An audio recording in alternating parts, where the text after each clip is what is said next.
Springtime is here. The weather is starting to heat up. And as the weather heats up, so too does the temperature rise on the road to WrestleMania. We've got that to talk about this evening. We've also got the fallout from AEW Revolution to discuss this evening. We've got some behind-the-scenes stuff to talk about, some real-world implications of folks' actions to talk about. Hell, we may even get into a little bit of TNA. So many questions in the wrestling business right now. And it really makes you wonder, man. But we're going to talk about it tonight on the NWA Podcast. Get ready. Hit the music, Ray.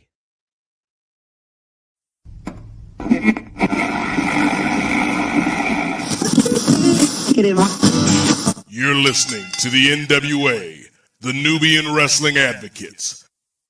You are now about to witness the strength of street knowledge.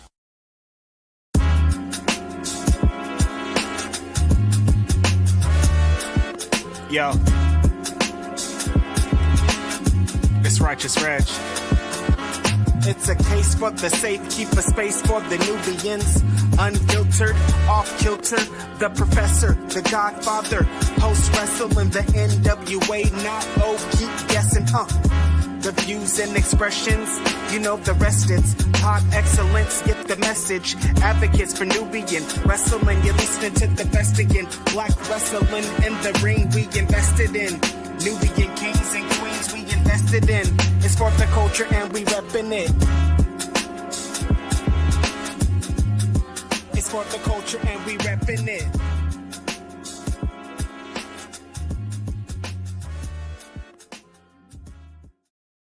And welcome once again to the NWA Podcast, the Nubian Wrestling Advocates, the show all about getting color in the professional wrestling business, proudly presented by the good people here at Post Wrestling, as well as the members of the Nefarious Media Network. I'm one of your hosts, the Godfather Nate Milton. Over 10 years in the game. Ain't a damn thing changed. I am still your favorite podcaster's favorite podcaster, and I am joined by the advocates. First up, we got to go to Los Angeles, California, to bring in a brother that so many of you know, so many of you love, so many of you respect. He is the angry intellectual. He is the man so many people call Mimosa Chris. He is the mayor pro tem of Los Angeles, California, as I said. And he is the mastermind behind the trade that brought Luka Doncic to the Los Angeles Lakers. And that trade is working out swimmingly for the good brother this month. So let's waste no time in bringing in this man. He is my brother, my tag team partner, and my friend. Y'all give it up for the angry intellectual himself, the Professor Chris from LA, a.k.a. Chris Ely. Can we rock? What's up, Doc? What's up? What's up? I'm a happy Laker fan right now. Luke Kennard. Yeah, I wanted to buy that dude dinner last night, man. After that game-winning shot against Orlando. This is for all my Lakers heads out there. We picked a very good time to get on the win streak. Sometimes we do this shit early in the season and it wears out by playoff time. I think this is going to stick. I really do. Okay. I'm actually excited to see how the season ends for your Lakers, Chris, whether LeBron decides to come back for one more season or if he wants to finish up his career where it all began in Cleveland. Like either way, I think they've put together a good run this season and should have some success in the playoffs. So I'm excited for you, Chris. Yeah. I'm excited right now. We'll see when the playoffs get here. But it looks like they've learned how to play together. That's my whole thing. It looks like that was kind of the impediment last season. It's like they were learning how to play together, and this season it seems like they know how to play together. Yeah. So hopefully it just picks up in the playoffs. And when you got somebody like LeBron, who at worst, Chris, LeBron James is the second greatest player to ever play basketball. Mm-hmm. And you've got him taking on this role where basically LeBron is whatever they need him to be on that particular night. Right, yeah. Do they need him to score? Do they need him to facilitate? This man out here running on a fast break at 41. If they could continue this for the rest of the season, Chris, I think they may not win the West or win the championship, but I think they'll have a decent run in the playoffs, man. Right, yeah. The fact that he's even playing at this level, what is still one of the best players in the NBA at 41 years old is just like a lot of awesome players. When they hit that age, they were not one of the best players in the NBA. You know, they were good. LeBron James is still one of the best players in the NBA. So, you know. Yeah, I mean, I love Vince Carter. Shout out to our Canadian contingency watching the program tonight. But them Atlanta Vince Carter years hit a little bit different. Yeah, they were Vince Carter years. Yeah, he was like more of just kind of like a utility guy, like a facilitator. He was there, he was doing work, but he wasn't Vince Carter in the dunk contest years. Put it that way. But if they had a layup contest, that brother would have killed it, Chris. Yeah, he would have, yeah. But speaking of somebody who would kill it in a layup contest, Chris, or maybe even in a podcast production contest, we got one of the best producers in the game coming to the stage. He is a man so proficient at his craft that so many people have compared him to Caitlin Clark, saying he's the Caitlin Clark of podcast production, which is why we refer to the brother as Caitlin Dark. Y'all give it up for a man that I'm sure loved my introduction more than anybody on the planet. Y'all give it up for the good brother, Two-Way Ray Williams. What's going on, good people? Always a pleasure to be a part of this fine program. Although, again, that Wonder Man joke had me want to end the show right off the bat. But we're going to keep it going. The good thing about the Wonder Man joke, folks, for those of you that may not be plugged in and locked into what we're doing over at Nefarious Media, ever since Wonder Man came out, I had to get the Wonder Man t-shirt, man, because I love that show so much. And occasionally during the podcast, I just ask some questions, Ray, because there's a lot of questions in the world, but we're in short supply of answers, and it really makes you wonder, man. And it's about that joke, folks. Like, the first time Ray heard it, Ray was like, I don't know.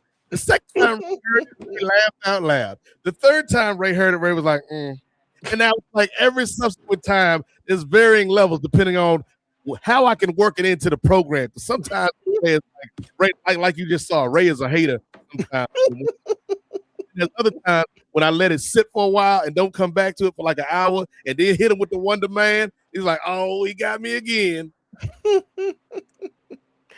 Like, I don't mind when you sneak it in like once a show, but when you do it 3 times, I was like, okay, brother, we get the point, brother Nate. I mean, do you wonder, Ray? Are you wondering now? I don't want. I wonder no longer, my brother. You wonder no more. Well, we glad you on the program this month, Ray, as we are each and every month here at Pro Wrestling. This next brother coming to the stage, you know, like I said, there's a lot of questions out there, but he is a man who may have some of the answers. He is one half of the crew at Ring Theory here at the Nefarious Media Network. And you know, speaking of wonder, Ray, you got to wonder where this brother may be, because sometimes he may be uptown, he may be downtown, he may be out of town, he may even be in your town. But tonight, he is here at Post Wrestling, and we are so glad the brother made time, as always. Y'all give it up for one half of the crew at Ring Theory, Gerard Downtown Brown. What's good? What's good? What's good? How y'all doing tonight, man? What's good, brother? How you feeling? Feeling good. I mean, it's warming up outside. It's feeling better here in Michigan, but I mean, I'm gonna need this road to WrestleMania to heat up just a little bit more for me, because this ain't it. What, that dead house ain't doing it for you, brother? No, it's not. I'm sorry. I I saw Naomi and it looked like, was it Jimmy Uso? At I don't know if it was a Rams game or a Niners game, and they were kicking it with Jamie Foxx. And that was one bright spot on the road to WrestleMania, because Jamie Foxx was holding one of the belts and doing one of his impressions or whatnot. They look like they're having a good time. It's on Twitter right now if you could, if you have a chance to look at it. So, but that's got nothing to do with storyline. No, that's I was gonna say that's got nothing to do with what they put on their television. That's a rest stop on the way to WrestleMania. Right. Well, let's put it like this. If he was holding the belt, the same little black and silver belt that's themed for this year's WrestleMania, I'll rock with him actually showing up if that actually means something, because like they teasing Tom Brady showing up, they teasing Little Yachty, everybody who's held the belt. Yeah. If they get Jamie Foxx, though, that's if they get Jamie Foxx, that's gonna trump all those other motherfuckers. Though I don't know who is gonna stand up to that. I mean, you said a word, Chris. I wouldn't put it past them, cuz talking about somebody gonna trump somebody, dog. Yeah. Don't do it, Chris. Don't you put that evil on us, brother. Right? Yeah. But somebody who was the opposite of evil, Ray Williams, somebody who was always doing good out here on these microphones, is our brother that did a stand-up job for us this past weekend at AEW Revolution. He did the damn thing. He is the leader of the mid-card mafia. He is the leader of the prelim posse. Ray, if you want to bring this brother out real quick, because I hate to bring family business onto the podcast, but Jay Lacey. Jay Lacey, shout out to Jay Lacey, everybody. You did your thing, Jay Lacey. Appreciate it. And Gerard and you kind of talked about this the other night, Friday on Ring Theory over at Nefarious Media. I hate to do this in front of people, Chris, but family gonna talk, man. So Jay, while we are appreciative of the work that you put in last weekend, something just wasn't quite right when you got back, okay? And in my opinion, Ray, we all know this man, Jay Lacey, the holder of the Shula Fala, what he done brought to the team. But we've been calling this man upper mid-card Jay Lacey, Ray. And I feel like after what he did last weekend, we can't even call this man no more. So, ladies and gentlemen of the post-wrestling audience, I just need y'all to know, main event Jay Lacey is now in your city. Hey! Let's go. QB1 is in the building. Yes, sir. Yeah. You know what? This whole week, man, I've been riding on cloud 9, bro. Still on cloud 9. They said spring has sprung. I zoomed right past wintertime, went all the way to summertime. Things have heated up, and your boy is cooking right now. So I'm feeling good. Blessed to be with y'all. Let's get it. Let's go. Main event, Jay Lacey in the building. All right, fellas. So we got a lot to talk about. Obviously, we're going to get into some of the fallout from AEW Revolution. We're going to get into shall we say, divisive figure showing up on that pay-per-view, and the reaction of the fan base to said divisive person. But as Gerard mentioned, we are on this road to WrestleMania, fellas. We are just cruising at a leisurely pace right now, I would say, Chris. Like, we ain't really in the fast lane. We're not in the slow lane. We're just kind of in that middle lane, just taking in the sights, man. Look, there's a rest stop coming up. They got a Denny's out here. That's nice. But what are our thoughts currently in terms of our anticipation level for this year's WrestleMania, which is on the horizon? And we can start with the newly christened main event, Jay Lacey. Man, it's sad to say. I'm not really thrilled about the ride that we on right now. It seems like we going 31.6 miles an hour on this road to WrestleMania, bro. It's a slow build. We ain't even got to Buc-ee's yet. You know what I mean? So it's like I'm not really looking forward to anything. They haven't really, given me anything to really look forward to. You know what I'm saying? So the build has been meh at best. I'm gonna hold my tone on. I'm not gonna say that word yet, but I'll say this. I think Danhausen has been more entertaining than most of the product that's been on the television for WWE. And if that's the direction you want to go, then I may not be the person that you want following your product.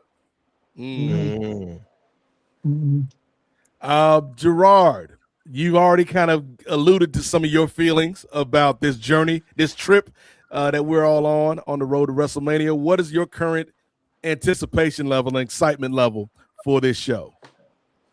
Well, let's break it down. As somebody who went to last year's show, I'm staying my butt at home this year. I don't have a desire to go back to the same building to see number 2, part 2. Like it's already a 2-night show. Now we're doing a 2-part WrestleMania.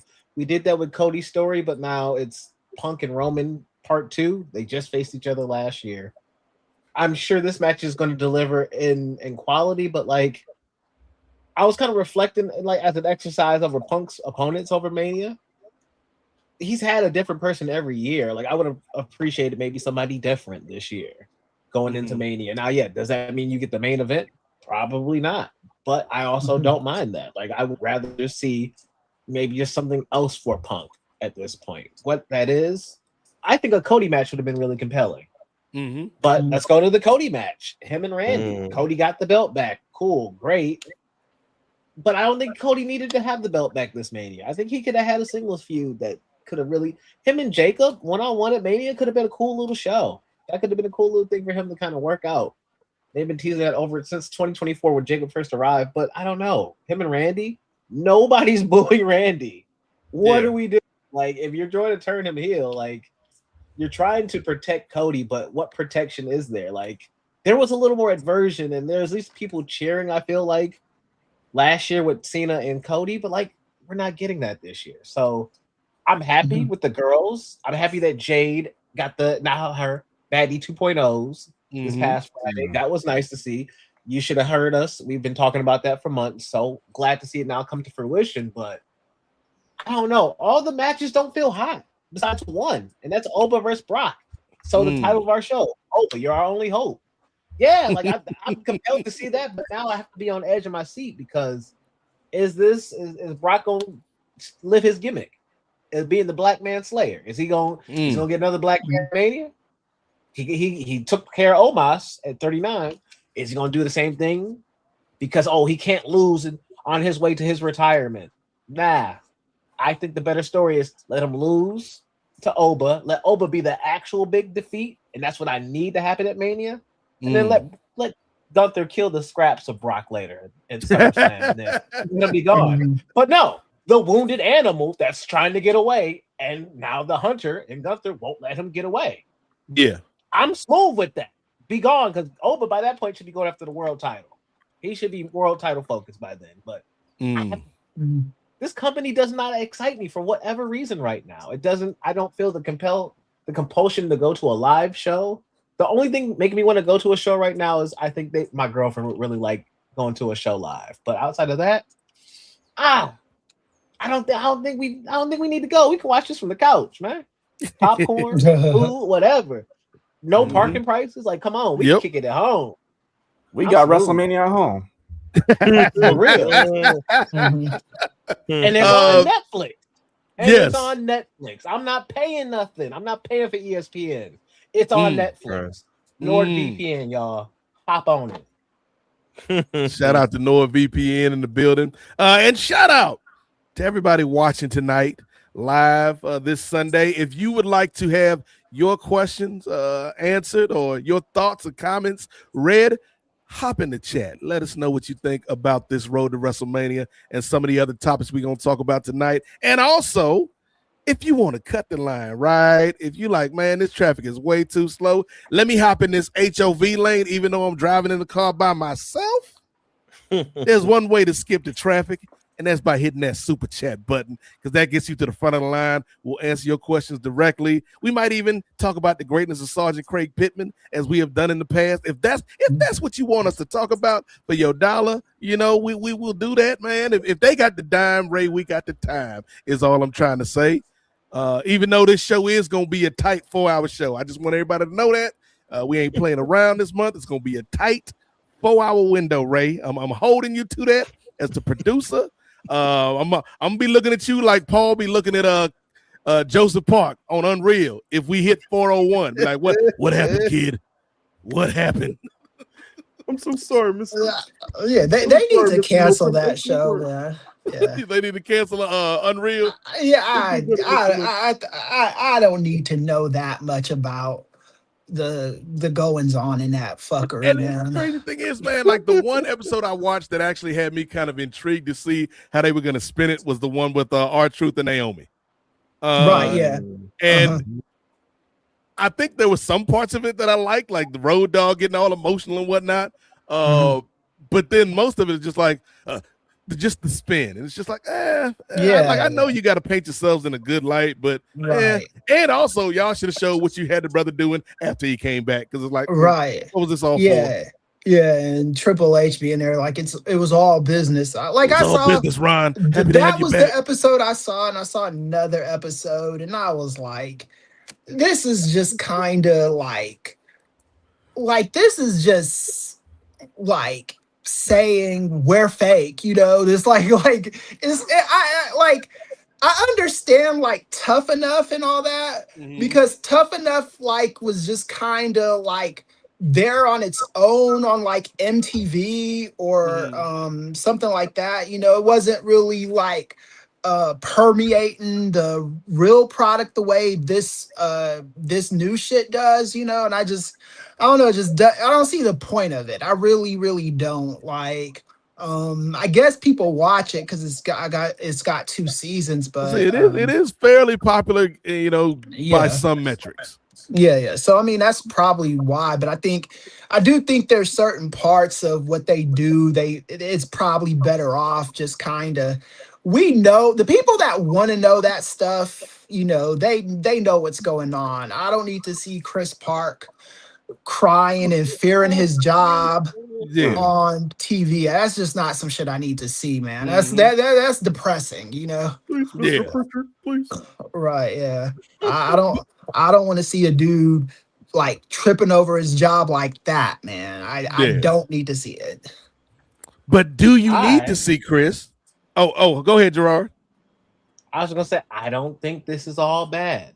You get to look behind the scenes, you get a little entertainment.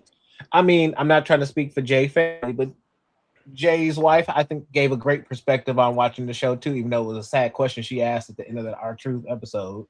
I'm like, how's he doing now? We don't want to talk about that now, but I think you let this show plan out. If you want to really see some change, let them keep puffing their chest. Because here's my thing: enough people pointed their finger, like, "Hey, yo, this Road Dogg stuff. Road Dogg said, I'm unhappy with all this. I gotta go." Hey, one down. Let's see if the show just keeps exposing people. Because here's the thing: people seem to think this is great, and now I'm seeing like, oh, these are the goofballs behind it. I know that there's way more business behind it. This is them trying to gimmick us at times, but like, oh, this is the goofballs behind the product that I watch now. These are the meetings that they're having.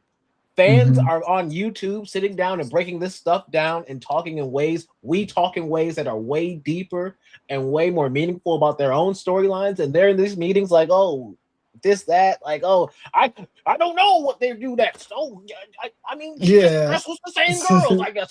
This makes me sad. Yeah. Why is John here? He needs to leave. Like, I don't know. Like, what are we complaining for? Make it happen. I've seen people make it happen with less. I've seen promotions make it happen with less. Yes. What are we complaining about with the biggest resources? At the biggest place to do this? Like, I don't know. But here's the thing. Enough of them showing their own ass.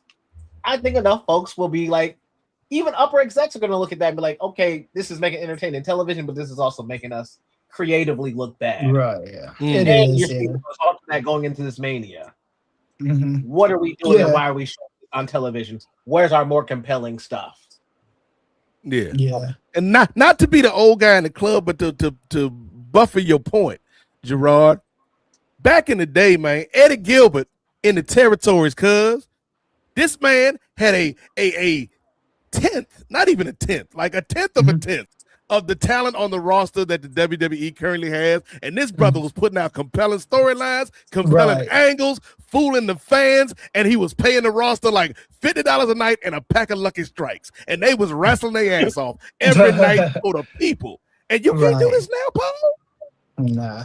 We not enjoying the show, Paul. Yeah, it seems like the episodes that I saw, it seems like Bruce Pritchard is there to just loudly agree with like Triple H and Nick Khan. And I'm sure it was like that with Vince McMahon when he was there too. Just a loudly kind of, what do these people think? Let me just say it louder and more obnoxious. It's real pathetic, man. Real pathetic. And it's like real pathetic, Chris. It's really pathetic. You know, it's pathetic, Chris. Yeah, and like you said, I've seen the hot stuff Eddie Gilbert do way more with way less. First shoot interview ever, too. Is Eddie Gilbert. Yeah, I think it was like 94 or something. He's the hot stuff Eddie Gilbert, man. Yeah, credited as doing the first shoot interview ever. Yeah. That brother was like my height, doing it big back in Memphis and in Florida and the Carolinas. Yeah, hey, he was married to Missy Hyatt and Medusa at one point. So. Hey. They call that brother hot stuff for a reason. Yeah. That Donna Summer. I was saying that was back in the day when wrestling companies didn't give a damn about song licensing, because he would come out to that Donna Summers joint all the time. Like, did y'all pay for this? Yeah, we ain't got Donna Summers money, cuz. Yeah. Donna Summer is one of the most underrated singers of all time, in my opinion. Well, speaking of Donna Summers, Chris, is this year's WrestleMania the last chance for your romance with this company, brother? See how I brought it around, Ray? Yeah. For me, I'm actually okay with, like, I think I said this the other day on Ring Theory, and I stand by it. I think this year the company didn't want to do things that were too risky. They did that last year. Some of that stuff was a miserable failure. Some of it, a lot of it was a failure of their own doing. Whose feedback is that? Man, is that mine? That's Triple H trying to tap into the feed. Okay, so yeah, Ray, you gotta do something with that. All right. Anyway, I think that this year is just going status quo. I don't think that's necessarily a bad thing. Especially because I don't think they have any second tier guys that are ready for the main event. I'm actually looking forward to CM Punk and Roman Reigns. The only time I saw those two wrestle each other was on an episode of Raw way back in like 2013 or 14, something like that. I think they don't. The fact that they don't have Seth Rollins in the main event, second tiering the joint up to death, is a good thing. I think it needs to be the two top guys, CM Punk and Randy Orton. And on the SmackDown side of things, I think right now what makes sense is Randy Orton and Cody Rhodes. That is the compelling match. That is your two top stars. I don't put Randy Orton on the same level as I put CM Punk, Roman Reigns, or Cody Rhodes, but I do think he's right underneath them. You know, I think if Cody Rhodes, if you're doing Punk and Roman Reigns on night 2, Cody Rhodes and Randy Orton is a very competitive co-main event. You know, it's not like it was thought that Drew McIntyre was going to be in the match. I don't think it would have been a failure if you put Drew McIntyre in the match. It just doesn't feel as big time. And for a company, and to Gerard's point, for a company that doesn't really have a whole lot going on at the moment, you at least have to have those two main events intact. And I think they do have that. I think that there are going to be what people that want to see CM Punk and Roman Reigns wrestle each other without Seth Rollins stinking up the joint. And I think that there's going to be people that want to see Randy Orton and Cody Rhodes because there's history there too. So I'm looking forward to those two matches. As for Oba, when we get to the predictions, I'm not 100% optimistic about his future. As far as not his long-term future. I'm talking about his immediate future. Don't know about that yet, but looking forward to the show. I'm not super excited. I wasn't super excited last year though. The way they botched that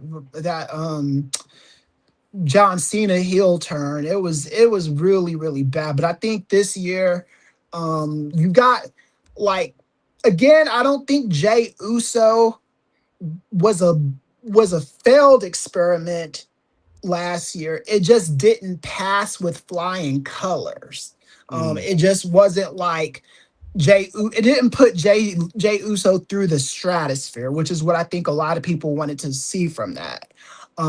This year, you have Roman Reigns. Roman Reigns is tried and true. Say what you want about the guy. He's tried and true. You have him win the Royal Rumble. And it's crazy. This is he's been main event for a long ass time, man. I'm thinking back to our heyday, Nate, in the 80s and 90s.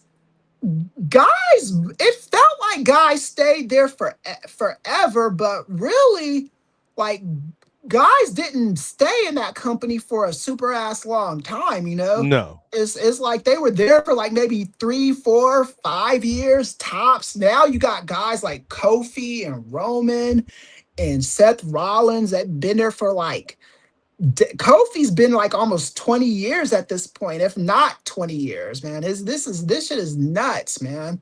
But yeah, I'm looking forward to it. I'm looking forward to the main events, not the rest of the shows. Not even I'm kind of looking forward to Rhea Ripley and Jade, but not really. But the main events I'm cool with. Okay. Ray Williams. Ray, what is your take on this road to WrestleMania? Are you enjoying the view as we're riding down this highway, brother? Well, to keep in the theme of the analogy, brother, it's like if I'm on a 2-lane highway and I'm trying to get over, we flowing smoothly. We 55, but we going 40. So I'm trying to get over. And if you guys ever seen the movie Office Space, you try to get over to a lane, your lane going slow, so you trying to go over to speed up, and then that lane just starts slowing down, and then the other lane just passing right by you. It feels like we're kind of at that point right now.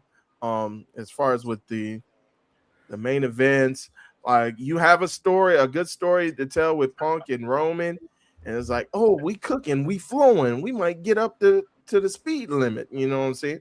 It's like, especially after he dropped that bomb about his dad, it's like, oh, we cooking. And then Roman come back the next week and you old. It's like, oh, we slowing down again. Now I got breaks. What are we doing? And then it's like, oh, we got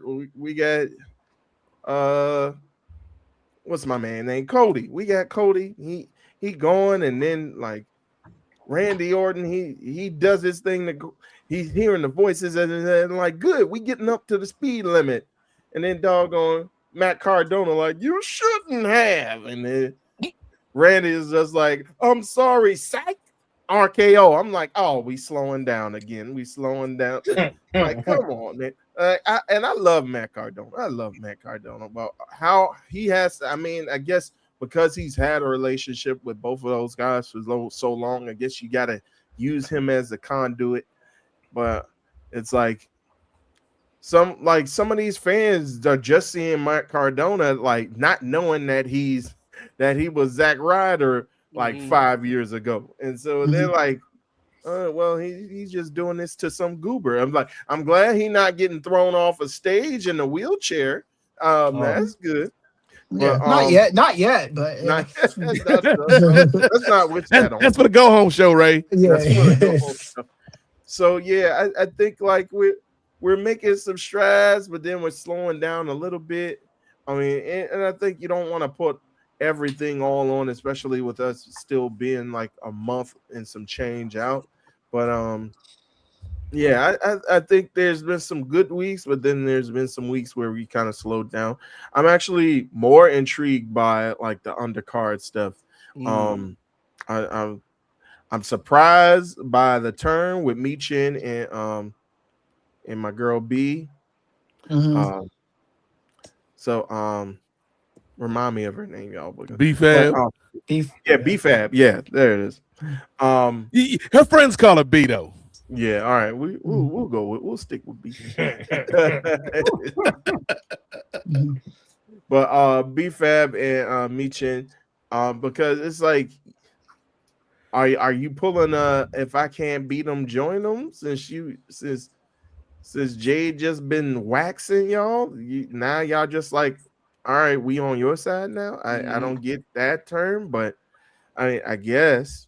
Well, that's how she got the baddies. She literally was beating Kiera Hogan and Red Velvet all up on the wall until they said, "All right, let's be baddies." That's as easy as it was. I'm trying to get beat. Let me help you do some beats. I guess so. Well, I refer to them as SWV, Sisters with Viciousness. That is not already taken. I don't think that's out there right now. So if y'all want to use that, go with that. No trademarks in me. Yeah, I mean, I guess that makes it a little bit more interesting now that Rhea has to watch her back a little bit more with Jade having like some more muscle around. I don't think she needs it, but I mean, if you want to go that way, that's fine. Stephanie Vacour and Liv has been kind of heating up, and we haven't even really been talking about what's going to happen with the turn of the Judgment Day against Finn Balor, but we'll see where that goes, especially with, and I think that's what's also been kind of slowing things down with this road to WrestleMania is with all the injuries. It's like all the stops. Of course, you got now the purely white division. Now that the only melanin done messed himself up a couple weeks ago, the only melanated figure in the group. But yeah, Bronson Reed got jacked up. Of course, we know about Seth. We still don't know. I mean, we have in England if he's doing all this stuff now that he's going to be ready to wrestle at WrestleMania, even though he's not currently cleared. But and then we got this stuff with Braun Breaker, and whether or not he's going to be ready for WrestleMania. We also, like I just said, Dom just got hurt. Dominic Mysterio just got hurt. On the women's side, we had Chelsea Green who got hurt. We had a couple other women get hurt. Like Piper Niven, she was hurt already. Jordan Grace, who could have been in a prominent role, she's gotten hurt. So I think the injuries is kind of taking a toll on the card, but I think they're doing the best with what they have.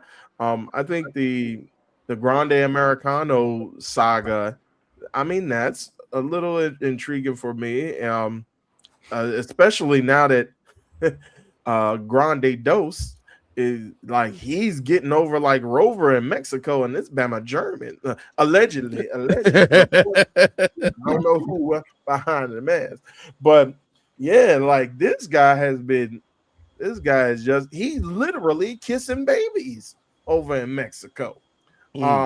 So it's crazy to see like the push that he's been given. So it's interesting to see what's going on with that.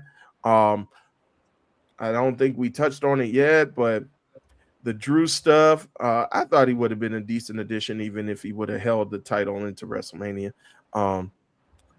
Aside with Brother Chris. No, don't put words in my mouth. I didn't say he wouldn't be a decent addition or not. I said that he doesn't have the star power that Randy Orton has. That's a fact. That's not an opinion. That's true. That doesn't mean he's not a star, though. Yeah, that's what I'm saying. All I'm saying is that they went with the stars this year. They went with what they knew. They weren't trying to take any guesses this year. Let me jump in real quick. I was just gonna say that's the reason why I'm not anticipating WrestleMania, because if we're comparing it to last year, we had things to look forward to, right? We had John Cena's turn. He just turned heel. What's this gonna look like? We were looking forward to it. We were looking forward to what a Jey Uso was possibly going to do, right? With this one, we just got all those, tried and true players, and this could have been something like a springboard to create a new star, or not so much a new star, but establishing a new star within Drew McIntyre, because he gets pops. I mean, this dude is a talented performer, but for whatever reason, they are not pulling the trigger on him 100%.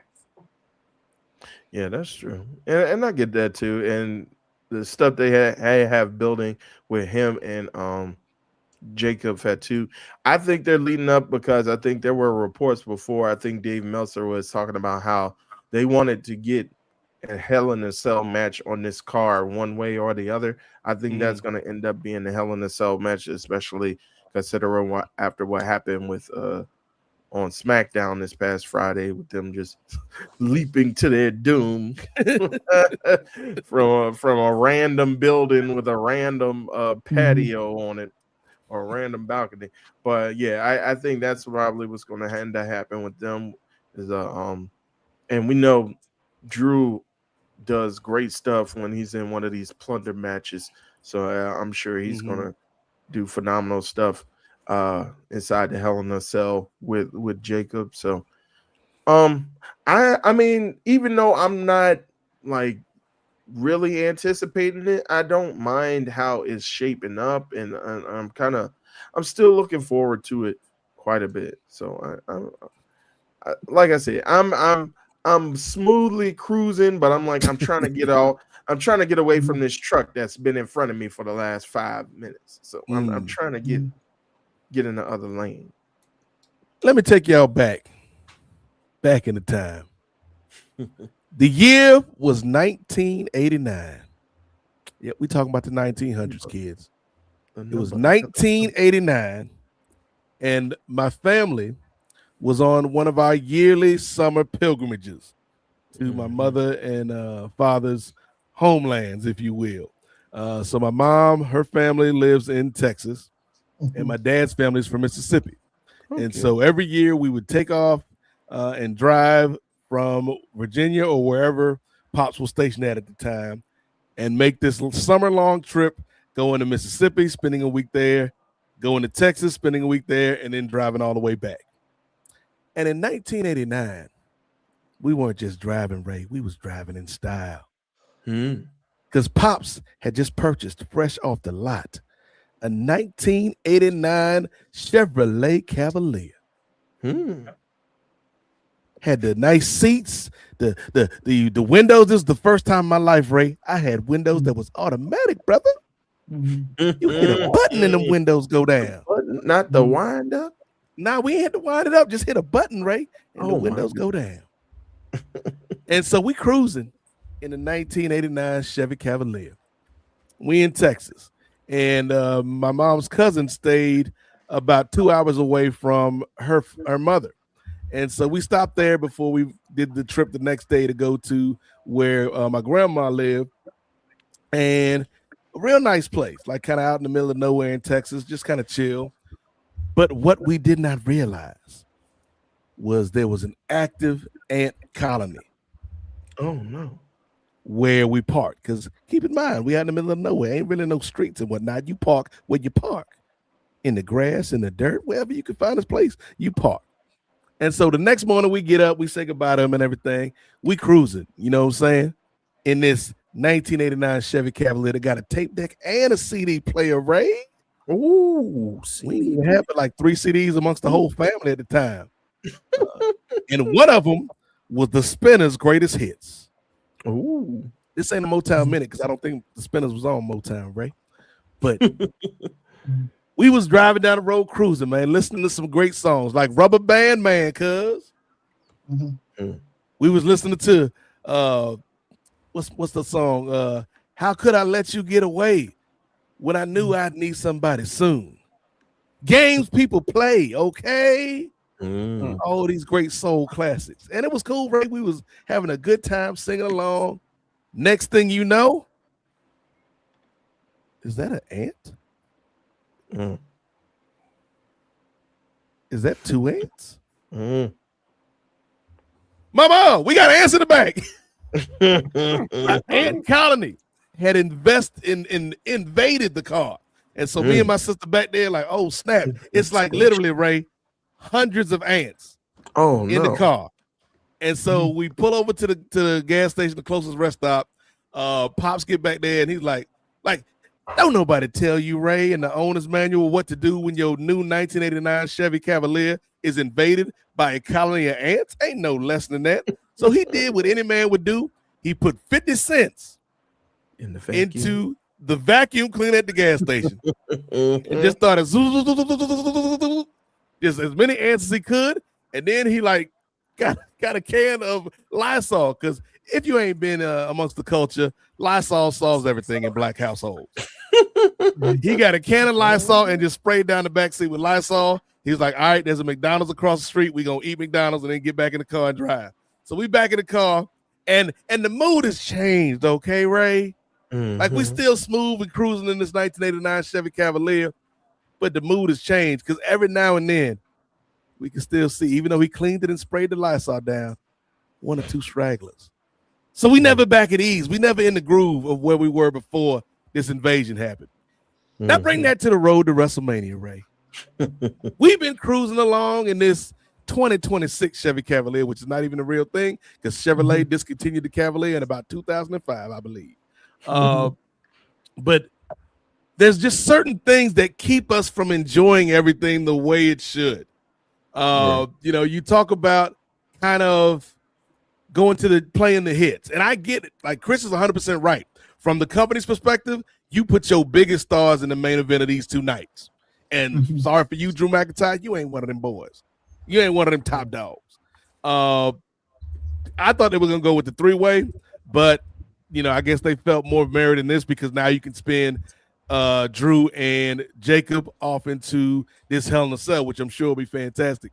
But there were just so many things that just kind of make it not quite a smooth ride. With the injuries that you mentioned, Ray, with Seth Rollins and this nonsense, man, with these masked men, like that bro funeral the other night where they was out there looking like it was a Broadway musical.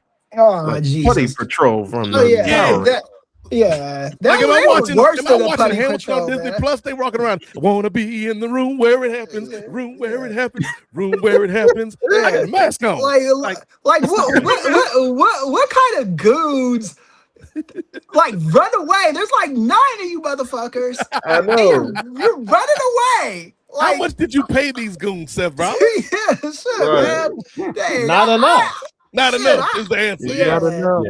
Look, a I bologna promise sandwich you and a a spot photo on Get ain't Up gonna with get Greeny. it. I could drive to 7th and Slauson and find you some goons that ain't gonna be running like that. I promise you that. Like that was ridiculous. Like it didn't make any sense. It took me out of the moment of that feud. But then we also get great moments like the moment a couple weeks ago where you had the Usos come out and confront Punk after what Punk said about Roman's father, their uncle. And that was like a really great segment. And then to Ray's point, we come back the week after you're old, Phil. Like, come on. Yeah, that was brother. lame, dude. It's like once you turn, take it for somebody that has turned 40. Once you turn 40, the other numbers after it don't mean a motherfucking thing. It's all the same.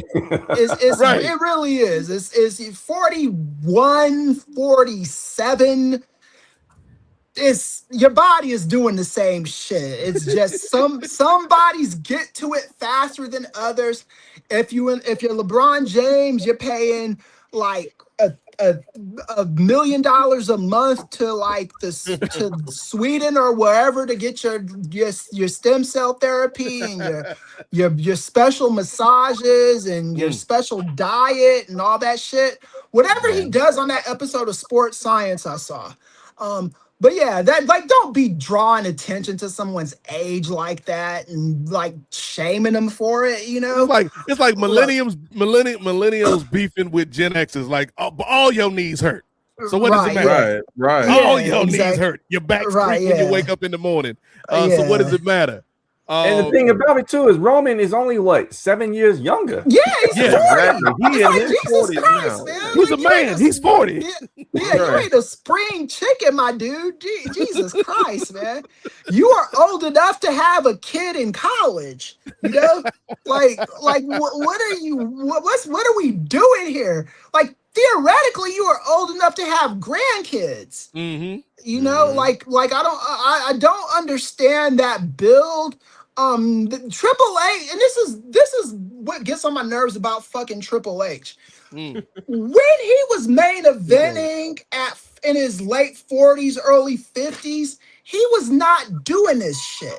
Nobody was saying, "Oh, Triple H, you're old," and no one was doing that. You don't need to be doing that to people. I really, really don't understand it. It's not compelling. It's not a ooh gotcha moment. It's like you're trying to sell a main event and you're giving us this shit. And it'd be one thing if Javon Evans said it to Kofi Kingston. Right, yeah. Because then the hit sticks.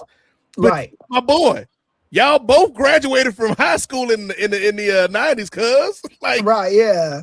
Like, what are we doing?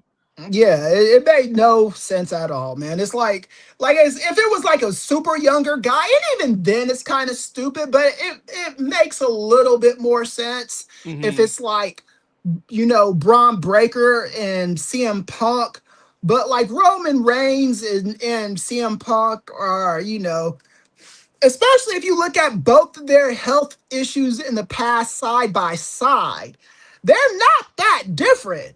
You know what I'm saying? This Roman Reigns had some whole ass cancer and leukemia.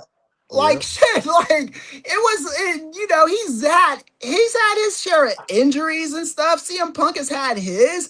It's not like CM Punk is more injured than prone than Roman Reigns.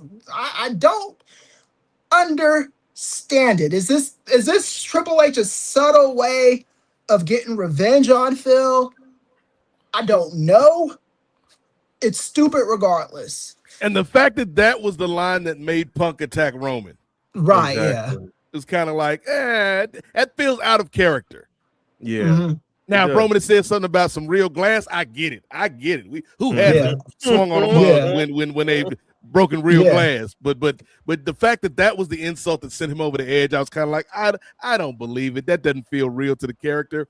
But to Ray's point, it's like, they have some good ingredients here, like the Oba and Brock thing. I think that could cook depending on how they serve it to us, like Jade versus Rhea. Like if they really let them go out there. And I think, Ray, when you mentioned the baddies and like why now, why this, I think it's because you said we've got a month and some change till WrestleMania. We need some physicality. We need some goons.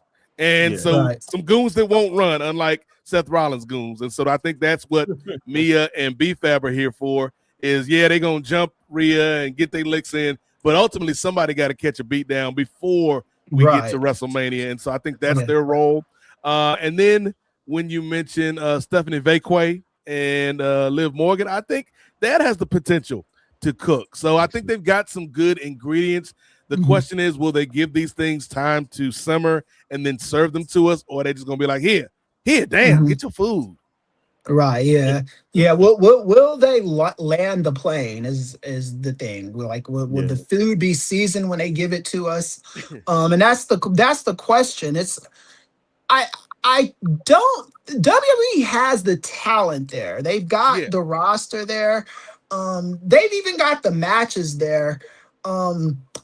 There, and I understand the BFAB stuff, and because for WrestleMania, this is something they always do.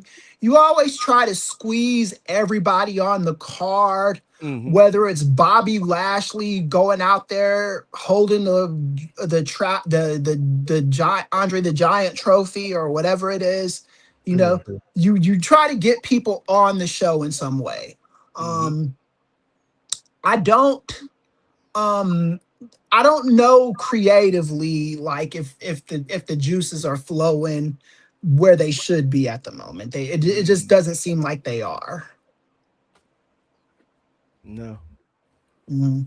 And you know, they're like they're being very formulaic too. Like even with the like the thing about the Randy Orton, Cody Rhodes stuff is that it was so predictable that it was almost unpredictable. You feel me? It's like Randy Orton. You look at Randy Orton. This is what the shit that Randy Orton does. He's been in this company for 20 years or so.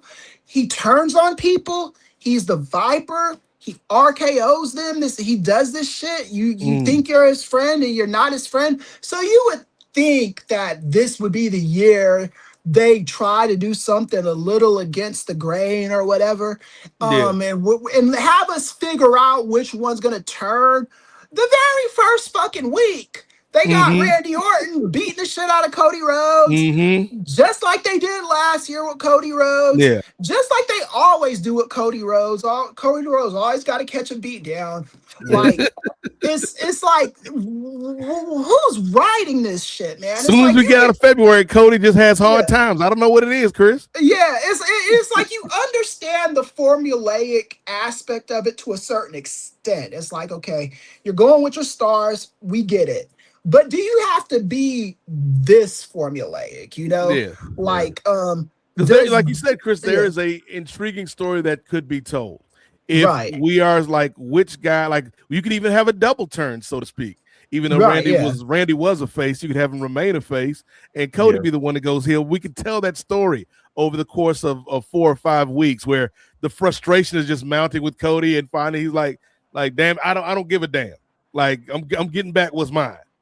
And Randy is trying his best to not not listen to them voices, Chris.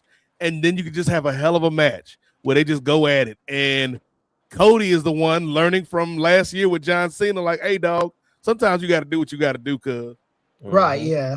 And the thing with Cody Rhodes, too, I'm not saying, I don't even know 100% if people are going to be booing Cody Rhodes either. You know, I think it could be like he'll get some boos. He'll get some, but I don't know how like overwhelming they're gonna be. They could be. I'm not saying that they couldn't be. I just don't. I think they took away the compelling aspect to this match when they had Randy Orton do that shit on the very like first week of doing it. It's not like because you know what's gonna happen in the next few weeks. Cody Rhodes is going to cut one of his stupid fucking promos. Randy Orton's going to come out there, apologize. They're going to fight and shit. I expect Cody Rhodes to win at WrestleMania. I don't think they've done anything to kind of like get me to take the bait, so to speak. Like, what brought the ticket sales up in the last week or so was the 316 day, them bringing down the price of that shit for the little bit. Nothing on TV has brought ticket sales up. You know, it's just like, you know, that's kind of the thing is like what on TV is making people want to pay for this. And I think you got way too many smart people. And when I say smart, I mean smart in the terms of wrestling business smart. Like they've been in this game for years. You're way too smart in this business to know that Randy Orton, RKO, and Mickey Fickies, that's going to elicit cheers. If you really wanted Randy to be the bad guy in this, then you would get rid of the RKOs. You get rid of the punts. You get rid of all those signature moves and just have him beat people up that people care about. And not glorify it. Here we go. Money talk. Glorify. We got Ray Williams. All right. So we got our third favorite host from Eagles Don't Hunt Flies, Brother Brandon from New Jersey. Shout out to you, Brandon. Thank you for the $9.99 American super chat. All right. Salute mid-level exception Jay Lacey on the Collision Course appearance. My question: how many takes did it take for you with the shirt in the laundry, and did you accidentally put phone in dryer? Huh? Brandon, Brandon. I think he's talking about the nefarious clip when you held up the nefarious shirt. Yeah. Oh, one take. I promise I put that on everything. I just had my son just record it, threw it at the camera, done. One take. You spent $9.99 to ask us that, Brandon. But Brandon, shout out to you for that, for the super chat. I appreciate it. Yeah. Now, I know you spent your 10, but it's upper mid card, sir. Say it with your chest. Say it with respect. Oh, hold on. It ain't even upper mid card no more, cuz. Main event main level. event Jay Lacey out here. Let's go. I like the way that sounds. And shout out to Leo too. Shout out to Leo. We hope Leo's doing good, Brandon. Always appreciate the super chats, brother. Yeah, thanks, Brandon. Appreciate Jay's a professional, man. One take is all it took to cut that promo. And look, that's a good promo. You ain't even got to say nothing. You just like Swerve and a guy Prince Nana throwing shirts on babies. That's Jay hit him with the little flick of the wrist. Just throw the shirt at the camera. Bam, Whoa. We out. Nefarious. You know what it is. Come to your house and throw a shirt on your baby if you don't sign up for the Patreon. Respectfully.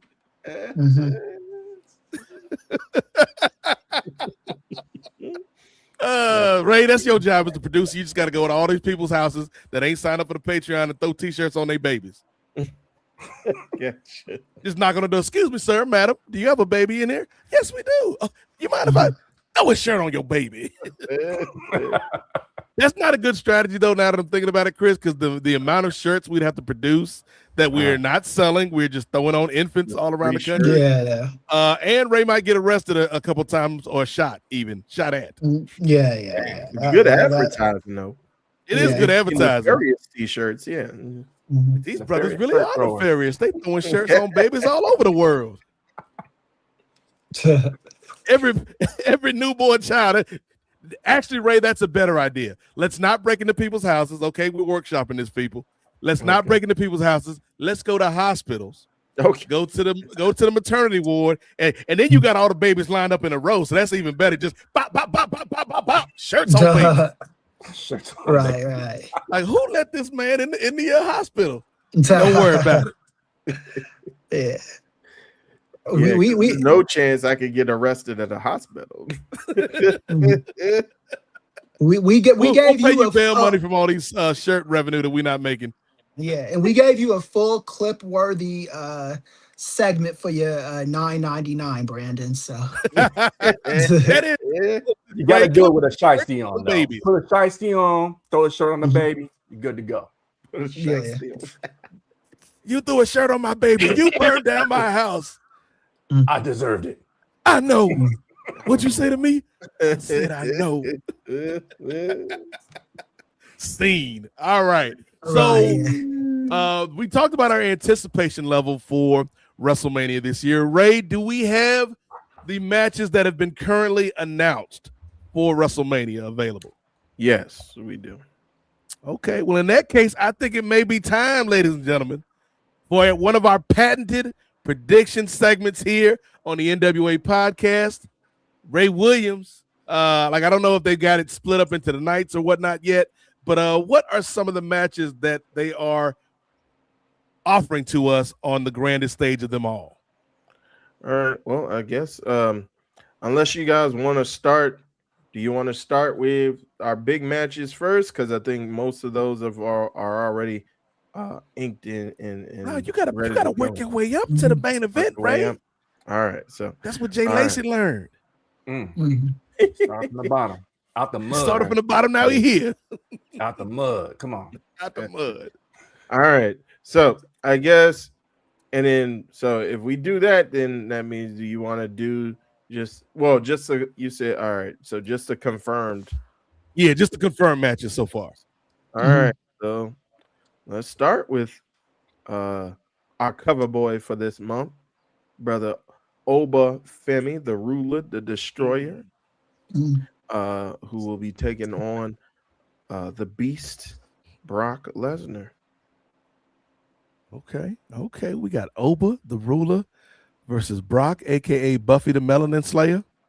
We gonna see. Will this be the moment? And for those of you out there that are like, well, actually, Bobby Lashley defeated Brock Lesnar. We know, but we talking about the more egregious wrestling crimes that Brock has committed. Will this be his comeuppance at the hands of the ruler? We can start with, let's start from the bottom, much like Jay Lacey. Start from the bottom. Now we here. Let's start from the bottom and work our way up. Gerard Downtown Brown, Oba versus Brock, the ruler versus the beast. Who you got, brother? Oba better be the one that wins this, because here's the thing. You said Bobby Lashley won. Yeah. If you go back and watch the last match, it's a DQ win. What kind of win is that? Brock can't let somebody. The last feud I saw Brock let somebody get fully over was Cody with that handshake. Yep. In Detroit at SummerSlam. Besides that, homie don't let nobody over. So he need to let this. Put your foot on my chest. Go ahead and put them shoulders on the mat at Mania 2 while you at it. So Oba for the win. That's what I'm talking about. Jay Lacey, who you got? I've watched WWE way too long to really, if I was going to put money, which we don't endorse here, put it on Oba.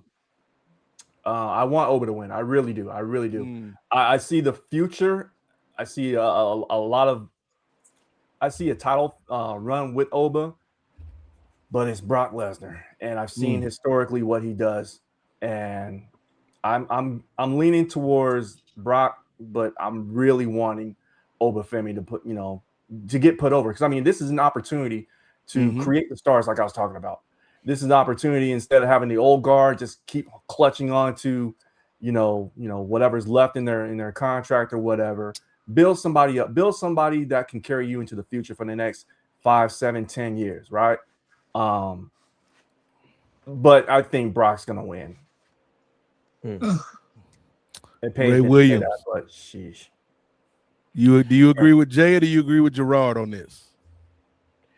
Now, see, I'm actually the opposite of Jay right now. So I'm thinking they want to put Brock over. The only thing is he coming back? And why put him over if you're not going to have him do anything special coming out of this? So I think they can use Brock as kind of like reverse the roles that they had. And I think we mentioned this on Ring Theory. Brock, when he first started, he was in a similar position, he was in a similar position as Oba is right now, and who had to put over Brock in order for him to grow into not only being the next big thing, but the big thing at the time. It was The Rock, Dwayne Johnson, SummerSlam 2002.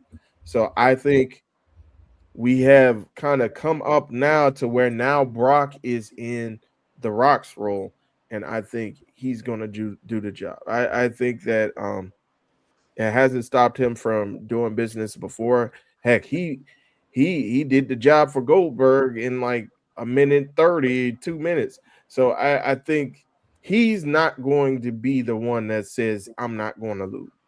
I think he's willing to put Oba over. So it's all about if the writers and if the head people in charge are willing to do that for Oba. So I predict Oba is going to win. Okay. This is the prediction I've been waiting for, though, Ray. Professor, Brock versus Oba. Who you got, Doc? Yeah, I'm with Jarek on this one. I want Oba to win, but I've just seen WWE do this way too many times. The difference between The Rock and Brock Lesnar, what Rock was in 2002, is The Rock was telling WWE to kick rocks in 2002. He was about to embark on a superstar movie career that persists to this day. He was an eyelash away from getting nominated from an Oscar. Got nominated for a Golden Globe. Oscar field was just way too crowded. I think with Brock Lesnar, I do agree with Ray on this point. I don't think he's necessarily going to politic to win the match. What I think, though, is somebody there is going to be like, well, we could just have Oba have a good showing against Brock, and then he could beat him at the next pay-per-view or next year or something like that. But I just don't see them letting Oba get that kind of fire on Brock like they did this past Monday, and then saying, okay, you're winning at WrestleMania now. So the follow-up to this is going to be interesting. They are going to have to make Oba look a little human going into WrestleMania, going up against Brock Lesnar. It just makes sense. You can't have him fucking be like destroying everybody or just not feeling just impenetrable or whatever. I'm saying the wrong word. But seeming invincible up until WrestleMania. He's got to look a little weak, not super weak, but Brock is gonna have to get the better of him once or twice up until this time. And then I think Brock is ultimately winning. I think they'll have a good 10-minute competitive match, but I'm not looking for Oba to win just yet. Unfortunately, I hope I'm wrong. I want to couch this by saying I hope I'm wrong. Okay. Ray Williams, when you look at this picture, let's look at the picture, Ray. When you look at this picture, what do you see, brother? You're doing picturenomics? The little picturenomics, because we ain't got no poster. Yeah. What you see, all right, you see a man with his foot on the chest of another man who has been laid out. It's almost reminiscent of the state flag of the Commonwealth of Virginia, okay? All right. When you look at the motto for the Commonwealth of Virginia, it is Sic Semper Tyrannis, okay, Ray? Okay. When you translate that into English, it means thus always to tyrants. What's another name for a tyrant? A ruler, okay? What do you use a ruler to do, Ray Williams? What's that? Measure yourself or measure an object, okay? So this is a measuring stick match for Oba Femi to see where this brother is at, right? But when you look at Brock, right, you see somebody who has just been doing this time and time again, Ray. They call this man the Beast for a reason. Right. And there is a reason for the season. We're in the springtime, which means it's time for spring cleaning, which means out with the old and in with the new, which means Oba Femi, Ray, the ruler, is winning this match. Take it to the bank. ladies and gentlemen. And I'm going to tell you why, Ray. Because you said something earlier. You said a couple things earlier, but one of the main things you said earlier was, why would Brock win? Just to, if there wasn't anything special afterwards. You mean something special like Cain Velasquez showing up and that program going nowhere? Is that the kind of special you mean, Ray? You mentioned Brock not being selfish and wanting to put somebody over, but maybe the politics, maybe the brain trust of TKO would want somebody like Brock Lesnar going over. Right. And I can see that. He's tried and true. But you only get certain opportunities, as Jay alluded to put the rocket on somebody's back. Right. And Chris and I have had this conversation for a while. Chris finally came to my side of the aisle when we talked about who should have been the one to end the Undertaker streak. Right, yeah. And I always said it should be Rowan because he's the guy you were projecting for anyway. Right. And we finally got to that point, but it took a while. And so if Oba is somebody that this company has faith in, like this is a dude that we want to be on top for the next 5-10 years, then it starts here. Right. Now, obviously, he can lose and get to that point still, Chris, because it's wrestling. You can tell a story any way you want that story to be told. But I think the best chance to maximize Oba Femi and also the best chance to have something that people are talking about coming out of this WrestleMania that we've all admitted is kind of in terms of energy right now is to do something big. And I think something big would be Oba beating Brock clean. And I think, you mentioned Goldberg and Brock, Ray. I think one of my favorite matches was when they just went in there and it was a big meaty man slapping meat match, as Big E would say. And they just went at it with spamming finishes, and then we saw what happened. I think you do something similar, not exactly that, but I think, Chris, maybe like a 7 to 10 minute match is right in there. Just give me all the Haas moves, let Brock get some shine, but ultimately Oba perseveres and prevails. And I think that is the way that you book this match. And so, I think it has the potential to be a really fun match, a really compelling match. But I think the right way to do it, Chris, despite what the history tells us, and prologue can be precedent. Right. But I hope that they're like, we can't screw this up. Let's put the rock on this kid's back. I mean, WWE has a thing, and this is the thing about WWE's and their formulaic recipe, is a lot of times with main eventers, if they're not built correctly, they're kind of forced into having them be main eventers, right? Like Bret Hart was kind of something they lucked into because Ric Flair wasn't moving numbers the way they thought he was gonna move numbers. The part of that is them not doing the Hogan Flair match like at WrestleMania 8 like they should have fucking did. But that's another conversation. That's neither here nor there. And part of it is like, okay, Bret, Hogan is we're about to face this steroid stuff. We're on the chopping block. Bret's a good person to put in this position. Let's put him there. He's not super small, but he's not super huge. Let's put him there. So that's how Bret becomes a main eventer and stays a consistent main eventer. Shawn Michaels is kind of in that same vein as Bret Hart. Diesel was an experiment. And I don't know if you look at the drawing power of Diesel, it wasn't great, but I wouldn't call it a failed experiment. It was an experiment is what I'd say about that. Then Daniel Bryan, they went to him kicking and screaming. CM Punk, they kind of went to him kicking and screaming. So, I mean, like if they don't build you up, Kofi, they went to him kicking and screaming.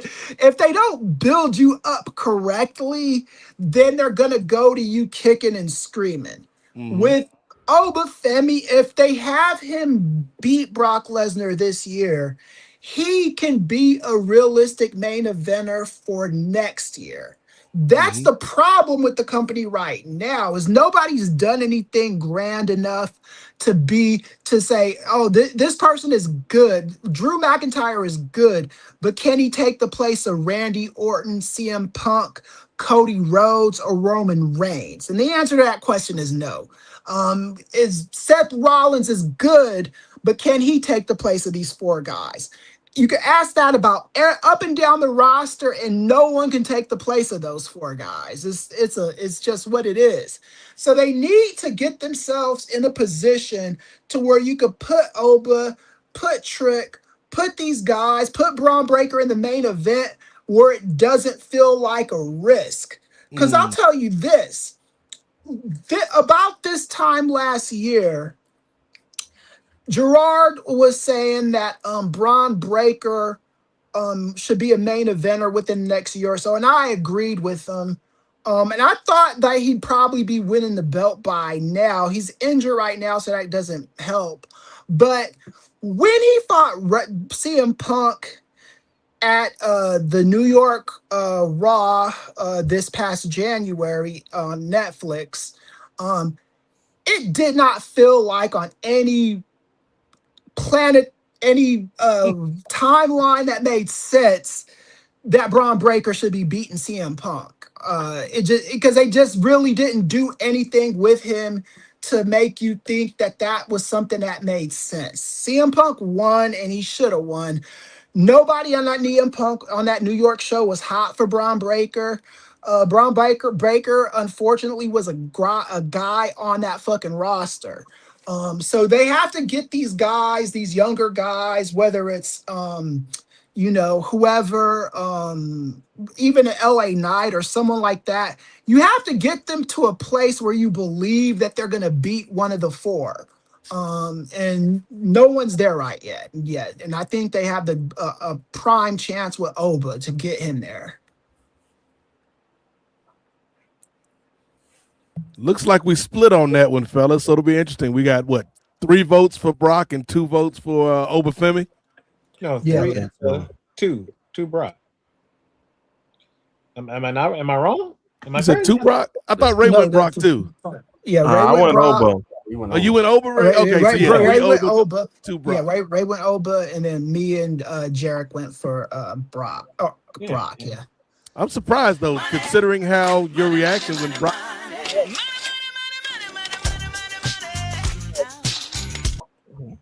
Sorry for the interruption, fellas.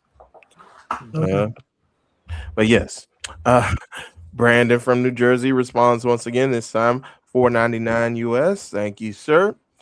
Shout to Leo. Brother just got back from Mexico for an experimental trial. He is on for his alien hand syndrome. Didn't know that was a thing. He thanks for the vibes on ayahuasca. Okay, you out there on that Aaron Rodgers.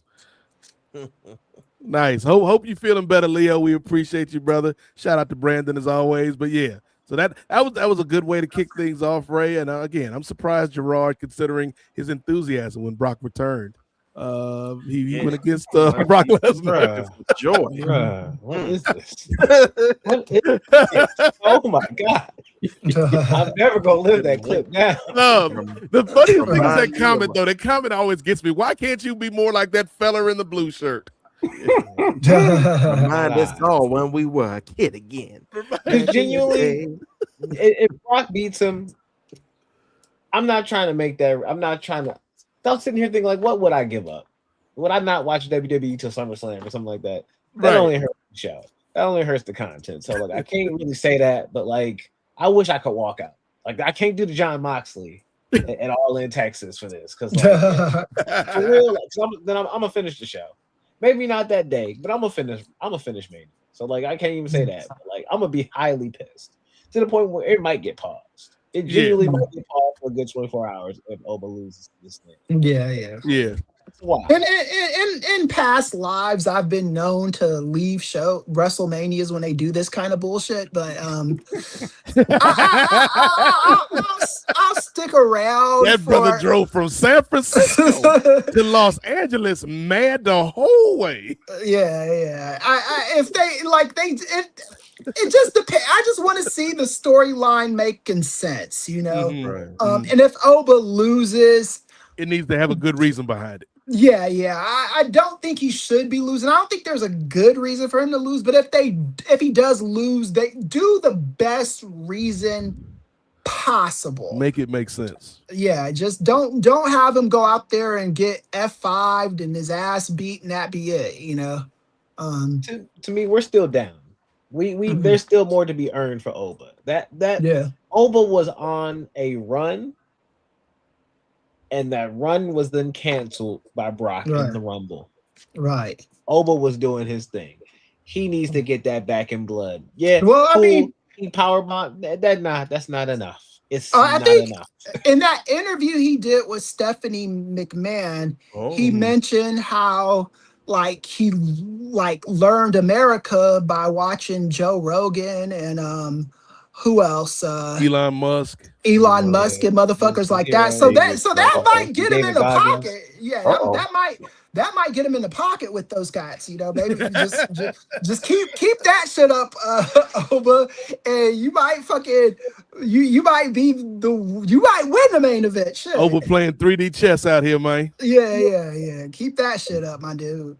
Yeah, it's funny you mentioned that, brother Chris. I actually had that in the background. Not sure if we were going to discuss it, but yes, he did go on Steph's What's Your Story podcast, and he talked about Elon Musk and Joe Rogan being inspirations for him back when he was in college. He didn't mention anything about his political stances right now, but he said back in college those were inspirations for success. Yeah.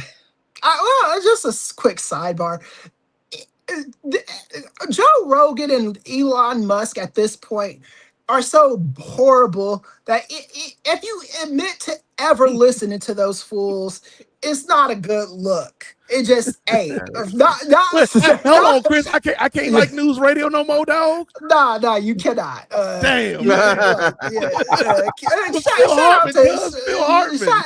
Shout out to Candy Alexander too. She was a baddie from the 90s. But what was I gonna say? Is just funny. Like, I don't even mind the Joe Rogan stuff as much because I was never a regular listener to Joe Rogan, but every once if I needed some content to write about, especially in the old days before my Substack where I used to have to sell articles to publications, Joe Rogan was somebody I'd listen to, and he was entertaining. Elon Musk is a blood diamond guy, a colonizer of the motherland. And he goes back and talks shit about the motherland and talks about how black people are being racist to white people in the motherland. Fuck that guy, man. Don't ever fix your lips to say you admire Elon Musk. Just don't do that ever. And that's it. Unless you're trying to get to win the main event at WrestleMania, then sometimes you got to do what you got to do. Sometimes you got to do what you got to do. So if you're trying to main event, that's your way. We've all said some things that we don't believe to get ahead of the job. If that's your ticket to the main event, I ain't got nothing to say about it, man. Who am I to judge you? But if you're gonna, I told my boss last week that I didn't mind overtime, Chris. I'm a team player, boss man. Right, yeah. Do I like overtime, Ray? Hell no. Right. Oh, but I almost, not quite, but I almost want to change my pick to Oba just because he did that shit, man. For doing that, he needs to win now, man. It's all about the game and how you play it, Chris. Yeah.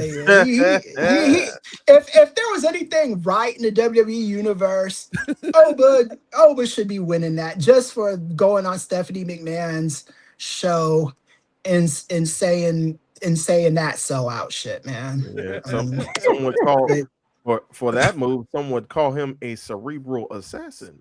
Yeah, exactly. Exactly. Future member of the Presidential Fitness Council, Oba Femi. I was about to say, Oba said, "Hey, Hunter, you need any help with that back to school program? I got you." Shit, yeah. He can take the place of Herschel Walker on that shit, man. At least Oba doesn't have the past that Herschel Walker's got. That is true. Come on, don't you think vampires are cool kids? His brother ran for Congress. Brother ran for the Senate. talking about vampires and werewolves, and people just like, okay, cool. America. Anyway, Ray, get us back on track. What's the next match, brother? All right. Well, we can start going into our championship matches, my friends. So we're gonna lead off with the ladies, even though I think one of these ladies matches should be in the main event of one of these days, but that's another story that we could talk about at a later date. But yes, we do have Jade Cargill defending her WWE Women's Championship against Rhea Ripley. Let's go reverse order on this one, and this hurts my heart, fellas. This ain't what I wanted, man. This ain't what it was supposed to be. It's supposed to be when we were supposed to be looking at this WrestleMania poster, Ray. It's supposed to be two sisters up there, man. Oh yeah. It's supposed to be Jade and Bianca doing their thing on the grandest stage of them all. It's nothing against Rhea Ripley, but this ain't what I wanted, man. And in part, I don't want it because I think the match will be very intriguing to see Jade and Rhea and what kind of match they could pull off. But I don't want this match, Ray, because this almost feels Brock Lesnar-y to me. It feels a little Brock Lesnar to me. And what I mean is, and I'm not putting Rhea in that same category as Brock, but I'm talking about from the company's viewpoint. Rhea the cash cow out here in terms of the women's division. Rhea the one in all the videos. Rhea in all the posters. And I ain't got nothing against Rhea. Like, I think Rhea Ripley is fantastic, man. But I do feel like, because we talked about it on the last episode, like Jade's title run has not been setting the world on fire. And I feel like having it end at WrestleMania, even to somebody as great as Rhea Ripley, does kind of put Jade at a level. And I think it's too soon to be putting Jade at a level and limiting her future success. And I think that's going to happen. Like, I feel like Rhea's going to win this match. I feel like Jade and the baddies will be like, no offense, Jay, because, you used to live in this neighborhood, but it'll put them in that upper mid-card purgatory. And it'll be a while before we see Jade get back to where she needs to be. It may even be till Bianca gets back. Like, that may be the thing that sparks Jade's run again. But yeah, like, I don't have anything against Rhea. Like, I thought her and Io had a great team. But yeah, man, my mommy gonna be on top on this one. Right. Chris, what you got? Yeah. I think that in another timeline, this is the night one main event for WrestleMania. If this had the build to it, it could even be a night two main event for WrestleMania. But the thing is like, Rhea Ripley is in this position because Bianca Belair can't be in this position. If Bianca was in this position, she'd be beating Jade Cargill. And as far as Rhea Ripley and Bianca Belair, they are neck and neck. They are kind of the yin and yang of the women's division. They kind of they're on the exact same level. They do the exact same things. And if you were going to an autograph signing and Bianca Belair was supposed to be at the autograph signing, and it's like, yeah, bad news, Bianca Belair's sick.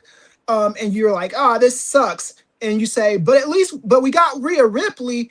You're going to be happy with that replacement. Yeah. It's not going to be like, I'll feel ripped off. It's not going to be like, we got, girl Shotzi number Blackheart. 2. Yeah. I wasn't going to name Sorry, her. Shotzi. Yeah, but we love you, fam. We love you, fam. Yeah. I'll stand in line for your autograph, Shotzi. Right, yeah. So Rhea's there to fill in Jade's or Bianca's role, and Rhea's winning the match. And realistically, she kind of should win the match just because everything that Nate said. And then just kind of reset Jade to get her back on some better footing. Or Jade is just going to stay there collecting her check and be happy doing that. or she's just gonna collect her check until she goes back to AEW. But yeah, just collect your money, girl. You'll be all right. Ray Williams, been a crazy year for the big three, man. We saw Naomi do her thing, and then her and Big Jim did their thing. Ejectocito, cuz. We saw Bianca Belair been out for the whole year, and then we saw Jade win the title, and then really do not a whole lot of anything with it. But she's got this big high-profile match at WrestleMania against Rhea Ripley. What say you, Ray Williams, about the outcome of this match? All right. Well, I'm gonna go in the opposite direction with you guys. Because I don't think they would surround Jade with a crew if she's not gonna win. So I think that they're putting the crew together to help her sustain the win. And I think you guys mentioned a good point about Bianca. I think Bianca is a SummerSlam match. If the finger's able to heal up, we don't know. I know she's recently gotten surgery. So hopefully if the PT, the physical therapy, goes according to plan, hopefully she can Ray, be back. Let me ask you a real question, Ray, as a wrestling fan and a member of the culture. Go ahead. If this was the only way for Bianca to come back, would you cut off your finger so that the good sis could get back in the ring, dog? Because I think I might. I'd be like, take one of the ones on the left hand that I don't really need. Well, to be back for Mania? To be back, yes. And to be back and at the capacity that we know Bianca Belair to be at. Would you give up your own finger so that Bianca could wrestle and entertain the masses? So pull a Ronnie Lott. Ronnie Lott, yeah. Ronnie Lott, yeah, from the Raiders. Pull a Ronnie Lott. I mean, you can still count the money with 9 fingers, Bianca. I go ahead. You only live once. If I was in her shoes, probably if the finger isn't cooperating, probably it'd be a good story to tell. And then when she wins at WrestleMania, he's like, "Thank you, Ray Williams, for your sacrifice, brother." And then you just give her a high 4 as she comes down the aisle. We could do a fist bump. You can still do a fist bump. But yeah, I think you wouldn't be building Jade up with this crew if she's going to still end up losing. So I think Jade is going to win, and I think in the long run you do have that you do have the confrontation between her and Bianca later on, and that could lead to either like a SummerSlam or a Survivor Series match. Again, if she's not healthy enough to wrestle for SummerSlam, I think you could carry that on to the next of the big floor with the Survivor Series. So I'm gonna go with Jade. Okay. That's not a bad idea, because even if Bianca's not 100%, you could, and you've still got Jade with the belt. You could do a Survivor Series match with Jade and the Baddies versus Bianca and her friends. Yeah. Jade, that belt needs to come off of Jade. Damn, it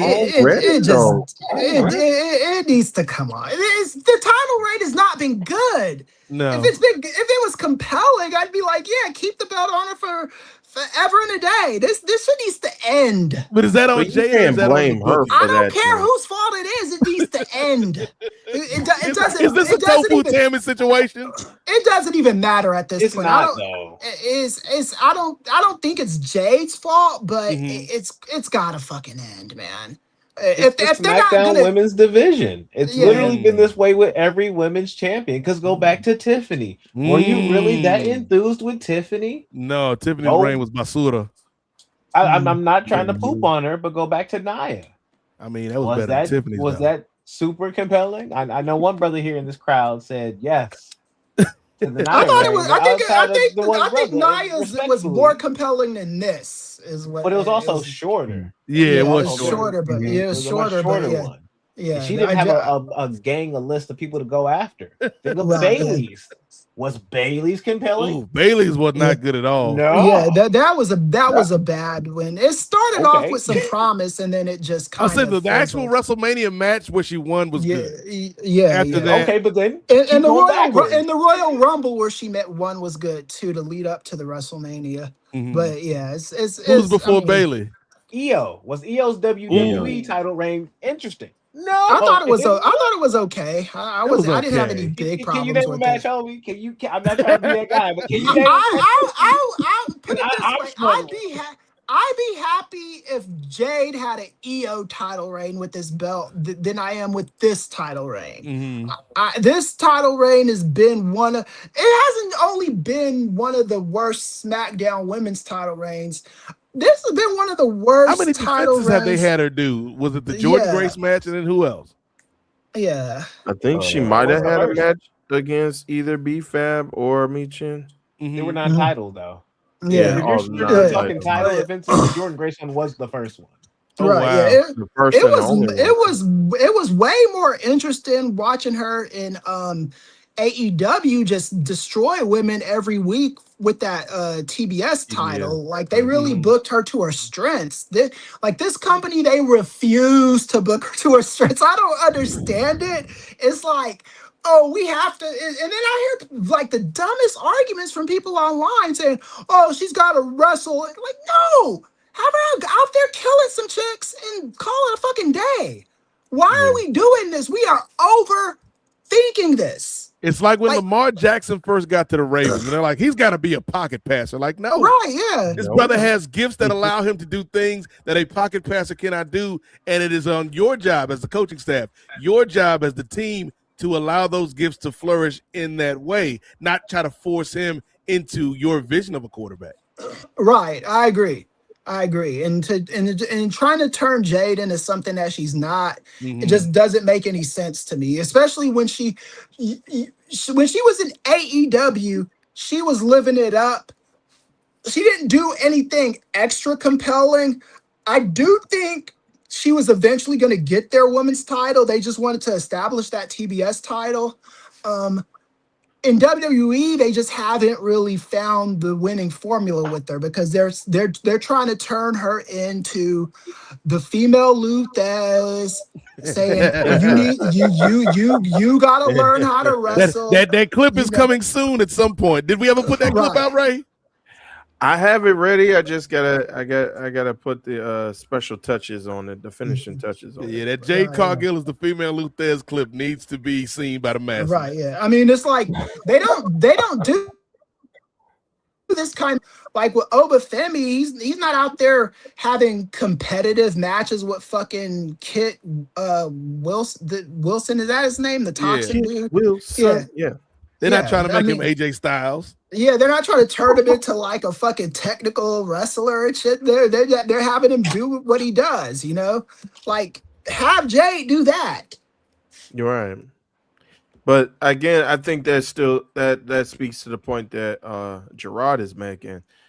I don't think there's the girls to do it in the SmackDown division. Like, you can only beat down B-Fab and Michin so many times, like until they become your friends. Right, exactly. I mean, the thing with when her AEW run, she did level up with the people she beat too. You know, it's like Jade is gonna have to beat some of the like better women on the roster too. It doesn't have to just beat B-Fab.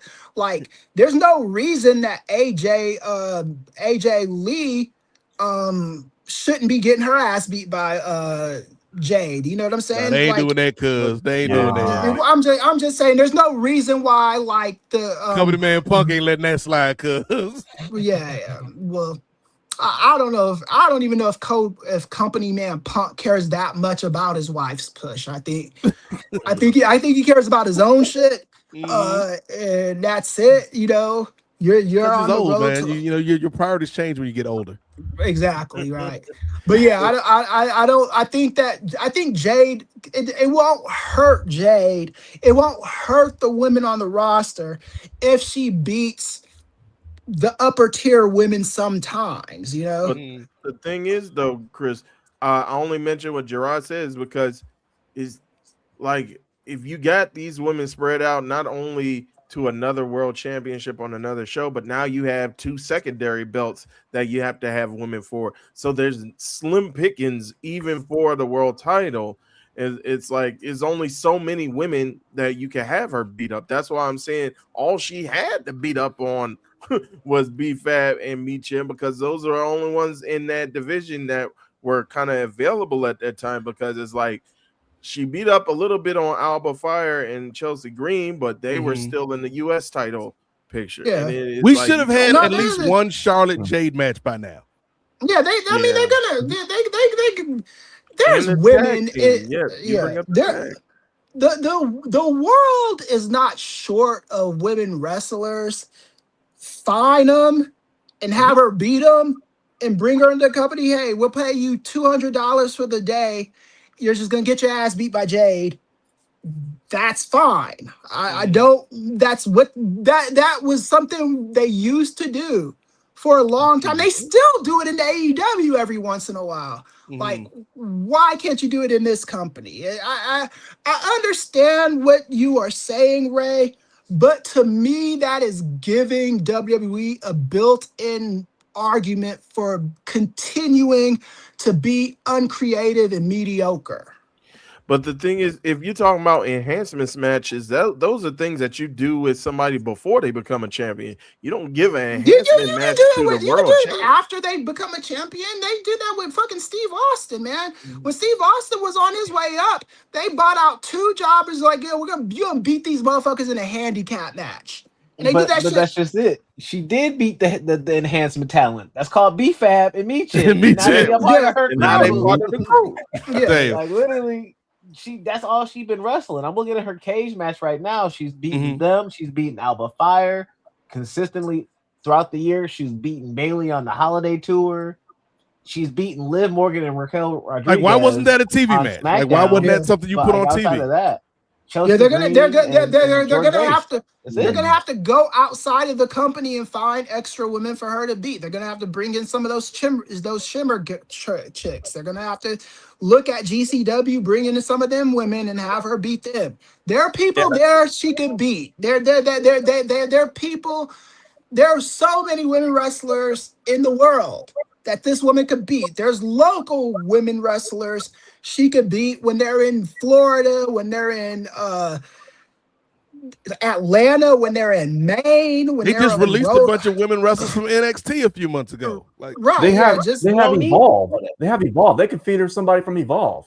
Yeah, feed her in Evolve. They don't have the resources to make her better. It's just that we'll get to lock her down from hers.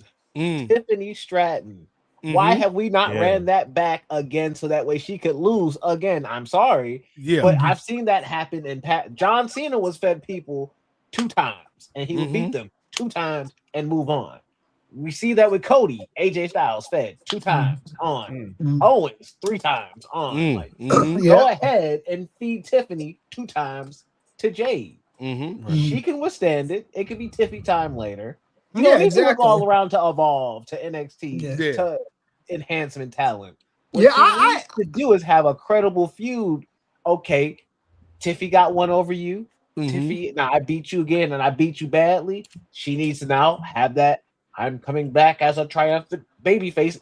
Treat Tiffany like Stratton like a babyface instead of just like lazily sending her out there like one. Right. Actually build a story behind her and have her try to get that win back over on the person who stumped out her good year. She just gone and now she back in the Rumble. Cool. Whatever, but like I said, I know Charlotte's in this tag team, but Charlotte Flair is something you teased from the first night Jade showed up. That stare down. And y'all ain't never decided to dip back into those waters? Yeah. Like the Jade in WWE is a watered down version of what she was in AEW, and that's sad. Here comes the money. We got some money. Money talk. Yep. All right. cut that off before Shane come after us. All right. Once again, thank you, brother Brandon. This time with the $3.99 Okay. super chat, or $1.99. I'm sorry, $1.99 super chat. Don't think Oba is down with Pushaisi. Again, one of Brandon's riddles. Pushaisi, I guess he means. All right. Thank you, Brandon. We appreciate you, brother. We appreciate you, brother. But let's continue talking about this women's championship match, because we've heard from me, we've heard from Chris, we've heard from Ray. Let's hear from Gerard Downtown Brown, and then main event Jay Lacey. Well, I'm gonna put it to you like this, man. I love Jade. She deserves the world. Rhea gonna win this match, and that's just plain and simple. Rhea's winning this match because I smell Io around the corner. Io winning a title shot, and I smell Io beating her for that belt. And I see Rhea saying, "You know what? I love ya, but you keep getting in my damn way." And I think that's what finally breaks Rhea's heel babyface persona, finally dipping into that heel bucket again and giving her a reason to actually go full on heel by turning against her good friend in a vicious beatdown. And I think through that work, I think then at SummerSlam next year, Rhea kills Io and finally gets that monkey off her back. Finally beats her. So I think that's the story for Rhea going down this line, and it has to kick off with her beating Jade. Okay. I think the baddies stay there. I think this is going to be a gimmick for at least a good year and a half for her. But I think that will carry over into that Bianca feud when we do get there for that. But I think Jade's done her thing. We need to just now kind of drop her down for a second. John Moxley, drop down for a second, kick back, take some L's for a second, just peter down, and now boost yourself back up. And yeah, you can say he did that, but I don't think he did it long enough. So that's gonna be my 2 cents. Sorry. Okay. John Moxley, hate unwarranted shots fired. So I co-sign Gerard's theory only and only, Ray, if they do the same thing for Io and Rhea that they did for Cody and Roman. They fly them out to some football stadium in Australia. They pull up in the limousine, and then they had a confrontation, and then Rhea's like, "You're in my way, Io." And Io's like, and he said, "You're in my way of life." Goosebumps, cuz. Goosebumps. Io buffering. Jay Lacey. A lot of us are picking Rhea on this one, cuz. Are you going along with the trend, or are you gonna stay by Jade, cuz? I am gonna stay with Jade, and here's the reason why. They just put her as the head of a faction, so that instantly that elevates her to a certain extent, right? Because now she's a leader of a group, and I think the title is going to come off of Jade by Rhea, but not at WrestleMania. I think it's going to come after at Backlash, and then everything that Gerard laid out in terms of Rhea's next challenger being Io, I kind of co-sign with that. I kind of see that happening as well. But I think Jade is going to pull off WrestleMania. She's going to come out with a win. It's going to be a tainted win, but a win nonetheless. So Jade going to be the champ. Jade going to stay the champ. I hear you, Jay. You know what? I hear you. You know what? My tag team partner has changed my mind. Okay. I'm keeping the same theory, but starting at Backlash. Because you know what? Sister should at least be undefeated at Mania, and she currently is. And I mean, you threw away Bianca's streak for whatever reason last year. So, like, give one sister undefeated. Somebody, please. A couple years at least. Got a little drama. Nah, they're gonna be like, Becky is somebody's sister or something. Rhea's got a lot of sisters. Yeah. sister girl. In the comments, I saw the comment about Michin joining Jade is like KD joining the Warriors. Like, come on, man. Come on. Like, I mean, if they're anything like Jade's baddies in AEW, I don't know about that because those chicks were always getting their ass beat on Jade's behalf. So I'm not sure if WWE sees a faction for Jade any different than that. In their defense, at least they fought. They didn't run away like Seth Rollins did. Yeah, they for the buddy patrol. And they keep a kendo stick on deck. So hey, like that's the kendo stick budget is crazy. All right, what's next, Ray? All right, well, we're gonna take a trip on over to Mondays, where there's another women's championship on the line. Okay. Stephanie Vacquet defending her women's world championship against Liv Morgan. Okay, oh, and real quick before we have our folks get started.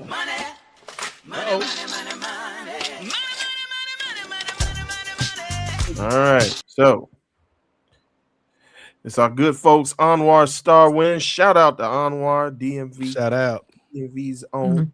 What did you think of the Spider-Man brand new day trailer? Oh, well, look, I'm looking at Anwar like Tony Khan looked at our brother Jay when Jay asked that question the other night. I got the crazy smile in my face now. I'm glad you asked about Spider-Man brand new day and our thoughts on the trailer because tomorrow at 6 o'clock, it'll be myself. It'll be two-way Ray. It'll be Brittany Monet. I don't know who else gonna be joining us. Maybe Jay. I know Chris don't give a damn about this Spider-Man's. Oh no, I care about it. Have you seen the trailer yet, Chris? No, I haven't seen the trailer yet. Okay. I'm gonna watch it. Yeah, you should join us, Chris, because me and Brittany, we made a pact with each other. We was like, hey, fam. As soon as we saw that trailer hit the streets, we was like, don't you watch it? I was like, don't you watch it? So we saved it for Monday. So Monday at 6 o'clock, Nefarious Media Network YouTube channel. Subscribe right now if you haven't done so already, because we're gonna be going live, watching the Spider-Man brand new day trailer, giving our thoughts on that, as well as talking about just kind of what Marvel's been doing lately. Because Daredevil pops off this week. Wonder Man was hot, Ray. So Marvel's doing their thing right now, and I'm excited. I'm hoping this brand new day trailer is great. Look, my niece tried to spoil it for me. I was like, I had to hit it with the Desmond Howard with the Heisman. Like, you ain't gonna ruin this for me like you ruined Avengers Endgame for me. Talking about Uncle Nate, Iron Man dead. Like, how you gonna start a conversation like that? You ain't even say hello enough. Hey, Uncle Nate, Iron Man dead. Like, shout out to Tom Holland, man, because he got himself Zendaya. He got Zendaya, and he gonna be the first Spider-Man out of all the Spider-Man to get 4 films. Probably 5 films, maybe even 6. The double trilogy, right? You ain't never seen nobody outside of Mission Impossible or James Bond get a double trilogy. Maybe Star Wars 2, but the less said about some of them trilogies, the better. He got 6 movies already, though. He got 6 movies, but I'm talking about 6 Spider-Man movies. Yeah, he got 6. He gonna be the first to do it. He gonna be the GOAT. He gonna be doing Spider-Man when he old, when he 40. Coming back like a youth pastor. That's gonna be how the bad guy gets in the fight. The whole movie he ain't fought nobody. Spider-Man, you old. I do like the in the comics where they have the older Spider-Man in the comics. You know? The ones after college and where he's like in his 30s, 40s. I like those comics. So if they want to go that route, I'm cool with that. And I think they like Tom Holland is perfect because he was just young enough to play a believable high school Peter Parker, unlike, and no disrespect to Andrew Garfield and Tobey Maguire, them the GOATs, man. But he was actually a believable high school kid that we are seeing grow. So he can, like these last 3 movies, we can have adult Spider-Man. Right, and he does a good job at the Brooklyn accent too. I don't think that Toby Maguire or the other dude did as good of a Toby said, job. "Damn the accent, cuz this is what you get. You pay for Toby Maguire, you getting Toby Maguire." Yeah, exactly. Shit. Though. I got a ring theory for that. Oh, you got a swing theory? Ring theory. A swing theory, if you will. Swing. Because I do think Tom Holland will end his time as Spider-Man. Dying so he can pass it on to Miles Morales. Whoever that live action Miles Morales will be, he will end his contract in death, passing it to the new live Miles. I like it. Not that I don't want to see Tom Holland die, but if he got to die, not Tom Holland, Peter Parker as Tom Holland. Like, we don't want to see Tom Holland die at all. But if Peter Parker, the Tom Holland version, got to die, I think that'd be a good way to do it. Yeah. Well, in the comic book, Miles Morales doesn't exist in the main DC timeline, right? He started off in the Marvel Ultimates timeline. Eventually, like the popular. This is how you can always tell where you stand in your universe, because when they combine the universes, everybody don't get to make it to the combination rate. Right? Yeah. They're like, we're gonna take Spider-Man, Miles Morales. We're gonna take the Ultimate, like Fantastic Four. We're gonna take like somebody else. The rest of y'all, I don't know what happened to y'all. Y'all might pop up a year or two from now. Yeah, it's like it's like the DC comics when the milestone characters merge with them. Not all the milestone characters made it to. They was like, Static, come on in, brother. Come on in, Static. I got it, Rocket. Come on in. Yeah. I'm hardware. Hardware over there, brother. Yeah. We the Blood Syndicate. Nope, not gonna take you guys. Sorry. Yeah. Shout out to Milestone. R.I.P. Dwayne McDuffie. R.I.P. to him. But yeah, we're excited. I'm excited for Spider-Man, the Spider-Man trailer, man. So we're gonna check it out tomorrow, Monday evening at 6:00, somewhere around 6. Y'all know we don't start on time. On the Nefarious Media Network. We on that CPT, that Comics People time. So we're gonna start and we're gonna do a live reaction to the Spider-Man brand new day trailer. So I'm excited for it. But let's get back to this WrestleMania conversation.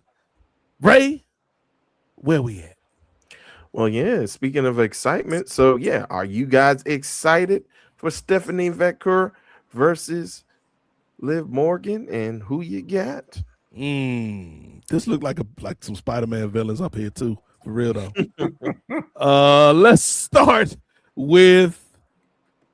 Let's go opposite order again. Start with Gerard Downtown Brown, Stephanie McMahon versus Liv Morgan of the Judgment Day.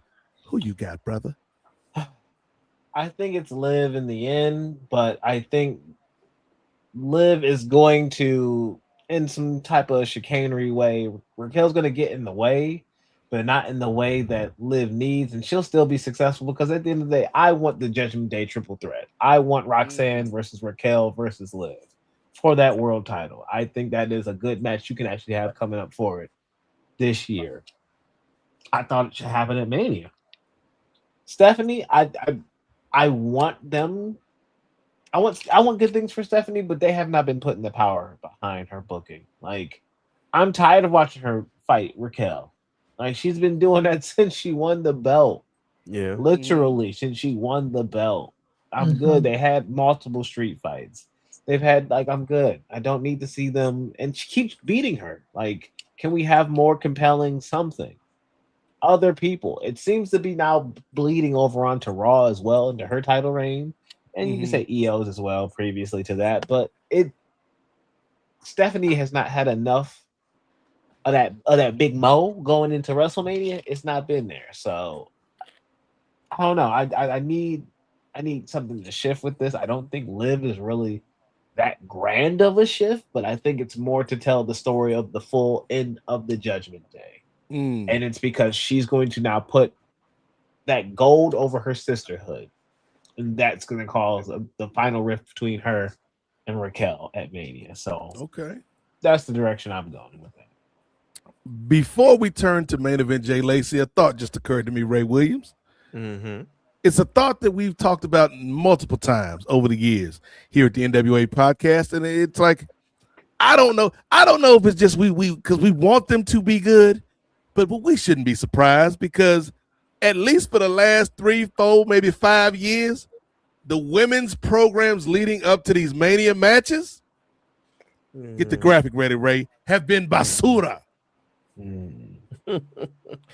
Even the good matches, like we know, like Bianca and Sasha, that was a great match. The build, basura. Yeah. Okay. Yeah. Some of these other women's matches that they've had the build for, Bianca and Becky. Great match at WrestleMania. The build, basura. Yeah, Sasha and what's her name? Sasha Bianca. Yeah, that was basura. The build was basura. Yeah. This build for this match, basura. Jade and Rhea, super duper basura. Okay, and so it's like if I am the women on these rosters, like obviously you don't want to ruffle no fellas because we've all got jobs and bills to pay. But why do they always insist on having the women bail out the terrible booking? Yeah, it's ridiculous. Like it's like if these are stars, if you want me to believe in these stars, if you want me to believe in these stories, give me something to believe in. And I've every year going into these women's matches at WrestleMania, I feel like Kendrick at the end of Meet the Grahams. Why believe you?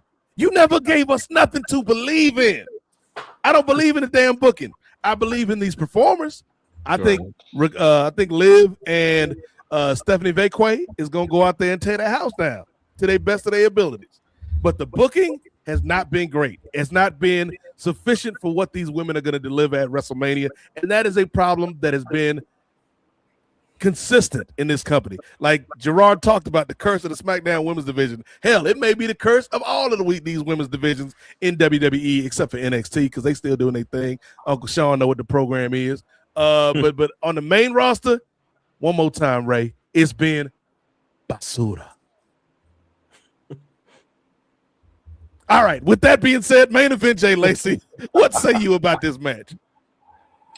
Oh man, I'm gonna keep it short and sweet. I think Liv Morgan's gonna win, and it's not because I don't think the match is gonna be fire. I think just what Gerard was saying. I think there's more juice to be squeezed out of the Judgment Day implosion. You know, I think with Roxanne, her injury, I think that threw a wrench in everything.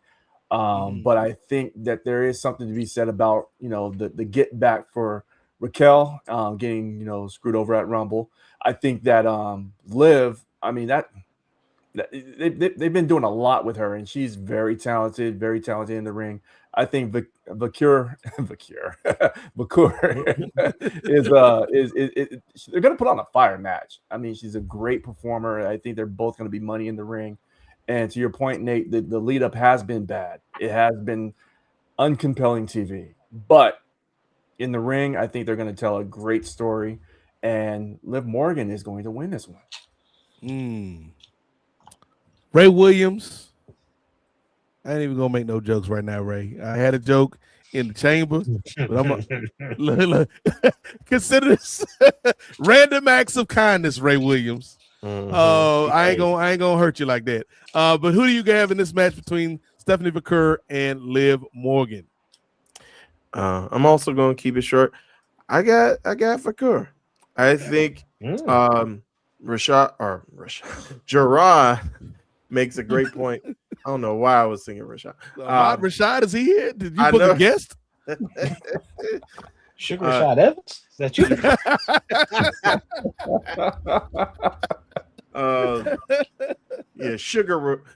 Sugar Gerard. Wow. Jack Cosito, exactly. I think we had a consensus on that one. I'm over here like I'm a boxer. I guess I got hands. Okay. Right. I'm just thinking I'm over here throwing out shadow boxing. Sweet science. Yeah, you get having a good time. Sugar Ray Brown. I think Gerard made a good point as far as Magamami is concerned. With Raquel throwing getting thrown over the top rope in the Royal Rumble by Liv, and then Liv ended up getting the actual shot. I think Raquel is going to get back. I think she's going to get a receipt at Mania, and then I think that's when the friendship kind of breaks up between those two. Also, it'll be interesting. We were talking about injuries before. It'll be interesting to see if Roxanne Perez comes back and then takes the side of Raquel, and they end up beating down Liv at the end of that match as well.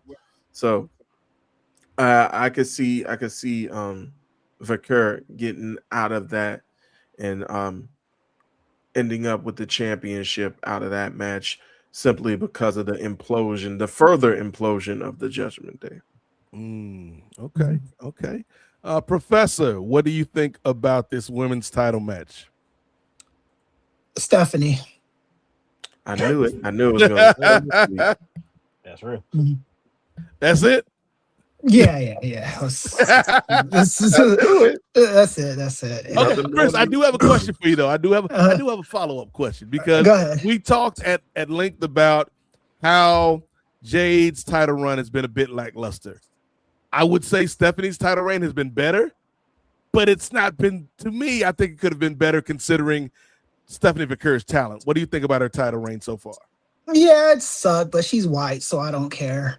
God. Damn. Is Stephanie Vaquer white?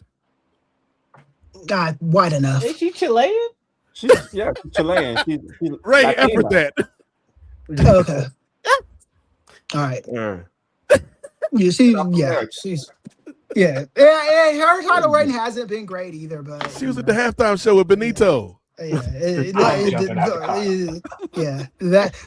for the Chileans to worry about. But some Latinos think that they're white. Like, I think I've heard of the term white Cubans and all that stuff. So some Latinos. There are white Cubans and they're black Cubans and they're Afro Cubans, and they're you mean I don't know if she's a white Latinos come in different races, or different racial backgrounds, same ethnicity. So many colors to a rainbow, Ray. You ain't got to limit these sisters. Oh, Nate, stop. Look, Rachel Dolezal told us we was in a transracial, post-racial America. But anyway, if you had Rachel Dolezal on the March edition of the NWA Podcast in 2026 on your bingo list, check it on off. But anyway, Stephanie McClure and Liv Morgan, I think, to Chris's point, man, not the whole race thing, but I think the reign has been lackluster, but it has had a little bit more juice than Jade's, maybe because it's a byproduct of being on the A show, so to speak, on the Netflix show. Maybe it's because they've at least varied her opponents to some degree. Maybe it's because they've at least given her more than one damn title defense. Yeah. Which should be the bare minimum for a champion. Like, Ray, again, man, don't try to come out here and insult me like you, Roman, and I'm Phil out here. But I'm old enough to know and remember back in the days, champions had a 90-day defense window. Yeah. And if you ain't defend that title in 90 days, there were consequences and repercussions. The game did change. But I think they're going to change the title. Well, shit. We all expect them to change the title on SmackDown. At least that would be, I would put the betting odds in favor of that. But don't bet on wrestling, kids. So would you see them doing 2 title changes at WrestleMania for the women's championships? And then the question after that is, if they're only going to do one, which one has the bigger impact? And I think it's this one. Because as you alluded to, fellas, there is more intrigue with this Judgment Day implosion. I think it's good. I think when we get to that match, we get that 3-way with Raquel, Roxanne, and Liv, that'll be insane. Although it does kind of fall into the trope and the trap of you're just a babyface because the bad girls kicked you out of the bad girls club without any real character development or growth. So I hope that they've put again, Ray. I'm hoping that this Basura writing team put some effort into their craft. What do I look like on these streets? But I hope they would handle this with care. Stephanie's had a decent title reign. She's still going to be in the mix because she's still very popular. She's still over. And she does a thing in the ring, but Liv's got this, in my opinion. What's next, Ray Williams? All right. Well, now we'll go into our men's world championship matches. We'll start off what I feel will be our consensus of what is going to be the main event on night one. And that is Cody, not so much Raheem Rhodes versus Randy Orton. So we got the Viper versus Cody, Devontae, Raheem Rhodes.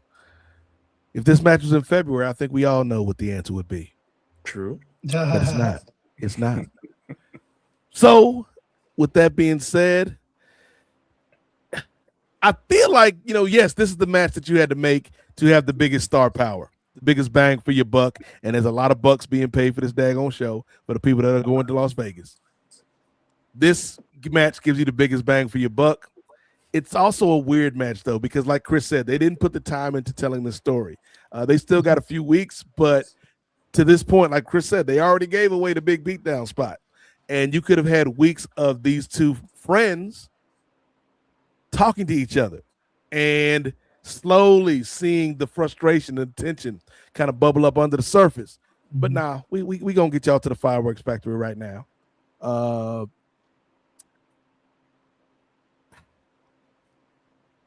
I don't like them taking the belt off of Cody so soon after he won it, because then it's kind of like, why did he win it? And the reason he won it is because you wanted the stars in this match. And so you're also telling me Drew ain't no damn star through your logic that you're showing me on TV.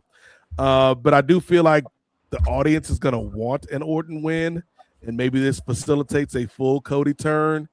I just don't like it. I feel like they booked themselves into a corner here that they didn't need to, and they weren't clever enough to write themselves out of a corner. Like if they had hired Gerard and Jay on a mid-level exception contract, they could have kept going in there and helped them polish the story up. But right now, even though I like Cody and I respect Randy, I'm not really like amped for this fight. But I'll go with Randy for the win. Professor, who you got, man? Yeah, I think Cody's winning this one. Cody is one of their three. The other two are doing the Raw main event. Randy, again, he's right underneath them. And Randy is, I don't know if he's necessarily there to win world titles at the moment. Cody Rhodes, I think they do probably want to do something compelling with him post WrestleMania. What that is, I don't exactly know. Like you said, Nate, the problem with this one is I think they got a little shook by those lackluster WrestleMania sales, and they tried to force some WrestleMania sales with Randy Orton beating dude down last week. I think that's what that was about. I think I'm interested in this match just for the historical context behind it. And I think it'll be a good match, but and Cody Rhodes is one of their golden goose until he doesn't want to be that anymore. So I think Cody Rhodes is winning this. Let me ask you another follow-up question, Chris. Because, we're talking about there needs to be more juice in this, and give me some intriguing storylines. What if, you may not like this, I'm just throwing this out there, but what if they really want to submit this Randy heel turn? He's an employee just like anybody else, but the man that signs his checks is the final boss, cuz. Yeah. Would that excite you if they threw Dwayne into this mix? Nah, it would actually make me be like, oh god, Make it this worse. is gonna be worse than what I thought, man. I love The Rock. He's still one of my all-time favorites, him and Bret Hart. You know, I love The Rock, but he's got some booze waiting for him when he gets back to WWE television. If he would have been nominated for that Oscar, I think he would have quelled some of those boos because the company would have just been so high off of the first wrestler getting an Oscar nomination. Golden Globe is good, but it's not the Oscar, you know. He needed the nomination. He didn't need to win the Oscar. He needed the nomination. And he didn't get that. So I don't think The Rock is saving this shit, man. Unfortunately. I'd be intrigued. I'd watch it. Do I think he's saving this from the Boo Fest that's coming to his way? I don't think so. I think he's got him coming. I think they're going to be loud and vicious and deafening. Okay. Just like that. I do. I could be wrong, but I just think they're so, just looking at the online sentiment, and I know online isn't real life, but just looking at the online sentiment this guy has been getting since last year, I don't think it's died down. I don't. Ray Williams, Randy Orton, the Viper, versus noted white Cuban Cody Rhodes. Who you got, brother? Yeah, shout out to Cody. Codito. Yeah. Well, Cody's not a junior, so Codito would not be appropriate for it. The question is, who did Cody cheer for in the World Baseball Classic? That's what we need to know. Yeah. Who was you rooting for, Cody? Yeah. So, before we get to my pick, let's see. Here comes the money. Uh-oh. Here we go. Money talk. Here comes the money. All right. Frequent contributor T. Anthony All, thank you. Salute T. Anthony. Chat, brother, with the, I believe, $5 Canadian chat. He says, the women's division has been given such a bad hand. I absolutely forgot that Julia is their U.S. women's champ. Me too. Who's that? Julia? Oh. Yeah, wow. she won it for a second time over Chelsea. Oh, wow. Before Chelsea got. Oh, yeah. Yeah, I forgot that shit too. So, yeah, you're not the only one. Shout out to Julia. I like Julia. And I watched SmackDown this past week, and I forgot that. Yeah. If only they have her on, and then for you to realize she still got the bill. But yeah, that's what I'm saying. It's like they're just. It's kind of like they're spreading the women too thin, and I didn't even mention with the women's tag team division. Yes. Like you said, Nate. I know they can kind of have women do like little side quests outside of their division, like with the Charlotte. You can do that, but yeah, I just don't think they see it that way. I just think they see, oh, you're stuck in this position. For right now, we just got you in tag. We can't have you doing singles or going for any singles titles while you're still doing in the tag division. It'll confuse the fans. Yeah. Which is crazy because like you said, Chris, I think you can put her up against, well, maybe not a Lash legend, but definitely put her against a Nia or a Tiffy again. Yeah. With Jay. But getting back to this WWE Undisputed Championship.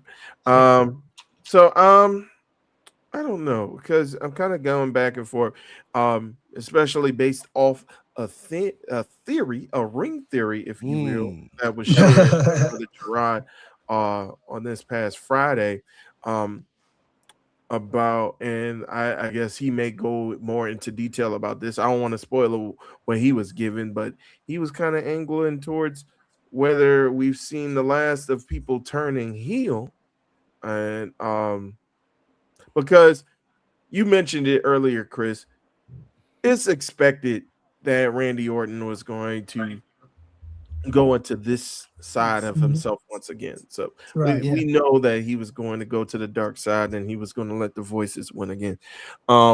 What's interesting is that he had the phone call on his Boost Mobile and whatever kind of camera that they was using in his house on that Monday to record him doing his interview on. I don't know what that was, maybe a BlackBerry, but it was one of his Ring cameras, his Amazon cameras at the house. Yeah. Ring.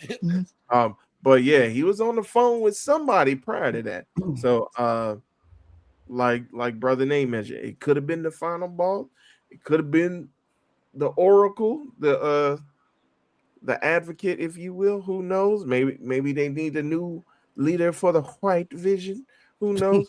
So we still gotta figure out. There's so many mysteries on SmackDown. We gotta figure out who jumped Jacob. We gotta figure out who jumped Jimmy, or was it Jay? Who jumped Jay? That one time. Did we ever find out what the Rock gave Cody that night after WrestleMania? Right. No, we didn't, What he man. said in his ear, yeah. Yeah, that's a question for you, Ray. Does the, like Nate posed to me, does The Rock save this feud if he comes back? Does he add intrigue to it?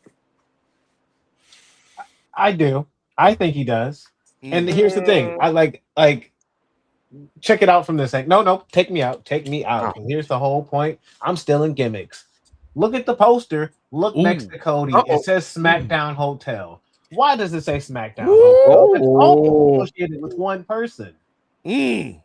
So is it, hey, Cody has finally given his soul over and it's a double turn? I'm tired of getting jumped. I'm going to go to the last person. I'm going to stop this nonsense. Or is this the Saturday morning cartoons? Is literally The Rock genuinely the final boss? Is he Claw? Is he the person in the chair dictating all this, sending out his goons, and it's been one by one? I'm gonna send all these people against you. I'm gonna turn your best friend, your idol, John Cena, against you. Literally, Randy said, I didn't want it to be you. Basically, I didn't want it to be you, nephew. Like, it should have been Drew, because I hadn't had a Hell in a Cell with him before. I don't like him. I literally beat up Ric Flair and Shawn Michaels in the dark because I didn't like Drew that much. Like, with night vision goggles, we don't forget that. Like, I don't forget that. So, like, literally, that'd have been easy for me to beat you down and jump you for that. But no, instead, it's literally Randy having to take out his little nephew for the belt. He needs that 15 because he's chasing Cena's record. But now maybe a Rock got in his ear as well, saying like, "Hey, yo, you got to just take him out." What if The Rock is pushing all these people from behind the scenes, getting in the ear of a KO, getting in the ear of all these different people, and it's been this, like, I've been the one the whole time. Like, I hate the movie to death, Rise of Skywalker, but literally, Emperor Palpatine was brought back in that movie. Spoiler alert, it's awful, but spoiler alert if you ain't seen it. But he was brought back and he was like, "Oh, Kylo Ren, I've been all the voices you've heard this whole time. Cool, boo." But with this regard, I like that because, okay, Cody, you ain't gonna come with me. Bet I'm gonna make your life a living hell. But to the degree that I'm behind the scenes, you never know it's me. So I think in this match, either we get the double turn and Cody finally joins and gets that soul over, or is Randy finally getting what he needs because Dwayne over here playing games. It was me all along, bro. It was me all along. I think the only way you could bring The Rock back is as a bad guy. I think if you try to bring him back as a face, I think it'll be an epic fail. So I do, from that aspect, I'm intrigued. But let's keep it like that, Gerard. They gonna cheer him anyway. The second he started. I don't booed agree him with that. for the stuff with Cody because they wanted Cody to go for that title. The second he became final boss, Muggs was, "Oh my god, that's the this is peak wrestling. Oh my god, this is amazing. Aura, this is that. Oh my god, this is what I needed." That's what everybody begging for. kill Dwayne. So the second he come back doing his final boss, oh, look at you now, boy. Everybody keeps saying, look at you now, boy. He's got the capability to turn him into to turn the boos into chairs. He's very good at that.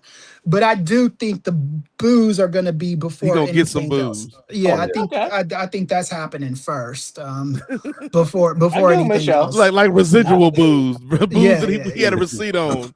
Yeah. Because I don't even think that, I don't know if this is necessarily even fair to Dwayne. He's gotten the most backlash from that John Cena heel turn. And maybe he does this. Because I think he gets heat because he went the fuck away. This dude left us with a shitty storyline and didn't come back. So he knew what he was doing. He's getting heat for that. But like, there's too many cooks in the kitchen on that show. And if The Rock is just like and I think. And The Rock does have the kind of power in that. I think The Rock is higher than Triple H on that pecking order. He might be higher than Nick Khan. I'm not sure about that, but I think so. He might be. If he's a board member, yeah.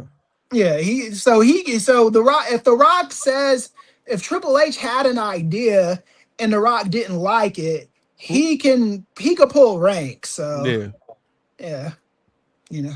That'd be a hell of an episode of Unreal. Yeah. I love that episode of Unreal. See, he was like the real boss. Or if Hogan, me and Dwayne just didn't see eye to eye on this particular issue. I would have loved to seen Unreal when Triple H had to job to Hulk Hogan. I would have loved to see his reaction to that shit, man. Like the crybaby sobbing he'd be doing for that. The name of the episode: What You Gonna Do, Brother? Right, yeah. or the episode when Shawn Michaels found out he was gonna have to job to Hulk Hogan, and he did all that overselling in the match. Yeah, I'd like your heart gets broken. Yeah, I'd love to see the reaction to this. Bruce Pritchard backstage. Why is Shawn doing this? You know, overselling every fucking thing. Did we tighten those ropes? Why is he springing like that? Yeah. Hogan's really powerful tonight, fellas. Right, yeah. Right. That is perfect. Look at the holster go. Yeah.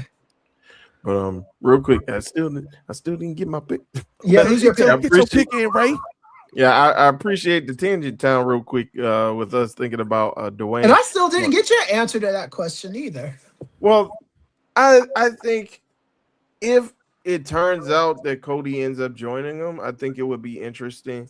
But if like prior to that, I'll be like, I don't know, because it's like you're coming back to a thing that you kind of put to bed, and I don't know. But if Cody ends up giving in to those urges, like then I think it would be pretty interesting. But would I be anticipating WrestleMania anymore if just by The Rock coming back? Nah, I wouldn't. But I think kind of looking back at Cody's record, he lost at 39, he won at 40, he lost at 41. I think he's due for a dub, so I got Cody. Okay. Yes, Ray, same here. All right. So we got 1 for Randy, 2 for Cody. What say you, Jay Lacey? Orton with number 15. I got Orton winning this one. And if The Rock is the phone call that, was the one that called Randy Selly, that would really that would be very intriguing, because again, making Cody's life miserable was The Rock's mission, especially after he told him the GFY, so I would definitely that would make this road to WrestleMania a lot more appealing if that were the case. Do I think that's going to happen? No, not at all. I mean, I don't think they thought this far ahead. I mean, all they did was like, hey, we need to sell tickets to Allegiant Stadium one more again. Who can do that? Let's put Randy on the billboard. Let's put him on the marquee. Let's put Cody on the marquee. The fans will love it, and they like it. They don't love it, but hey, But I think Randy Orton getting to number 15 is what the end game is. I think there's a lot more opponents that creates a lot of opponents for Orton at this point. And I think there is going to be a turn, and that's going to be a slow turn where Cody goes to the dark side. And I hope we get a version of what we've seen before, because he could pull off a great heel. I mean, we saw it in Ring of Honor. We saw touches of it in TNA. But I think that putting Cody at in a heel position would really make him an American Nightmare, and that's what I'm here for. We getting full Homeland is what you're saying. Hey, let's go 100% Homelander and see what it do. Yeah, I did like the TNA heel turn he did, where he was like asking Brandy, "Are you sleeping with him with Moose and shit?" Oh yeah, that was some funny shit, man. I gotta admit that was like he was doing like the American Psycho kind of thing. He kind of he gave off a lot of Christian Bale and Shaft vibes with that heel turn. Shout out to Peoples Hernandez. Yeah. Shout out to he takes care of his peoples. Right, yeah. Is he really stabbing himself with an ice pick? I don't know. I'm that crazy. I don't know who be that crazy. That hurts. Shaft, you killed my brother. But before we get to Gerard's answer, because he's got to break the tie. Right now, we got 2 for Randy, 2 for Cody. I think I really like your theory, Gerard, about The Rock being the one pulling the strings, the invisible hand of Dwayne Johnson. Because not only is that showing like the Machiavellian aspects of this final boss character, but it's also flipping what Cody said he was going to do to Roman. When I'm done with you, you will be a chief without a tribe. You'll be a man with no friends, with no family. And he's slowly picking away all of Cody's allies. Like even him and Sammy had friction the other night on SmackDown. And so it's like, if that was what this is leading to, then well played, creative team and Dwayne Johnson. But to Jay's point, I don't know if they thought this far ahead. If someone's out there listening, let us know the Rock's shooting schedule for the spring and summer, and then I'll be able to predict. I think he got a movie with Kevin Hart coming out this summer, rush it, or this spring, or is he shooting? Is his shooting schedule? They're shooting right now. I'm not sure what their shooting schedule is, but I know they're shooting with the Jumanji movie, another one. So he's 3. Yeah, he's not being at WrestleMania. Back to the jungle again. Right. And if he was going to be at WrestleMania, they'd advertise it right now. They wouldn't wait until the day of. But here's the thing. This is night 1 main event, which means you'll get all the buzz and energy and hopefully carry that momentum right into night 2. That's all you need to do. He can show up just like he did at the Bad Blood pay-per-view and throw a hand signal up, throw whatever game sign he want to do that day and call it. Yeah. Because here's the thing. I think he got them unlimited nights and weekends minutes because I think he also is the one that Paul Heyman called when he needed to deal with Adam Pearce. Everybody who's in that final shot with Cody at 40. Oh, you know who embarrassed me? Bet. Every one of y'all. Oh, hey, you and my family, cuzzo. Bet. I'm still coming after you. Roman, you failed me in the end. I'm taking your wise man. You don't need a wise. He's really not my wise man. Look back at the whole time building up to 40. Paul literally seems conflicted every time The Rock comes around, and he seems like he's starstruck and more focused on The Rock. And he had a red phone case, I'm sure, when he was talking to The Rock. He still has that red phone case. There you have it. He's talking to The Rock. He's been talking to The Rock this whole time. So I don't think it's Seth's vision. It's The Rock's vision. I've said that before. Because he's coming out. He is literally the final boss. He'll be like a Thanos. Thanos had multiple people. He had his kids that were going to grab the stones. He had the judge guy from Guardians of the Galaxy. Obsidian. The judge guy, Ronan the Accuser. Yes, Ronan the Accuser. All of them. He had multiple people. And he tried to do the DC thing once, and that didn't work. So you know what? I'm going to do the Marvel thing, but now in WWE, and I'll become the final, like literally, I'm the final boss, just like a Thanos would. So these are all the other Avengers movies and all this. So yeah, go ahead, do the shooting schedule. I'll get small, I'll get big again. I'll do whatever I gotta do. But do your thing. Let the narrative build. You see the tension with Jay. You see the tension with a Sammy. You see the tension with a Cody. The friendships and the allies are no longer there. Cena gone and out the window. Randy desperate and starving for gold. Like Cody is going to be alone in the same way that Roman is soon going to be alone, because Roman has a bigger story coming, and we'll get into that later on. But like, it's literally they are all being whittled down and taken from. Like they're all going to be, like you said, people on an island by themselves. That's what The Rock is doing. You all were powerful together. I will rip you apart. This is the Civil War. I'm not trying to equate him to Baron Zemo, but like, because I think Rock is bigger than Baron Zemo, but literally he's tearing them apart in that same regard. So you're saying it at the end of WrestleMania Night 1, it fades to black. We've seen the TKO logo.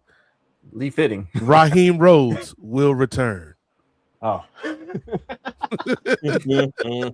I probably say the final boss will return. Yeah, the final boss, yes. Because that's how it ended in Infinity War. Thanos will return. So, but no, I think I'm gonna go with Randy. I'm gonna go with Randy being an associate of The Rock. So, you know the sad thing about this, Ray? We just gave these Bammers like a year's worth of stories. They ain't gonna use none of them. Yeah, well, they have to. A lot of that those stories are indicative of what Dwayne's schedule is, though. You know, like if like he does the unannounced appearances when he has a weekend or a day free up, like the shit he did with Eric Rowan at that one WrestleMania. They didn't know they were gonna have The Rock like 3 weeks in advance. So when they got The Rock, they were like, okay, Rowan, you're fucking doing the favors. You're doing the job for The Rock this day, you know? I think they found out like maybe a week before that The Rock was available for that WrestleMania. So if The Rock has a free weekend, he'll do WrestleMania unannounced. But if they know he's going to be there, especially with the way ticket sales are moving, they would announce them today. They're like, I just want people to kind of understand that they're not gonna, unless he just absolutely at the last minute says I'm gonna be here. Right. They'll advertise them weeks in advance. That makes sense. What we got next, Ray Williams? All right. Well, the last officially confirmed match, Brother Gerard, you were doing a little bit of foreshadowing, but yeah, we ain't got to wait long, brother, because company man, Chicago made CM Punk will be taking on Roman Reigns. Okay. For the WWE World Heavyweight Championship. And before we get into our predictions for this one, may I say, I don't know if anybody noticed, we've been seeing two different styles of backgrounds. We had the Mad Max one with the yellow and like everything getting destroyed, like post-apocalyptic. Like what they trying to say about people to go to night one? Like that's what they expect. Are they going? Ooh, if they have two different stages, that's too much work. If they got two different stages, like a broken welcome to Las Vegas sign somewhere. I think that's too much work. They ain't doing all that, Ray. No, they ain't doing all that. That's another one of our ideas they ain't gonna take. It's an LED screen. They're gonna change them LEDs up to be whatever they want it to be.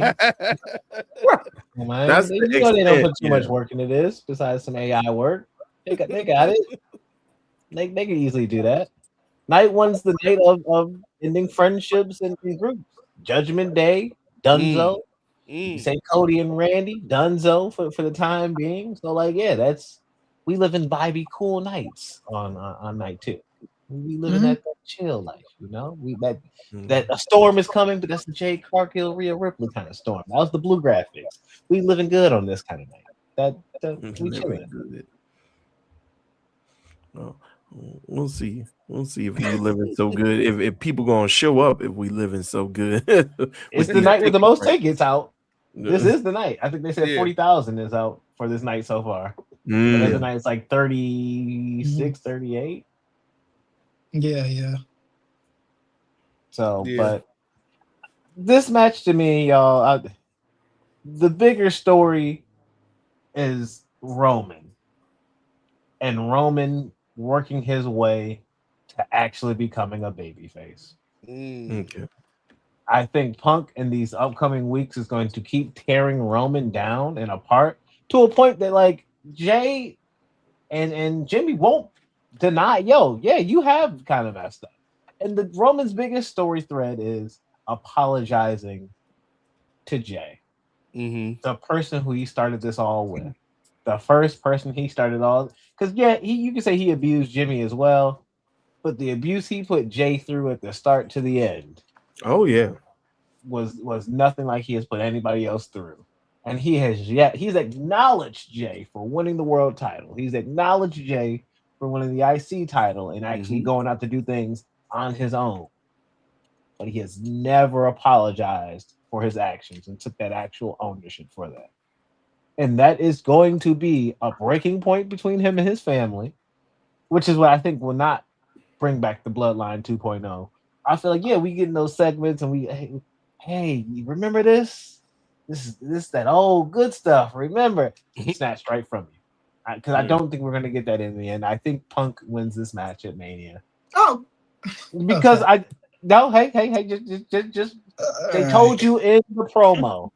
The gold belt was made because Roman did not show up to work. The man did not show up to work. Are we going to let him take the belt that was made because he did not show up to work? I think him losing, because they said, oh, you want to legitimize the belt, put it on him. Him going after that belt and losing in the main event, the final match, because that's how you legitimize a belt. Not putting it on first at Mania, not putting it on wherever it is on the card. Because it's been first the last two Manias, at 40 night 2 and at 41 night 1. Put the belt on last. Let it main event some shows. Let it have some prestige. When it's not having those moments, the belt's not going to feel big. So yes, Punk beats Roman. Because at the end of the day, Roman has a bigger narrative, and it's not with a championship belt. He does not need to carry another belt for right now. He can get that belt back in the future. Punk can lose it to whoever the next big person is. Hey, I see you stumping your head on the desk, Chris. But here's the thing: what if you hold on to that belt for maybe like 2 more months after Mania and gets wrecked by Oba? Brock Lesnar style. Brock was on the main roster for only 6 months, and then he took out The Rock. Go ahead and let him take out Punk, because him destroying a Punk, you're not gonna get that with Roman no time soon. Right now, not in year 1, in my opinion. But a Brock Punk 1-2 to boost up a Oba, I'd feed Punk in a heartbeat to him.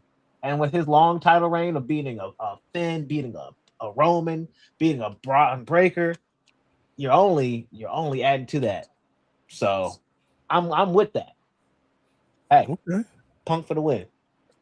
Okay, all right. Let's you know what? In the interest of equal time, let's skip the regular order. Let's go straight to the esteemed gentleman from Los Angeles, Chris. What are your thoughts on this match, Professor? Roman Reigns is winning this fucking match. He is their guy. Like, he is their Hulk Hogan. He is their Steve Austin. He is their everything. Roman Reigns is not losing to any fucking body. Punk is the same kind of way for most people on this roster, except for Roman Reigns. Roman is not losing this match. I don't see any reality on any timeline. You Doctor Strange that you saw all the timelines, Chris? Yeah. I just don't see that happen. And Roman is winning this shit. It'll be a good match. But CM Punk is not gonna leave this company for 13 fucking years. Talk all that shit. Come back to this company. He did main event. This is one thing that me and Nate and nephew did call. We said he will be back in WWE. We said that he'd be back, and when they bring him back, he's going to get a legitimate run. He's going to get world titles and stuff like that. I don't think anyone ever doubted that about, not us three. I don't know about everyone else. We never doubted that. Him beating Roman Reigns at a WrestleMania is a bridge too fucking far for me. So yeah, I just don't see that. All right, I'm gonna take the hot tag and go because I feel like we in a rhythm right now. So I'm of two minds about this, Ray Williams, because if we are to go with what is the best for this company in terms of the storytelling, in terms of actually giving your audience something that they can sink their teeth into, it's Gerard's route. Particularly if you do the Rock story. You know what I mean? Like you can search through all the permutations and hit him with that Stephen Strange. Is there any possibility Punk could win? But I have a question for you, Ray Williams. You can bring me back out. Yep. It's a question that I've asked you many times on this program, but it hadn't been asked in a while. Do you know the Muffin Man? The Muffin Man? Yes, the Muffin Man. This man, company man, Punk. In this particular feud, it's weird because if we're going by, again, what would be the most compelling storyline to send Roman and Punk off on, it's CM Punk winning. Despite being neither one of these guys has been a good dude in this feud, despite getting cheers from the audience. Punk out here talking about people's dead daddies. Roman Reigns being ageist to a dude 5-6 years older than him.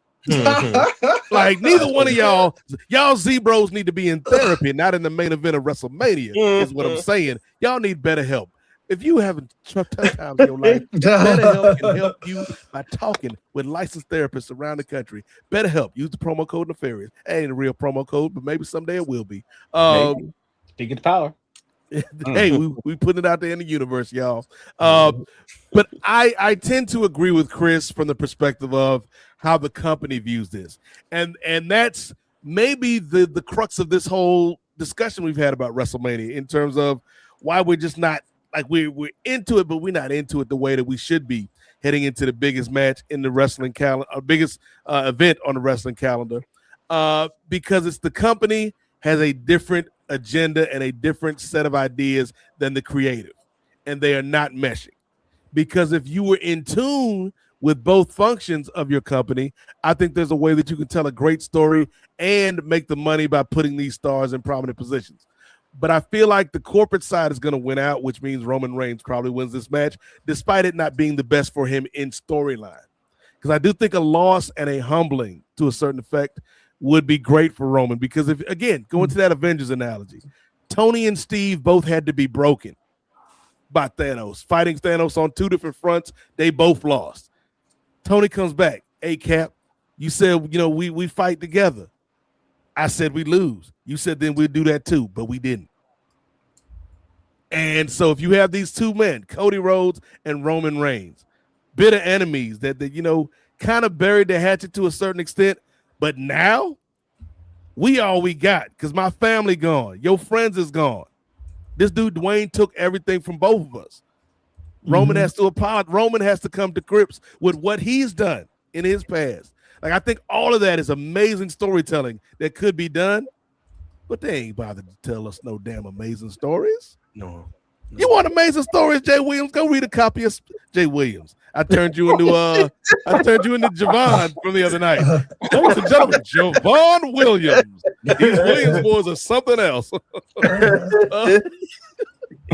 Jay Lacey, you want to read an amazing story? Go pick up a copy of Spider-Man, cuz. Because they ain't giving you no amazing stories here. They giving you some stories. They giving you some Basuda stories. Or that 80s anthology show, Amazing Stories. Go watch it. Yeah, go watch Amazing Stories, the 80s anthology show somewhere on YouTube. They got the clips.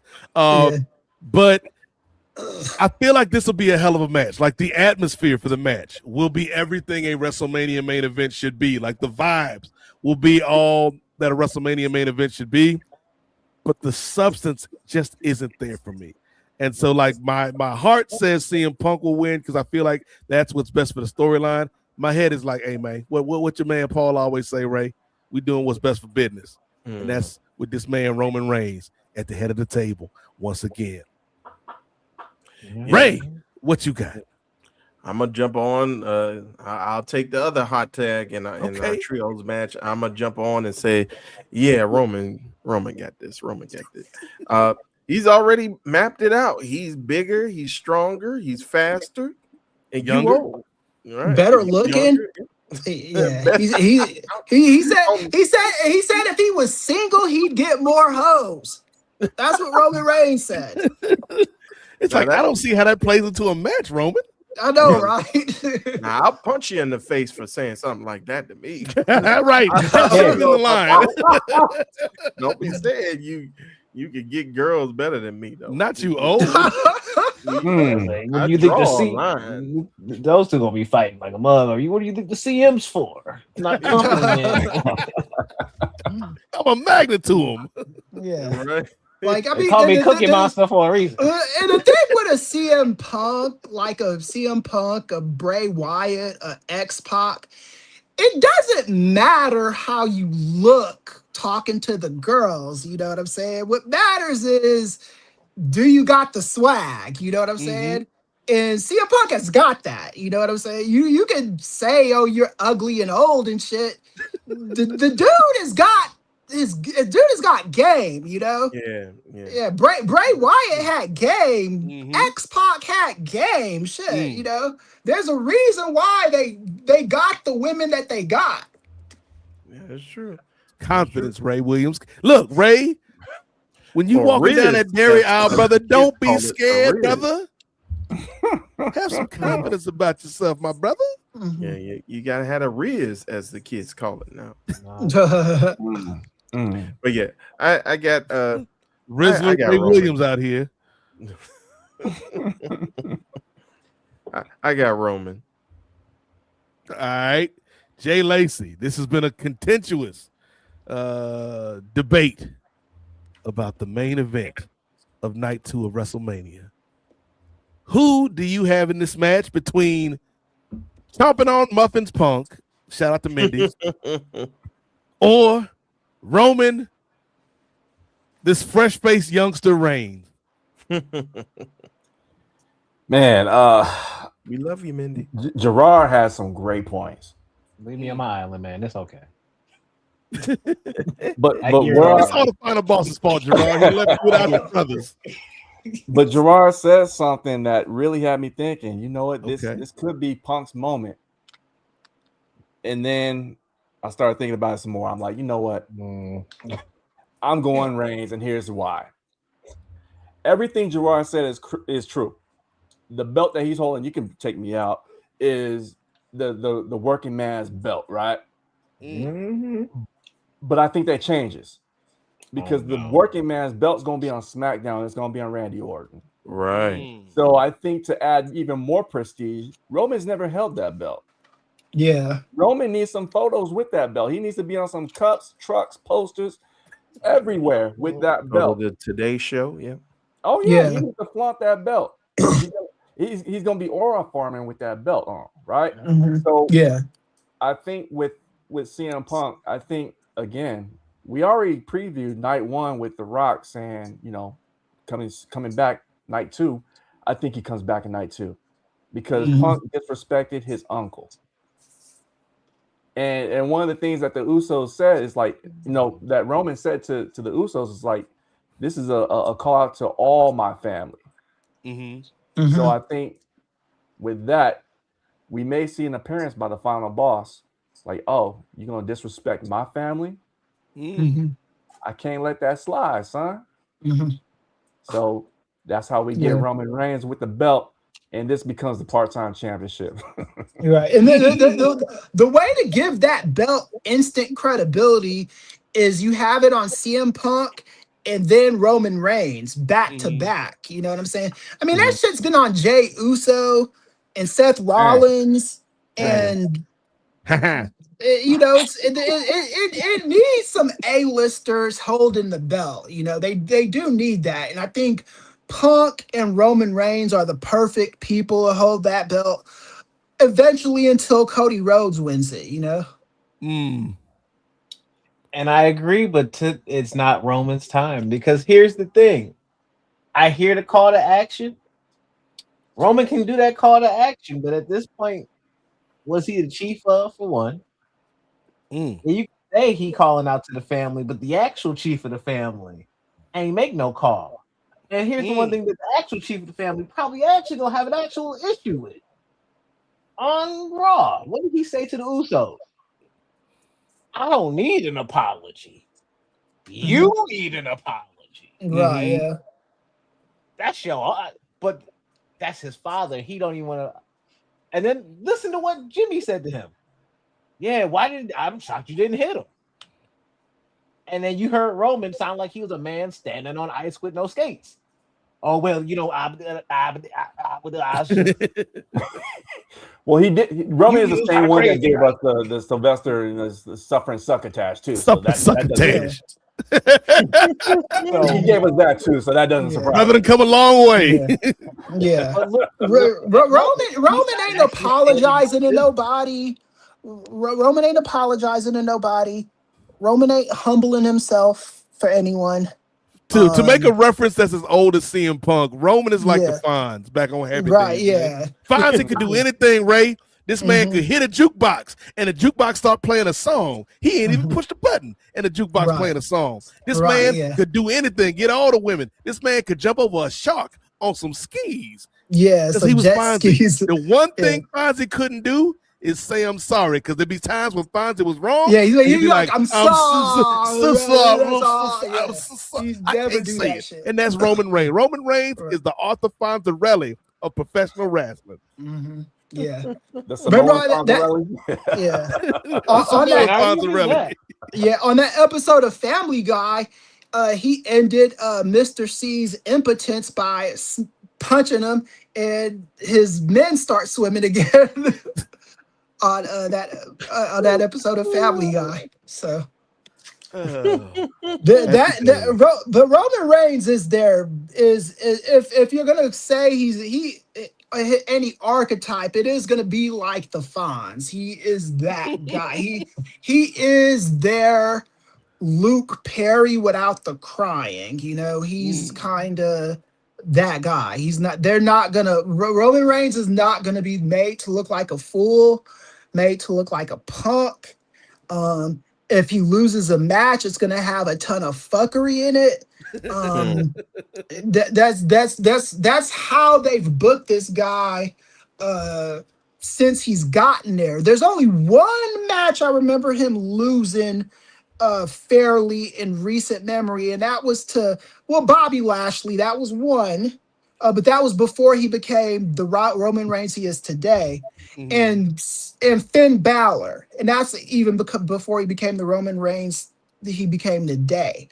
But every other match that this guy's lost has always had some chicanery in it. And here's the thing, Gerard. I want you to be right, Gerard. I want you to be right, because I think that sets this company up in a direction where they can tell some actually compelling stories. But I don't think they're gonna do that, cuz. But to Chris's point, Chris is literally they've made Roman look like a goof. They did it last year at WrestleMania by having his wise man taken from him in that faction. Oh, I'm gonna be betrayed. Oh, actually, now he's with me. Look how cocky I can be. Look how great I can. and now he's betrayed and lost his wise man and lost in the main event of night. But that was look like a goof before. It could be that wasn't making him looking year. like a goof. That was making Paul Heyman look like the walrus and weasel and punk that he is. Yeah. That was what that was. He really got up in there too with that low blow. Right, yeah. It wasn't Yeah. Roman Reigns didn't do anything. It was like, okay, we're gonna do this, and we're gonna make Roman Reigns look as unsuspecting as possible. And they had him turn and join the biggest geek of the three. So, and nobody predicted that too. That at least not on this show. No one was saying, "Oh yeah, you did." You called that, yeah, you did. I call that. Yeah, That's but why he's main event Jay Lacey. yeah, but nobody was really calling. No one was really calling that shit. But it happened. But it wasn't like Roman Reigns didn't look like a punk in it. CM Punk didn't look like a punk in it. You know, I thought they both looked. Even though he is a punk. Yeah, even though he's Yeah, but technically. CM Punk looked the biggest. No, he did. CM Punk looked like the biggest punk of them all. I'm so sorry. I'm a Punk fan, and I will say he looked like the biggest punk of them all. He literally was flaunting this like he had the girl in front of Roman the whole time. We was talking about how this looked like a love drama, and he just stealing Paul away. And it's thinking, oh, now we at prom. I didn't throw this in your face the whole time leading up to prom. Now it's prom. The spotlight is on the dance floor. I am literally on the dance floor saying, "Come here, shawty. Let's do this damn thing." And she says, "Here's another dude." Yeah, I'm gonna look like a fool. Sauntering out to the ring with my hey, look at my watch, best friend. Oh, what time is it? Oh, we're doing it together. Like, yeah, nah, you're a clown. Punk looked like a clown, and I'm a Punk fan, and I can say he looked like a lot of 2025 was Punk looking like a clown last year. So if we can just keep that a buck, yeah. Him and Roman both look like clowns. Roman, but at least he got his friendship bracelet back, Gerard. I done. Roman has tears of a clown, but like, nah. I think they wanted to do a three-way match. Mm-hmm. They couldn't decide out of Punk and Roman who was winning that match. Let's put a dork in the match and have it offset the rest of these guys. That's what I think happened. I think I think it's almost like the year Marissa Tomei won the Best Supporting Actress Oscar. It wasn't like, and it's not even Marissa Tomei being a bad actress. Her performance was the weakest that year. It's just that all the other top contenders offset each other in the voting, and it set the table for Marissa Tomei to win it. And Punk and Roman in the three-way match, the easiest thing to do, let's put it on the fucking dork and call it a day. And that's what they did. Oh man. Can't argue with that. This is gonna be this. See, this is why I think that main event is so intriguing, because there's a lot of reasons to put the belt on Roman that have been mentioned.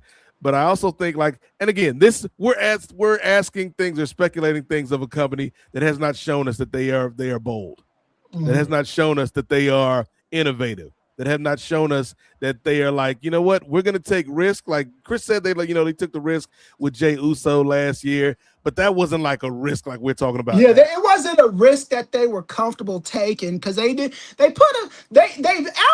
the Royal Rumble, the winner gets the main event WrestleMania, and he opened night fucking one, you know?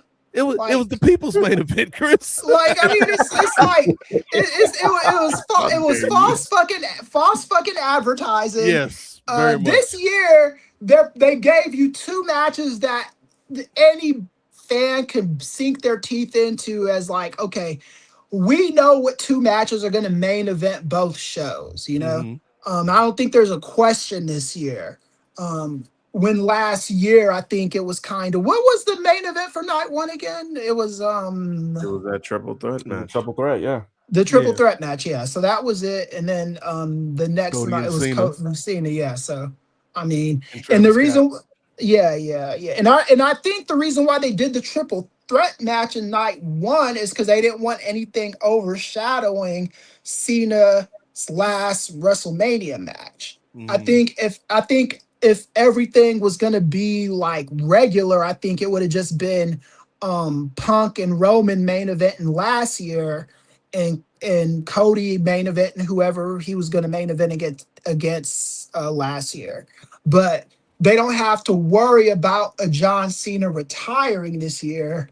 So they're just doing everything by the books, by the numbers, by what they know, what they're comfortable with. Like Nate was saying, is just they're being formulaic, man. And WWE is a company that historically has lived off of very specific formulas, you know. And formulas can work, but as we've seen with Coca-Cola, sometimes you got to switch up the formula. Yeah, I think now they're in a point where I think that we're some creative juices doing something would matter, you know.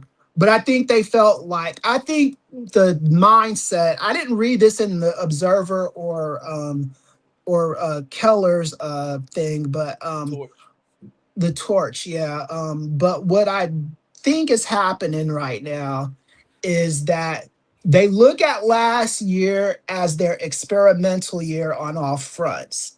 They're looking at that and they're like, okay, this is what we did last year. This year we just don't want to do that. They're like, we're gonna have our standard guy. This is our first Royal Rumble in Saudi. We want to put the number one A-lister on the show in the Royal Rumble. We're having Cody Rhodes go into the main event with the world title, no question. He's our top guy on this show. And then they're going to do Roman and Punk. And the thing about it, too, is with Roman and Punk, it won't kill business if Punk wins, you know? Right. Like, Punk can win, and it won't be... Punk is on Roman's level in, like, the wrestling realm, so to speak. He's just not on Punk's level, or Punk is just not on Roman's level when it comes to the company guy they've been relying on for the last 11 years, which is very like hard to believe, but that's true. Roman Reigns has been main eventing for like 10 fucking straight WrestleManias. Yeah. I think that's the perfect summation to our journey on this highway on the road to WrestleMania. It's like, yeah, it is what it is. We gonna see. We gonna see. They still have time to get us in the high gear on this road to WrestleMania. Make sure ain't no ants in the back seat, Jay Lacey, so we can have a good time on this trip. But we'll see if they can land the plane, as Chris said earlier. But we are excited, and you know, we're gonna have you covered with coverage not only here at the NWA, but also on nefarious media. But you know, Gerard, you talked about innovative ideas. You talked about creative ideas, you know, things that can be a little bit risky, you know, outside the box. And when you say those words, Ray, it reminds me of another word, which would be a revolution. Okay. And speaking of revolution, let's switch lanes. Let's get into the fast lane, if you will, and talk about all elite wrestling. We're going to swerve on them corners. Yeah, somebody call him Mello. That's swerve when I drive. But here's the thing. Revolution was another fantastic show by AEW. But what was even more fantastic for us here at the program is we had boots on the ground at the event, and that was our own main event, Jay Lacey. So I do want to kind of talk about where we think AEW is headed post-Revolution.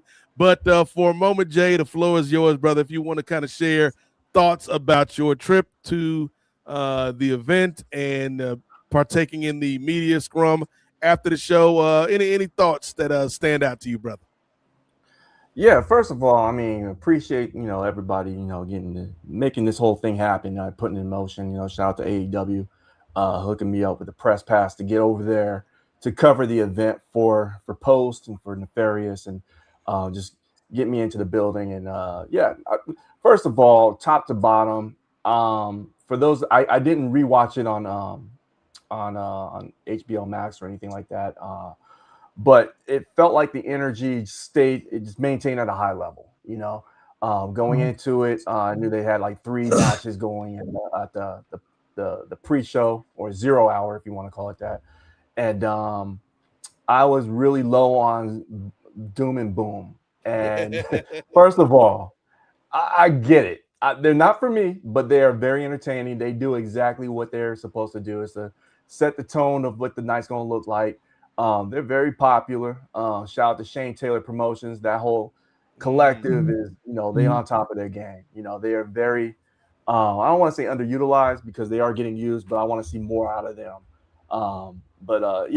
Willow, again, her and Lena Cross wrestling two times that night was spectacular to begin with. Because I mean, for Lena Cross, for those that are not familiar with her, and there was a great introduction for her in AEW wrestling.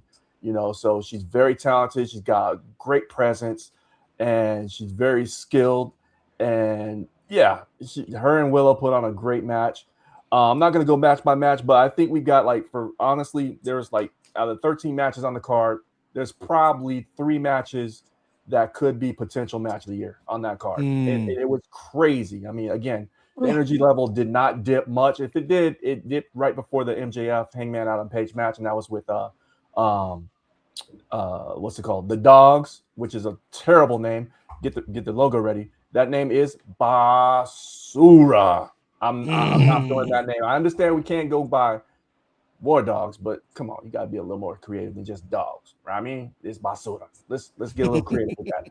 But that 6-man tag with them and Orange Cassidy, Roderick Strong, and that man Darby Allin was very, very entertaining. That match had no business being as entertaining as it was, but I think that was probably the only dip that I noticed. The other match that stood out to me was the Bandito and Andrade match. Whenever you go to a show, for me personally, I don't want to hear "take your pants off" when I'm watching pro wrestling, but that was the thing. And I'm not going to say who I was sitting by, but they may have been chanting that. Just kidding. It's terrible to take your pants off. Yeah, that's terrible. Wow, that was wild. You know what I mean? And again, the Bucks FTR match. Again, that was a great match. It was theater, and again, all the surprises that were not announced. I think AEW is putting on a masterclass on how to treat your wrestling audience. WWE needs to take notes, because they've lost that. WWE needs to really take notes, because their ticket prices are out of hand. I equate it to McDonald's. Like, if you go to McDonald's right now, you're probably dropping about a good $17 on just one meal. McDonald's forgot who they were. Especially that big arch.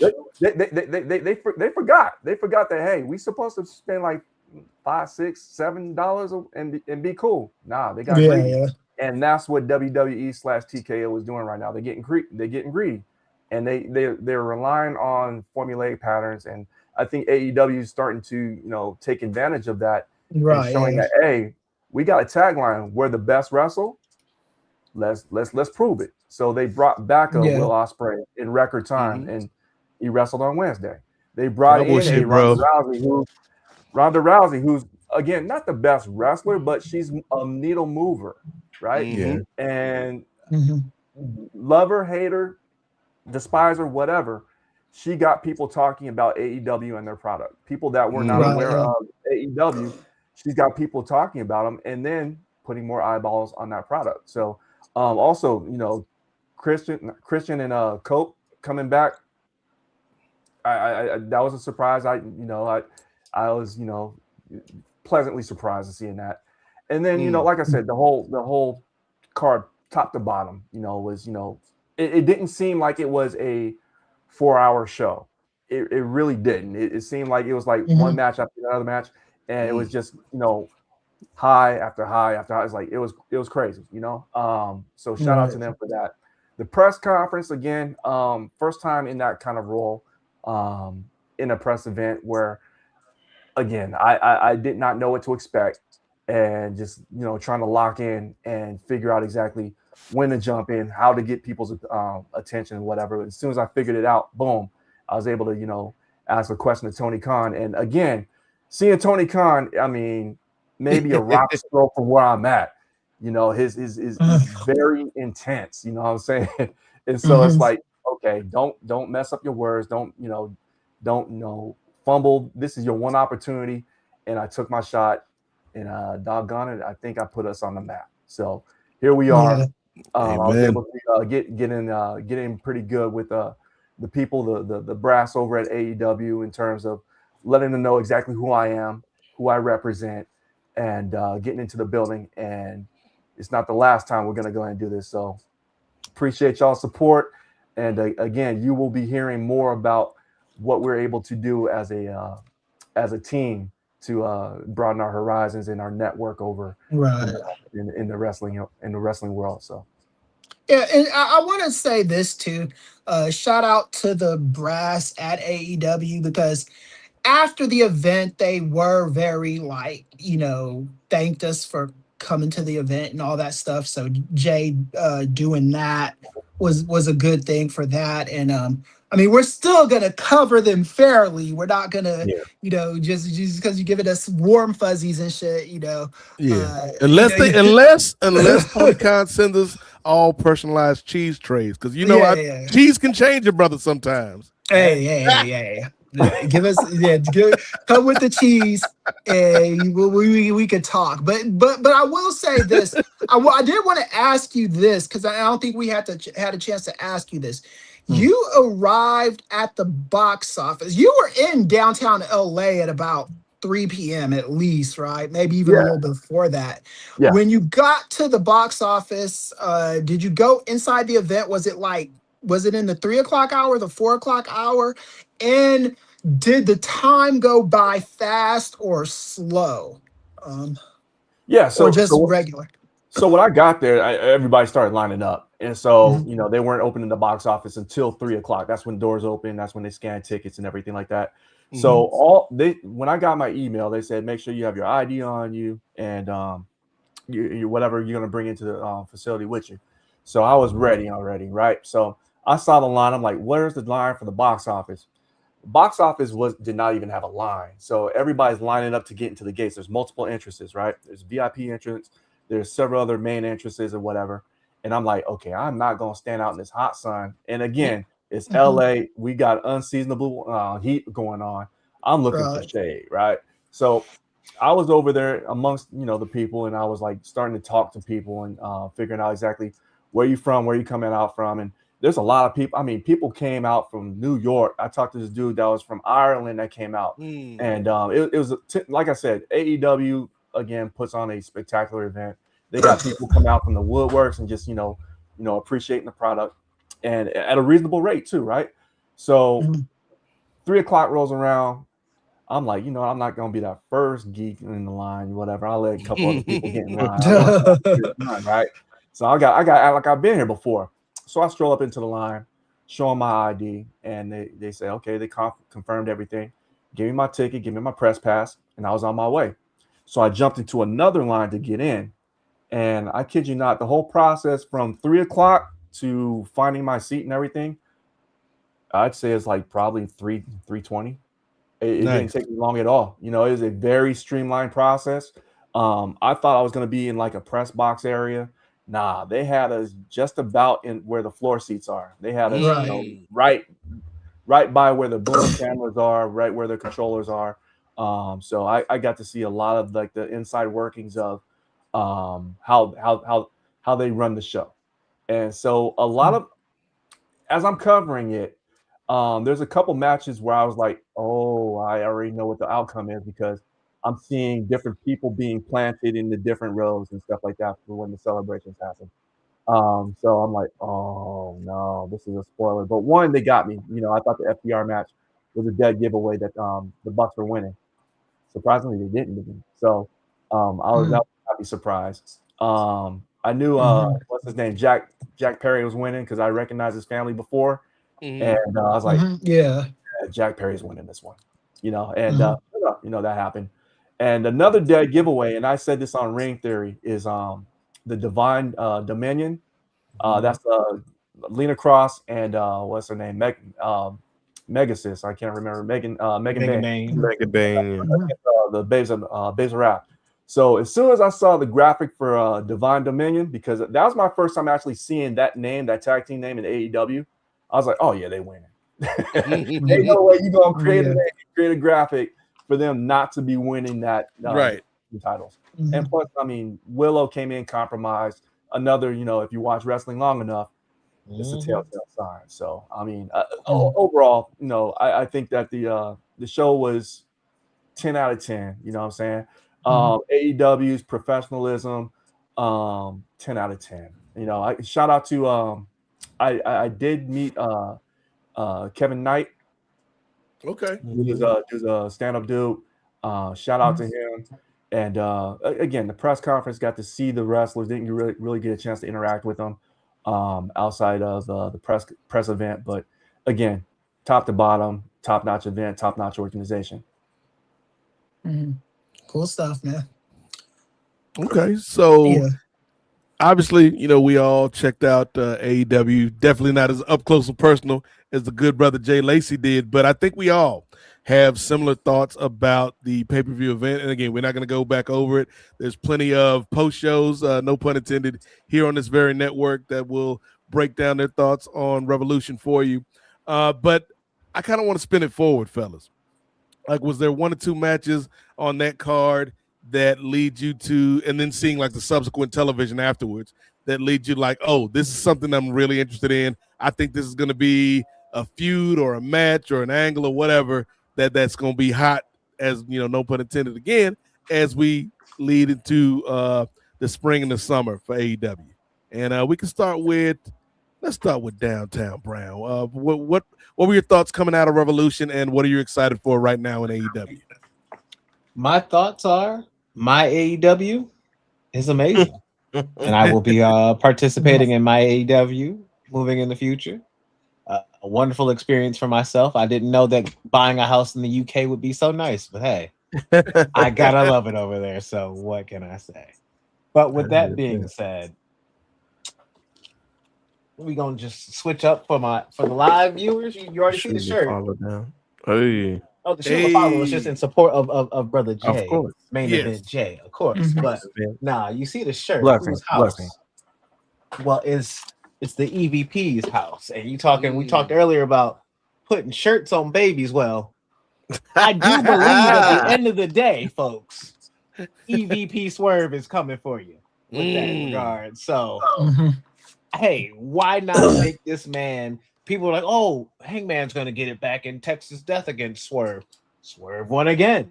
I don't see why Swerve can't win again because, I hear there's a Winnipeg. I hear the Canadian show, the not Winnipeg, but oh Vancouver. My gosh, where is it? Vancouver. I hear that show. I hear you. But let's talk about what's more compelling. Kenny going there or Swerve becoming an EVP? Come on now. The man that took not only the Bucks' power away, but then took Kenny's power away. That sounds a lot more interesting to me. Yes, I would love to see a Kenny Omega Ospreay 3 match at All In. I do. I think that could be a great match to have the third and final in their rivalry with Kenny coming in as AEW World Champion, because I do think if he was to face MJF for a second time, he's probably beating MJF because he lost to him on that Collision a couple years ago. But with that said, I think not the power line, same goofy movie. But I think the actual overall, I'm looking eye to eye with this one. There it is. Eye to eye with it. Swerve is about to stand out above the crowd, even if he has to shout out loud. So with that, it's Swerve's house, and it's him becoming an EVP, and it's the later down. We talked about it on Ring Theory, but what helped Roman take a whole nother change in my book, yeah, we can talk about Roman and who he was winning and losing to. Basuda before that heel turn. And for me, I'm sorry. I was kind to him after he had beat leukemia because I'm like, yeah, I'm happy for you as a person. Right. Once the character did not evolve anymore past that, I'm like, hey, I'm back on the train with us. Boo and hiss. I need you to change and evolve, my tomato, guy. Tomato, tomato. Boo, boo, boo. Boo this man. Homie got up out of here. He came back with a new attitude, and that camera panned over. And there's Paul Heyman. Now let that camera, after a defeated, I said Hangman could be the conscience of AEW. Think about it. He talked to Kevin Knight and to Mike Bailey, gave them a little big up talk, and they went on and won the trios titles. So he helped them get gold for the first time in AEW. He can help Will Ospreay win the Owen next year, give him that inspirational talk. He can do whatever he needs to do. But he gonna start to feel that itch to want some gold. And a couple Owens are gonna go past, and he's gonna be like, yo, I won that. I want to repeat that. Well, I can't do that. Hand over, knock on that door, and when they say EVP Swerve, now we gonna talk. Woo! That is the storyline. That's what I want to see. It's Swerve. And I'm a Swerve fan. What can I say? Yeah. So that's has my biggest interest right now. Most dangerous. I'm gonna take dangerous. Hey, dangerous. Let's go. Hey, I'm gonna take the hot tag on this one because that is the storyline that intrigues me the most as well, fellas. And to bring it back, because I know the people love our Marvel wrestling comparisons. This reminds me of one of the cliffhangers that I am so upset about in Marvel TV history, and maybe they revisit it if a certain somebody shows up on a future season of Daredevil. But in season 2 of Luke Cage on Netflix, spoiler alert if you haven't watched season 2 with that man Bushmaster, that Luke Cage, Harlem is mine. If you hadn't seen, that was a spot-on, pitch-perfect Bushmaster. And for those of you that like Nate, you ain't Jamaican. You cannot adopt that accent. Spoiler alert, the actor that played Bushmaster wasn't Jamaican either, so take it up with him. But at the end of season 2 of Luke Cage has spent all of season 1 fighting Cottonmouth and Diamondback. Goes into season 2, he got to beat Bushmaster. And finally, he beats Mariah Stokes, and saves Harlem. But the way that he had to save Harlem was to become the new king of Harlem's underground. And then we never saw anything else because the season got canceled, or the series got canceled, like all the Netflix shows did. And I was like, damn, can you imagine that character in a position of power now? What does he do with the power, and what does the power do to him? And I think with Swerve, a character that's already had some of the most compelling storylines in AEW, particularly with Hangman, I think, like, I wasn't even thinking about Hangman being so desperate for a title shot that he goes to EVP Swerve, but I think that's genius writing right there. But yeah, I want to see what Swerve can do in this, and it goes to show you that you don't need a title to be a main character on a show. And I think AEW, part of the problem in AEW's past, like maybe 2 or 3 years ago, is that there were so many qualified people in that main event scene and only one belt to go around. You know what I'm saying? It was like the Temptations back in the day, Chris. 5 Temptations, one mic. Mike, yep. Ain't nobody coming to see you, Otis.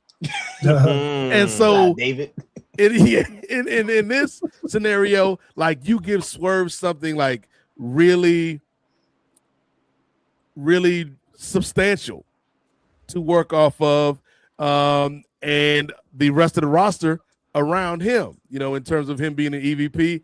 I think, to me, that's where I want to see this thing go, man. I like Gerard's addition with Hangman, just like, man, I need that damn belt, cuz I need my fix. You know, he's kind of like Ricky Bobby's daddy in Talladega Nights, the Battle of Ricky Bobby, where when things got a little too nice, Chris, things got a little too comfortable, Ricky Bobby's daddy is how you say it, started to get a little itchy and needed to create some chaos. And I think Hangman, like, he's all cool, helping the younger generation, teaching these kids. How can he reach these kids, Ray Williams?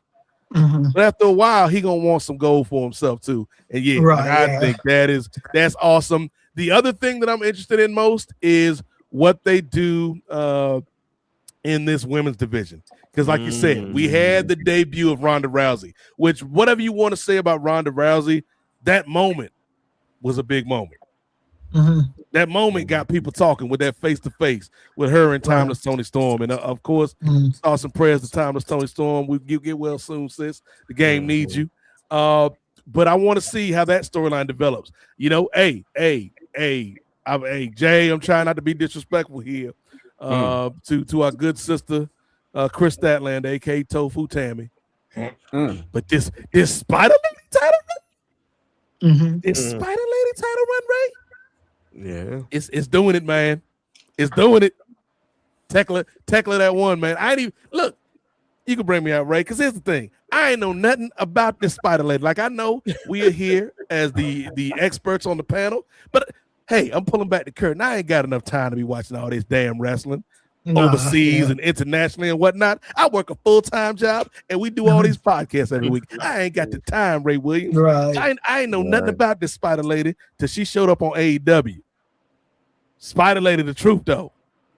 I think, I don't know if I was talking to Jay or somebody, but watching some of Spider Lady's promos since she won the title, I'm stop calling this lady Spider Lady so much, but it's just Spider Lady and Bird Lady. It just rolls off the tongue. But what happened to that girl? The booking team dropped that girl. But I feel like she reminds me of Lufisto and how Lufisto used to be on the indies, like not the one match AEW Lufisto that got everybody mad or whatever, but Lufisto on the indies, like in Shimmer and stuff like that, that would just talk shit and go out there and beat people up and be crazy. And I'm like, Tekla Wild, and I think that kind of energy it's almost like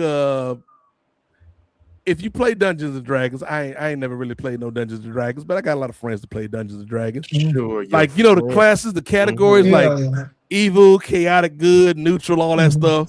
Like, I feel like if Tony Storm was chaotic good, then Tekla is chaotic evil. And I like that. And I like eventually I want to see her and Tony mix it up. But yeah, man, Tekla and Swerve, that to me, that's what got me hyped right now. And of course, cowboy shit, bro, man. Whenever Ray's favorite Zack Sabre Ospreay Jr. show up, man, it's a good time. So that's what I'm excited about for AEW. And like you said, Jay, they've been doing their thing this year. Nate, Ray I got Williams. a question for you before you move on. What do you see Tekla doing it all in then?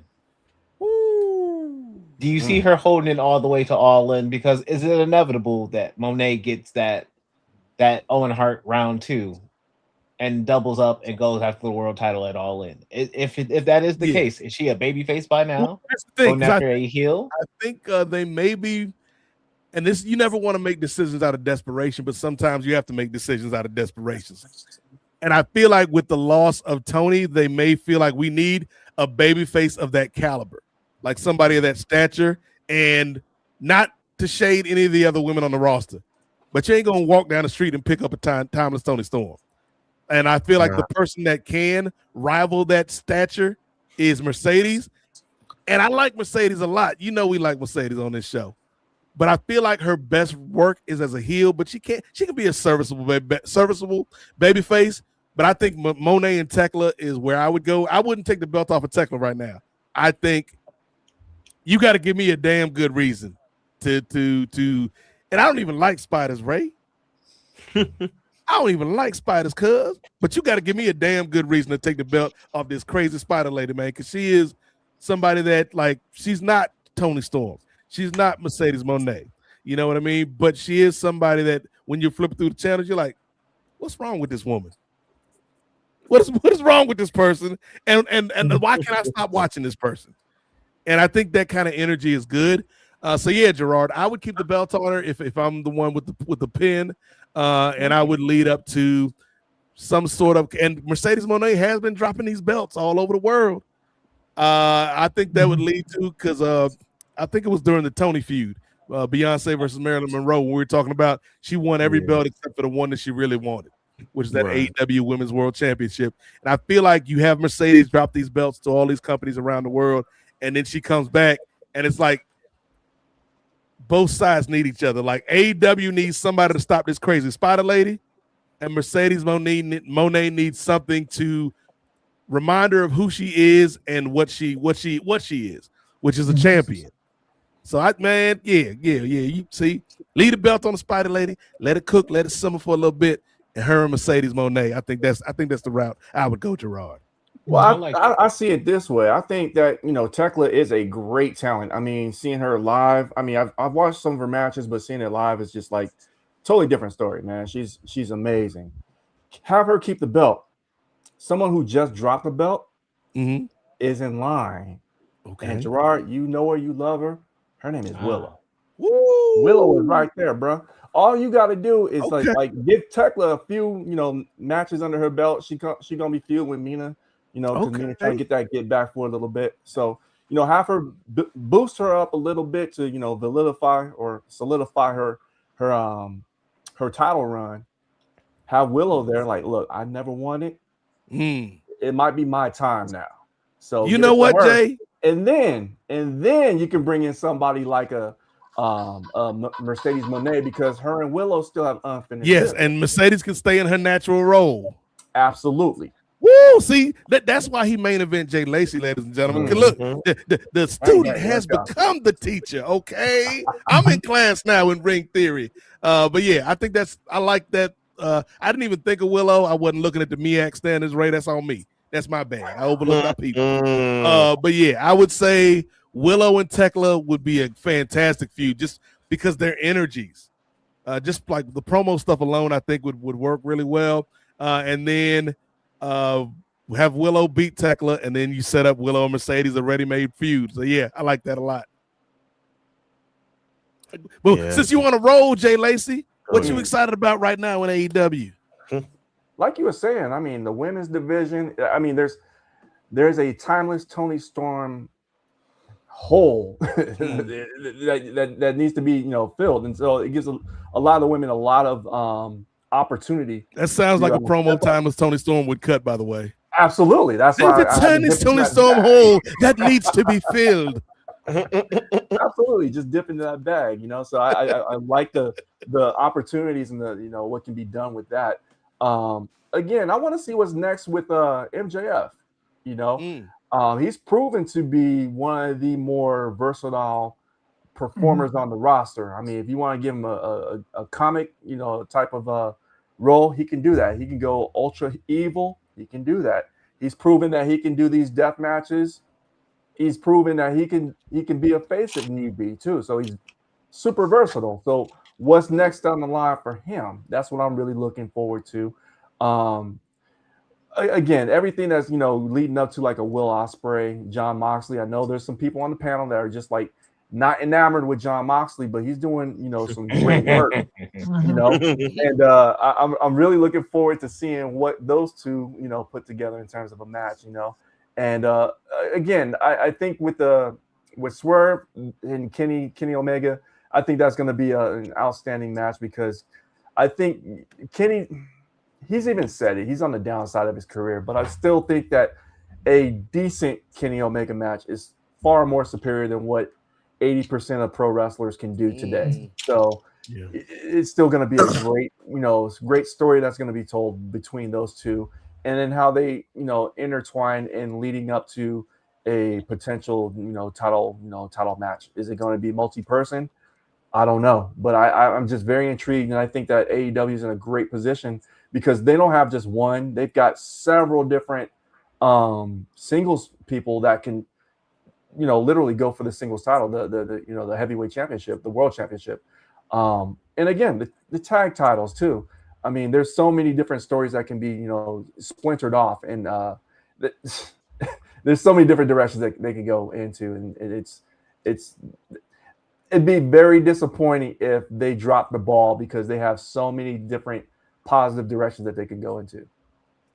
Okay, I like it, Jay.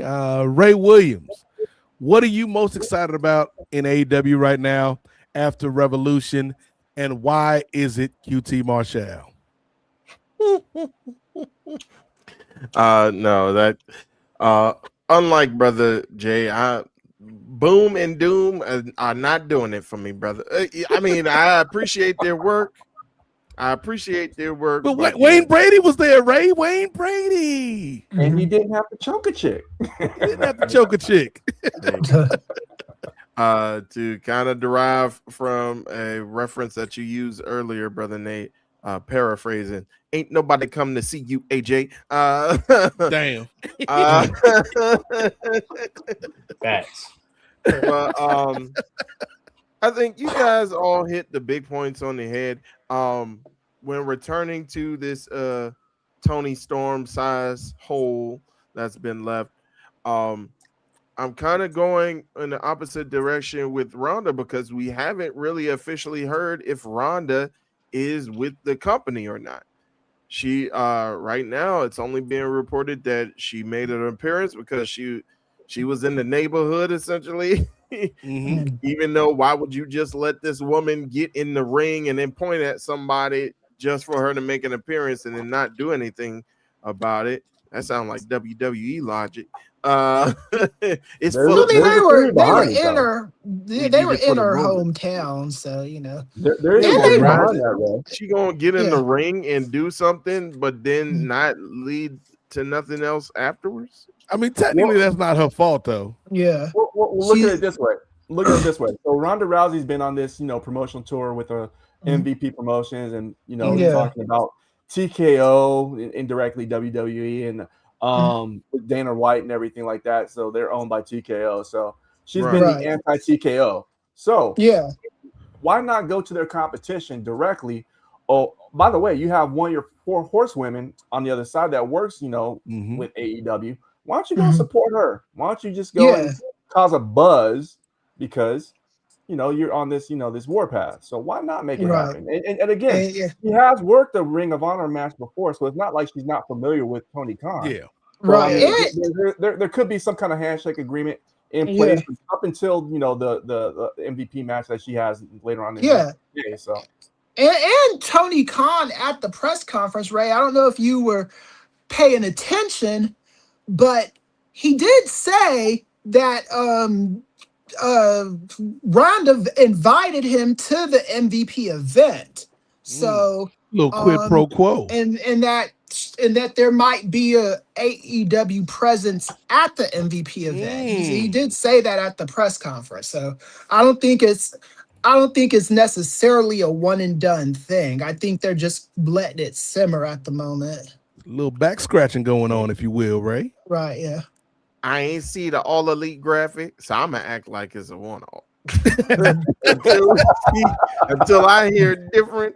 I don't know, but if it does continue on past this, I'm very intrigued to see how Rhonda would fit in with her fellow 4 horsewoman, Marina Shafir, because we were theorizing on Friday. Shout out. Go ahead, tune into us only on the Nefarious Media Network YouTube, Ring Theory. But we were theorizing like what this could mean for the Death Riders, whether Gerard can finally get his sweet revenge against John Moxley and have them get jumped. And who would be the new leader officially of the Death Riders? Would it be Pac? Would it be Cesaro? Would it be Marina? Would it be Ronda? So we kind of theorized about that. So I think that gives me a lot of intrigue as far as where the Death Riders go from here. And also, you guys brought it up with Max getting a victory over Adam Hangman, Cowboy, Orton, Page. Cowboy shit, bro. Basically, who is going to be going up against him at All In? Will he make it to All In? We also theorized about those things, so that's pretty interesting. What's going on with the man from the mountain? Like, he's gotten back, but he hasn't been the same. He's been stuck in what we dubbed the Death Rider vortex, along with a couple other people.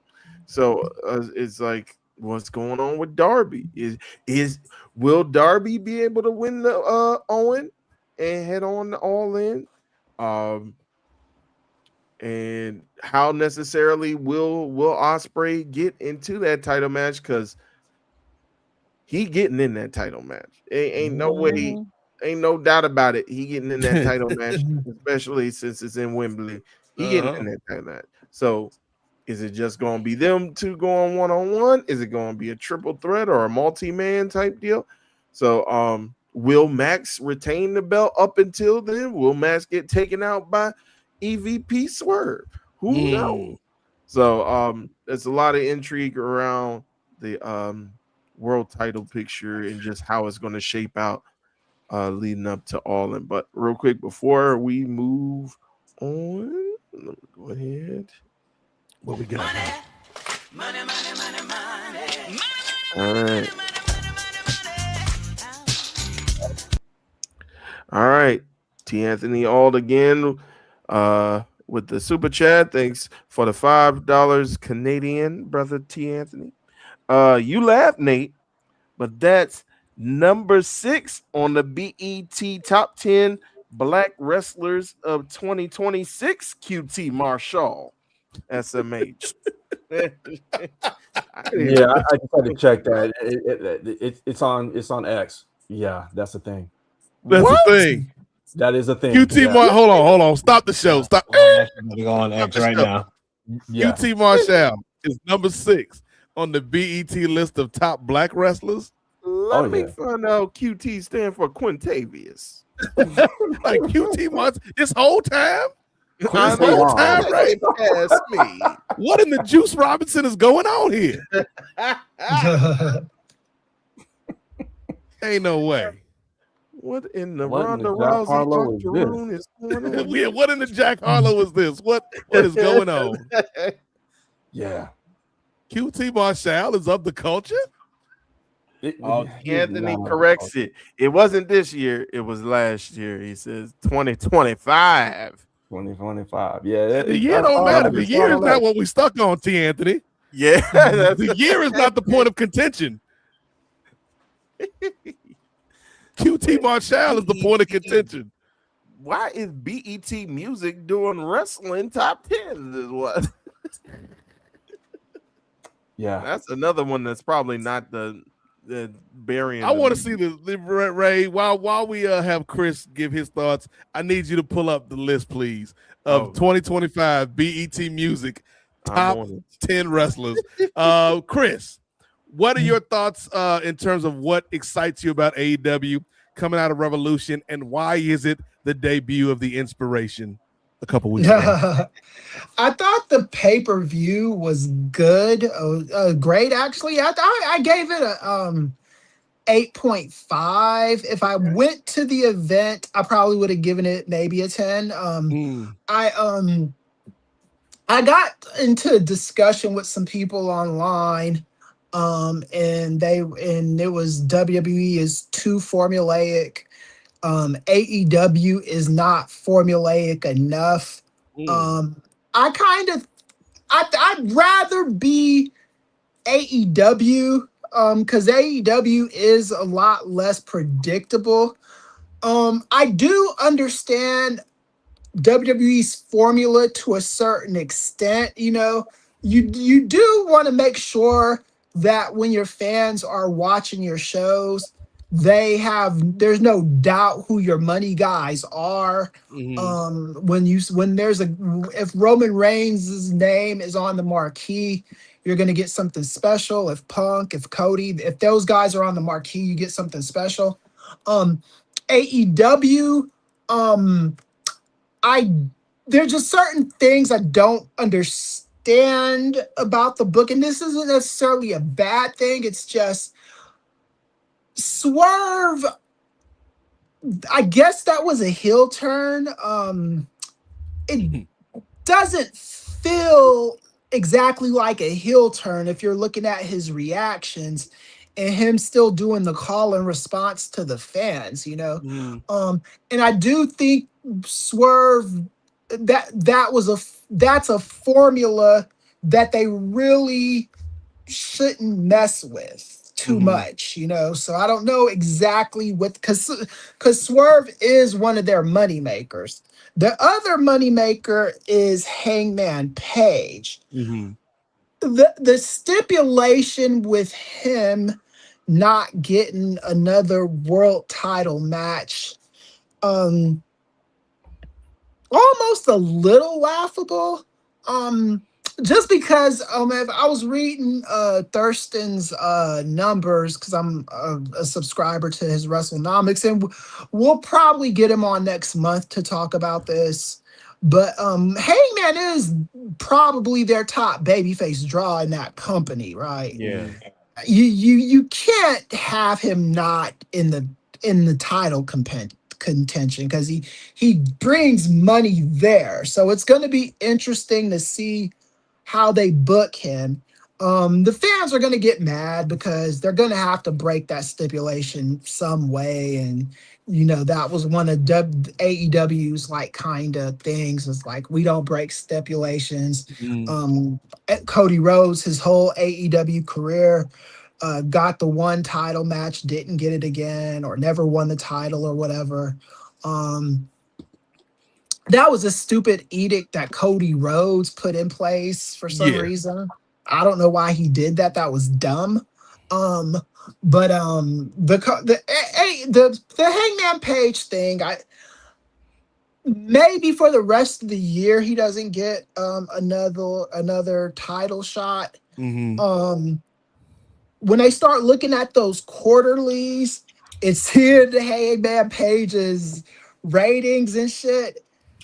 I don't know how much of a mark TK is for the ratings. Because I can see the argument that he is a mark for the ratings and he's not a mark for the ratings. There's arguments to be made on both sides. There's arguments to be made on the side that he's not a mark for the ratings because he does stick with his scripts. He does stick with his programs. The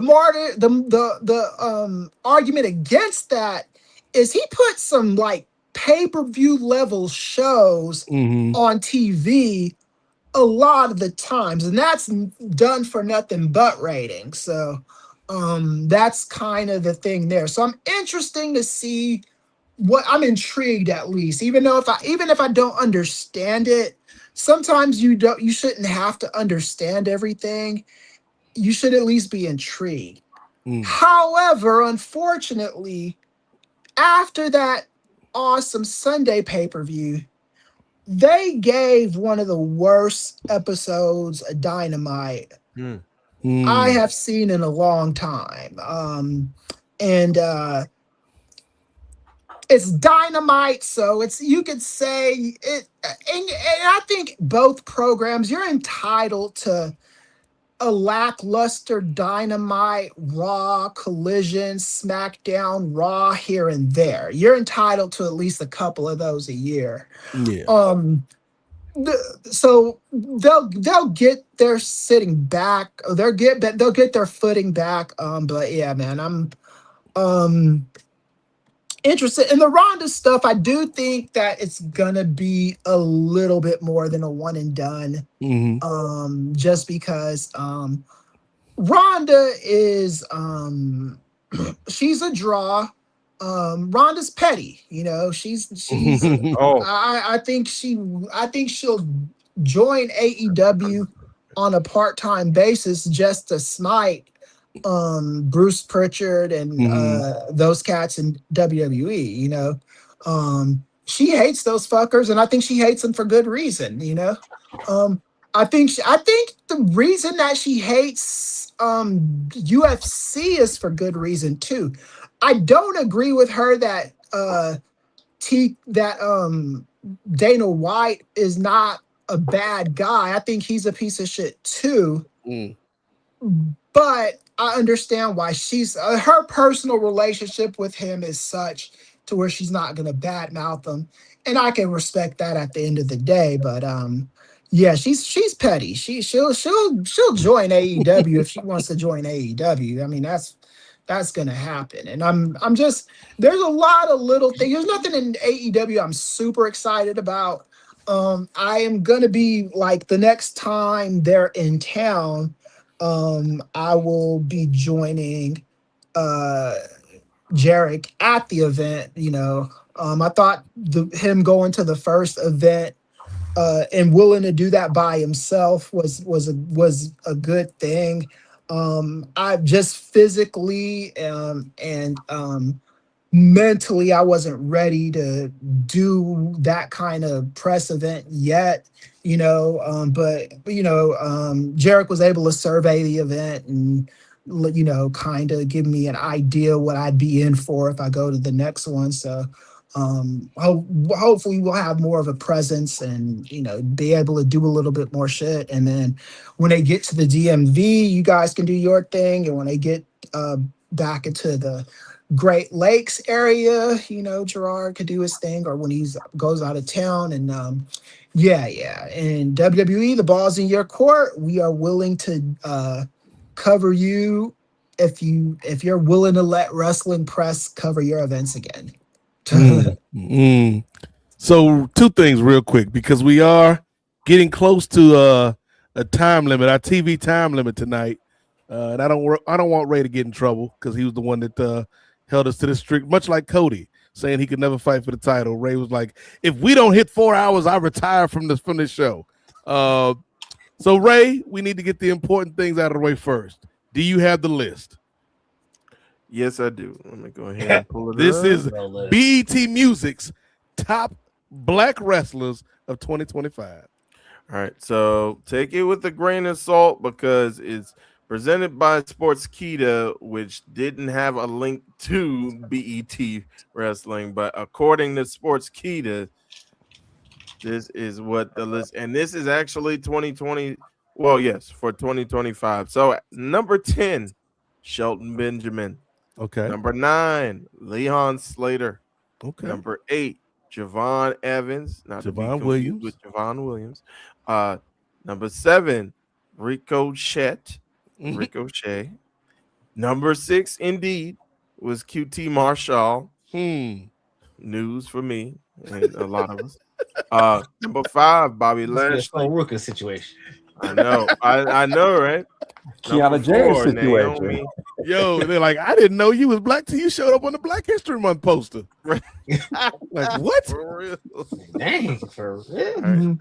Number 3, Oba Femi. Number 2, Mercedes Moné. And number 1, Swerve Strickland. Yeah, one of these things is not like the other. Yeah. Somebody there needs to get fired for that. Shout out to QT though, man. Here's the thing, Chris. Somebody, like, I'm not calling for nobody's job, because if they did not put that list together, Sportskeeda or BET Music, we would not have learned that QT Marshall is part of the culture. Yeah, I'm friends with a lot of the Sportskeeda guys. Whoever fucking did that, man. And I'm not saying y'all should get fired. If BET did that list and somebody there put QT Marshall on the list, it is a smack in the face to the thing that I cover. Don't do that shit, man. It all makes sense though now, Jay Lacey. Yeah. What is the name of QT Marshall's tag team? Boom and Doom. So we know what the boom stands for. This whole time, the doom for QT Marshall was a tribute to Ron Simmons and Butch Reed. Oh my goodness. There it is. Yeah. And yes, T. Anthony, QT Marshall he's the inverse of Johnny B. Bad for our generation. Right. Johnny B. Bad was somebody we all thought was black who wasn't black. QT Marshall is somebody we all thought was white. It turns out to be black. He was on the Juice Robinson, Ronda Rousey scale of black. No, you're not gonna sneak Juice Robinson in here, Ray. You're not gonna sneak Juice in here for your theory, your ring theory, brother. But yes, look. Not just because we got the time limit that we put on ourselves, but I can't think of a better way to end this damn podcast by learning in March. This is madness, Jay. That QT Marshall been black this whole damn time. And it's the month after Black History Month, so yes, fitting. It's trash. So so next February show, QT Marshall is gonna be the cover image for the podcast. See, that's the doggone interview we need to be What getting. is his You got full me name, looking Jay, for Ray? Diane or Tarasi. I should have been getting QT. I'll say we could have talked to QT this whole time, right? Oh my goodness. What is his real name? That's a good question. Let me like damn the time limit. We doing the dynamite. We going 5-10 minutes overtime now. We got to find out these pressing questions. All right, Marshall. QT right. Marshall. Like I need to know now. What's his real name? Where is he from? Where was he born? Michael what? All right. Michael Kayari. Kayari? All right. Sulari? Is that like a Sue? Would you say like a S? Because like that C-U-E? Quilari. Suarli? Quilari. Quilari. Yeah. Quilari? All right. So So QT Marshall is what we thought Taz was in real life, where he got all these ethnicities bored in one fighting machine. The fucked up thing, it wasn't a bad list either, except just QT being on the list. You got QT Marshall on the fucking list, man. Come on. Hey, well, we appreciate your contributions to the culture, QT. Keep going, brother. Wow, Devontae really rubbing off on these people. unsung heroes in black. And on that note, that's gonna end another edition of the Nubian Wrestling Advocates, proudly presented by Post Wrestling and the Nefarious Media Network. Shout out to everybody watching. We appreciate y'all hanging out with us each and every month. If you got any last minute super chats or questions or comments, drop them in the chat. But let's end this thing off the way we always do. Let's go around the horn one more time, and we're going to start. We all did our thing tonight, but there's one person above all who showed up and showed out. The newly christened main event, Jay Lacey. Yeah. Jay, tell the people what you got going on. Let them know about the Ring Theory, which you and Gerard did a great job on this past Friday night, and where they can find you on social media, brother. Yeah, appreciate it. And you know what? Shout out to John and Way for giving us this platform every month. And we really appreciate it. We appreciate everybody rocking with us. You can check me out on Instagram at Jerek, JEREK_wins. That's where you'll be finding me. Also, check us out on the Nefarious Media Network YouTube channel, where we do have Ring Theory with my tag team partner, Uptown, Downtown, Gerard Brown, and the other third member of the original House of Black, two-way Ray Williams. You can check me out on the network. Also, I'm doing the Parlay, the Kings of Sport, everything else that we have going up on the channel. You'll find me there. So that's all I got. And also, shout out to Kate from Montreal too. Last week I did I had my debut, my debut, if you will, with the Collision course, chopping it up with her. So shout out to her on that too. So.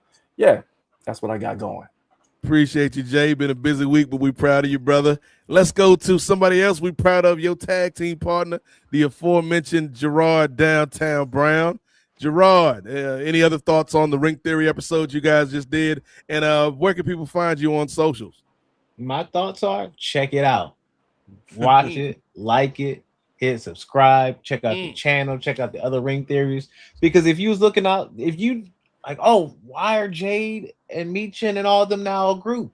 We've been talking about that. That's old news. We talked about that months ago. So go check that out. Go check out our old episodes. 15 running, and we coming up to 16. Next month it's going to be our 1 year. Yes, Lord. Ring Theory. So we're going to shout that out and praise that up with some more theories coming up for y'all. So what's coming out of Mania?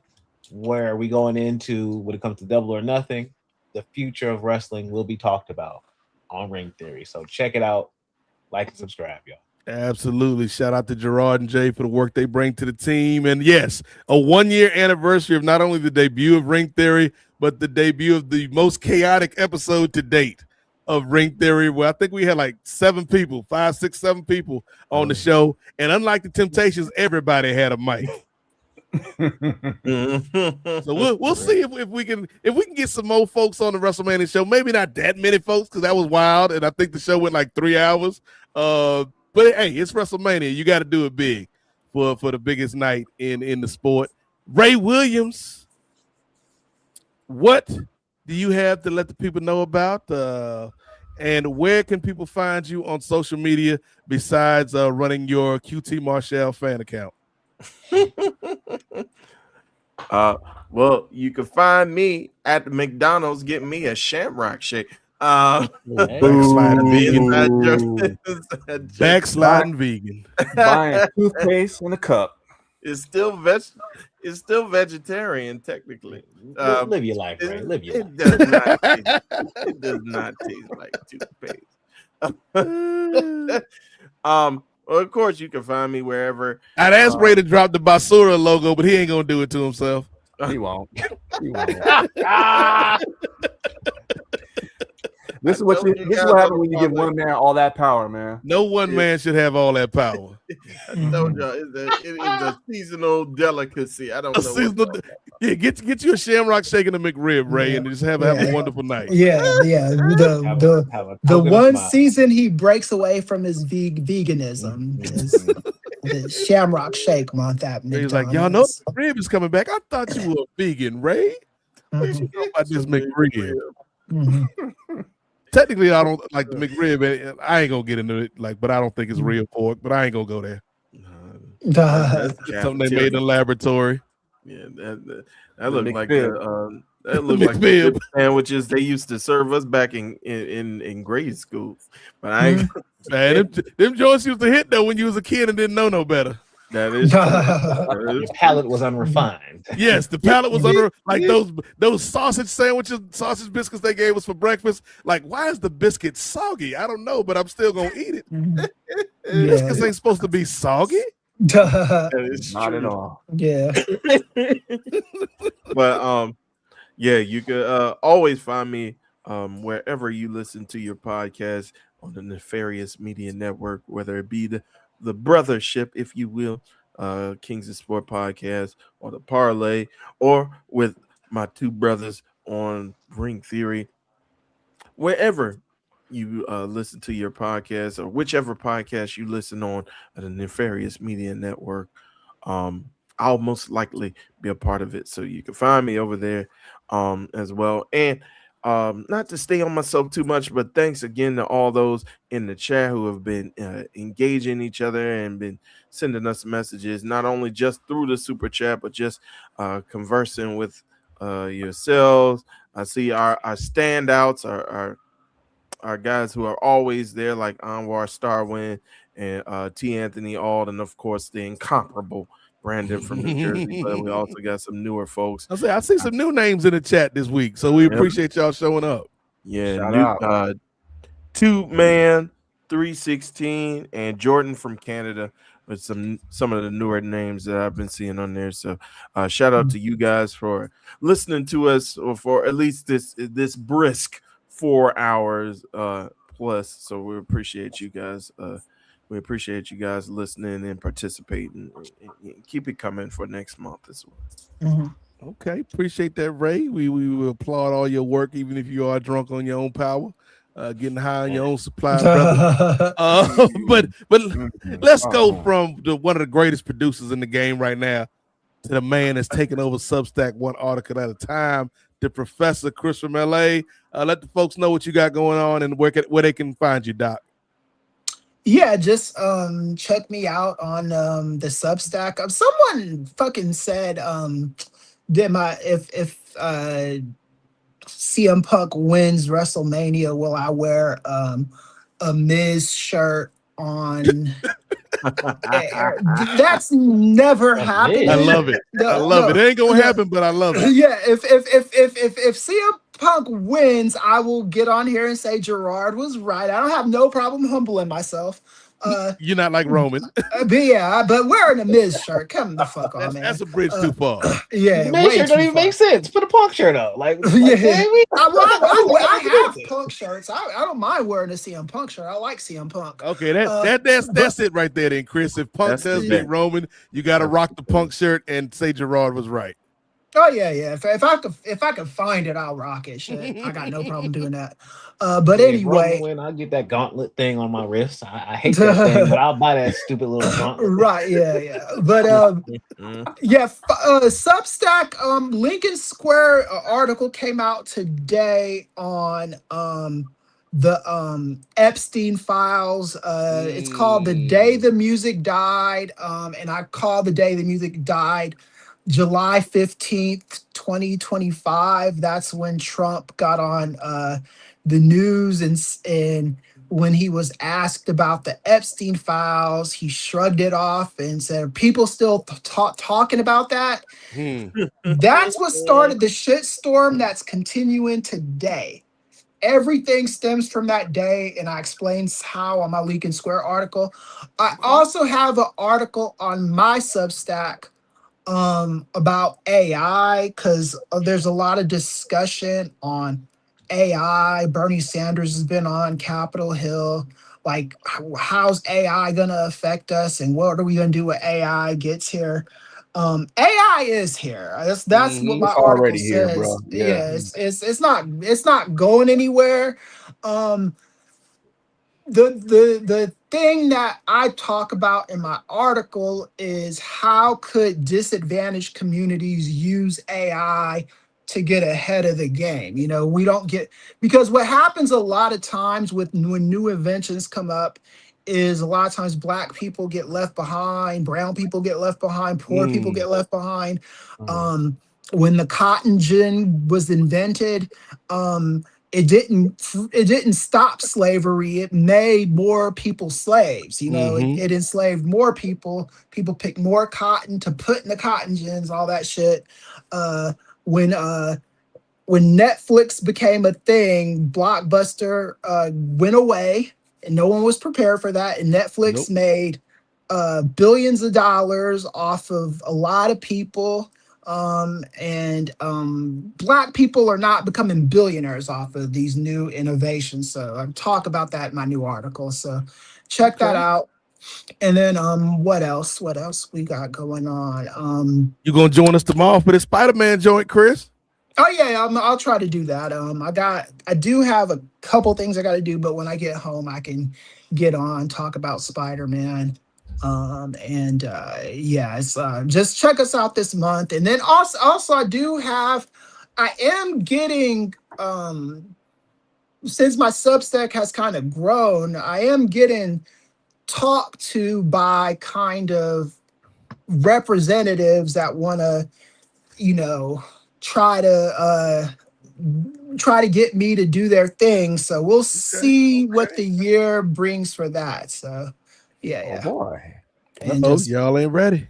Yeah, and post wrestling, you know, nefarious media, all that. All that.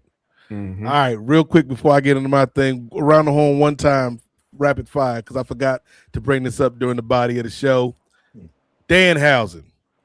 Are you a Fanhausen? Are you he's a aight Manhausen? Or are you like, nah, Manhausen? Chris. Liked him better in AEW. In WWE, he's there. I don't hate him. I don't see much for him. So he's aight Manhausen. I don't know if I go as far as saying aight. Oh damn! So somewhere between Nah Manhausen and aight Manhausen. Yeah, I won't go as bad as Nah Manhausen. I won't go as far as saying aight. He hasn't earned aight status in WWE yet. Damn Hausen.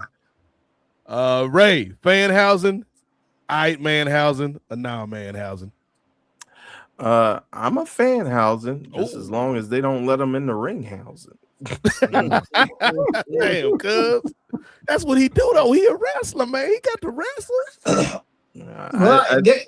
You'll stay a fan of him. I don't think they're letting him in the ring until Brock Lesnar F5s his ass when he tries Brock Lesnar's heat up after the Oba loss. Yeah. But I think he could be a good character that doesn't have to necessarily wrestle all the time. And I'm sure he would love that if he getting paid the same. Yeah. Gerard, Fanhausen, He's all right, Manhausen, or no Manhausen. Fanhausen, but I'm here for the gimmick. I'm here for the plot. I'm here for the bit. And Okay. so Fanhausen, I'm gonna answer Brent Chinnigan's question that he asked earlier in the night. He said, does Danhausen have a match at Mania?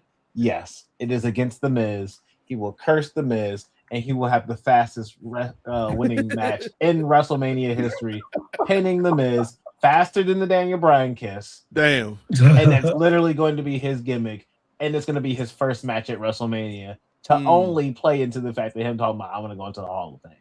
Yeah. Damn. And that's There the you thing too, it's like if you got that gimmick, all you got to do before every match is just curse everybody. But then, like you said, Brock Lesnar, he ain't even gonna let you finish. You're like, That's fine. He's gonna get buried by one of those By somebody. monsters. Like Braun Breaker, Lesnar, Oba. Someone's gonna destroy that fool. Yeah, he Before ain't even gonna be able to get it out. yeah. Jay Lacey, Fanhausen. All right, Manhausen, or nah Manhausen.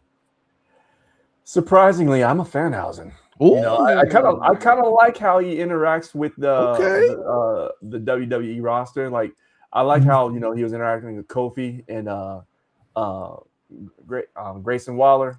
And, that was cool. Throws Grayson in front of him, just not to get hurt. That was pretty entertaining. I appreciated that. That was pretty funny. Okay. But I would love to see Danhausen get F5, see his shoe fall off. Shout out to Michael Cole. I wouldn't mind seeing that. But I know Danhausen can wrestle. But I just don't think they're going to let him do his thing. I think he's going to be he's a perfect character for WWE. So I'm happy.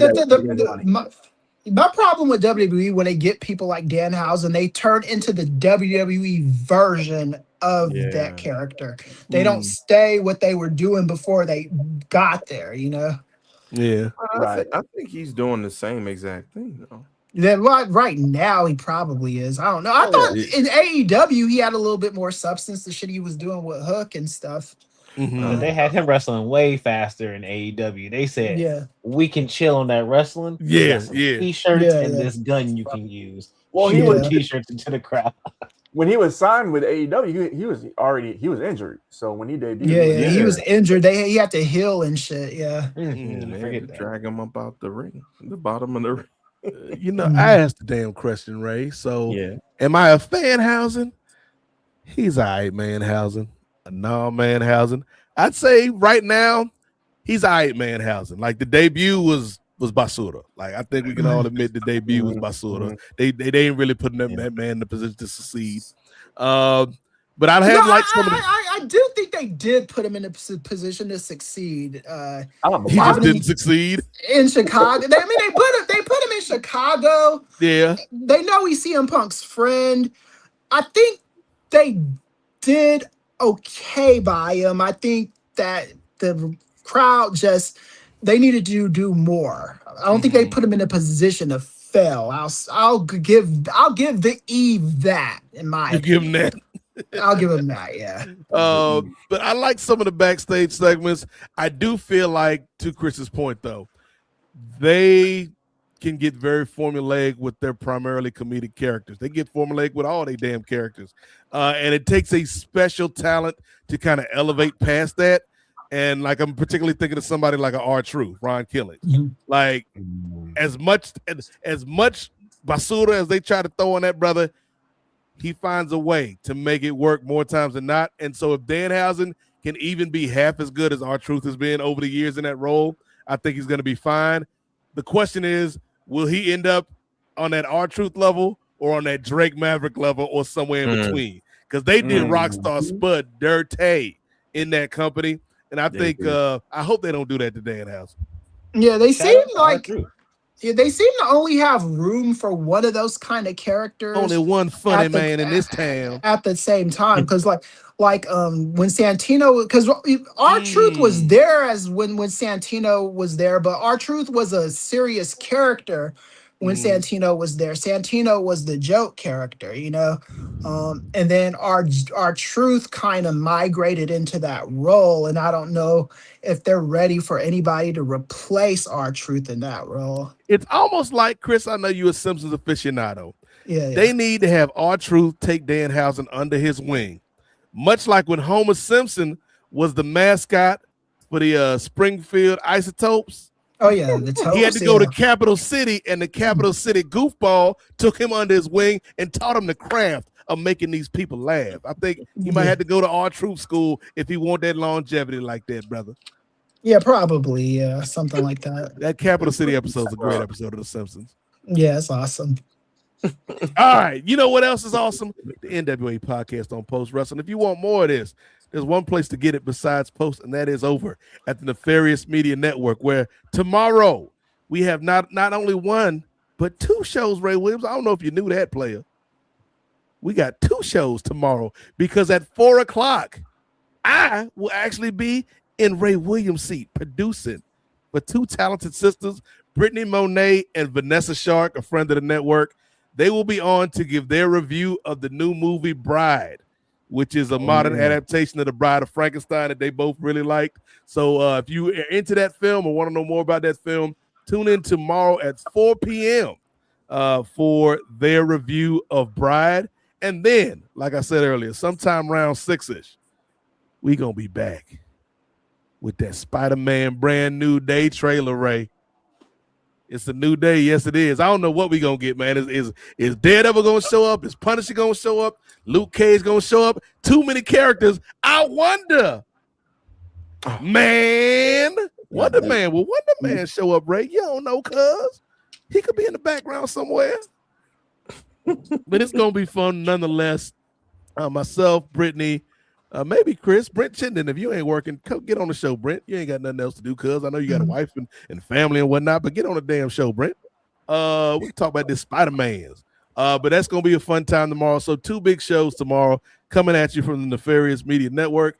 I realized I didn't talk to Ray before this because we probably going to have to use one of the other rooms for one show and then another room for another show. But that's our burden to bear, ladies and gentlemen. You ain't got to worry about that. All you got to do is have your face in the place at 4 and 6 tomorrow to watch these shows. Subscribe to the network. Smash that icon, that bell icon, so that way you're always notified whenever we go live. And we go live at least once a week, sometimes twice a week with these shows here at Nefarious, including Super Salad, which is our catch-all superhero show, the Avengers Initiative, which is a strictly Marvel show, Ring Theory that Jay and Gerard do. They do an excellent job with that one. Styles Break Fights, the SBF podcast with Ray and Jay, and then the brothership, if you will, the Kings of Sport podcast and the Parlay. We got shows on shows on shows, ladies and gentlemen. If you want to be a part of all of that, we need your support. Y'all been supporting us here on the NWA podcast for years. We need your support over there at Nefarious.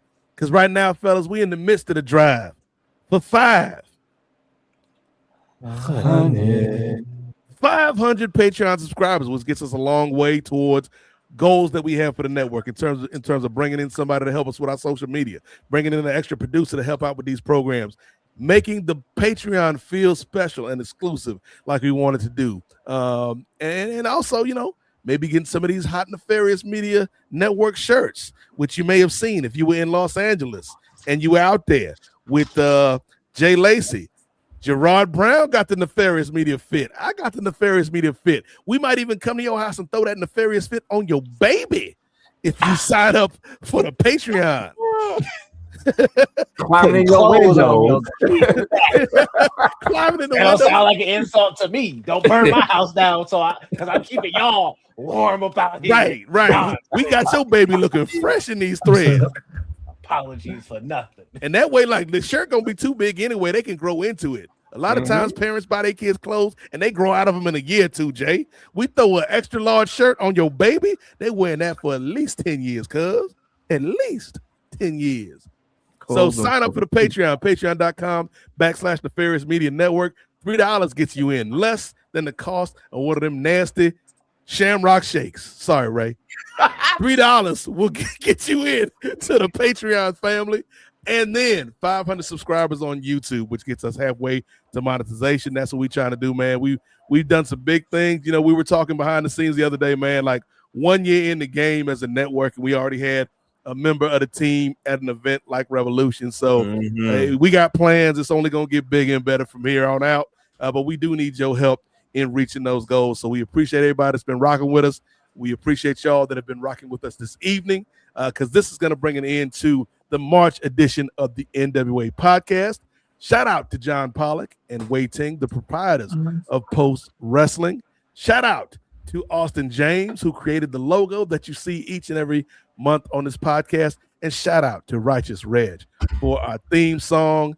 And shout out to you, QT Marshall, because we were not familiar with your game, brother. And most importantly, shout out to you, the listener, the viewer. Whenever you are watching this, if you watch it all in one shot, or you break it up into small little bites as you on this road to WrestleMania, we appreciate you for riding and rocking with us. So, for Gerard Downtown Brown, for main event Jay Lacey, he in your city, y'all. For old Shamrock Shake himself, Ray Williams. For the professor, Chris from LA, I am the Godfather, Nate Milton. And remember, the revolution may not be televised, but it damn sure will be podcasted. 4 hours and 30 minutes ain't bad, Ray. You did good. You tried. Now hit the button.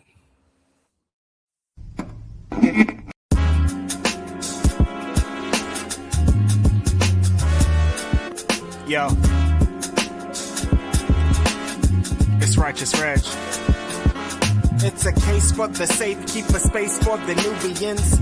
Unfiltered, off kilter, the professor, the Godfather, post wrestling, the NWA, not keep guessing, The views and expressions, you know the rest, it's pod excellence, get the message. Advocates for Nubian wrestling, you're listening to the best again. Black wrestling in the ring we invested in. Nubian kings and queens we invested in. It's for the culture and we reppin' it. It's for the culture and we reppin' it.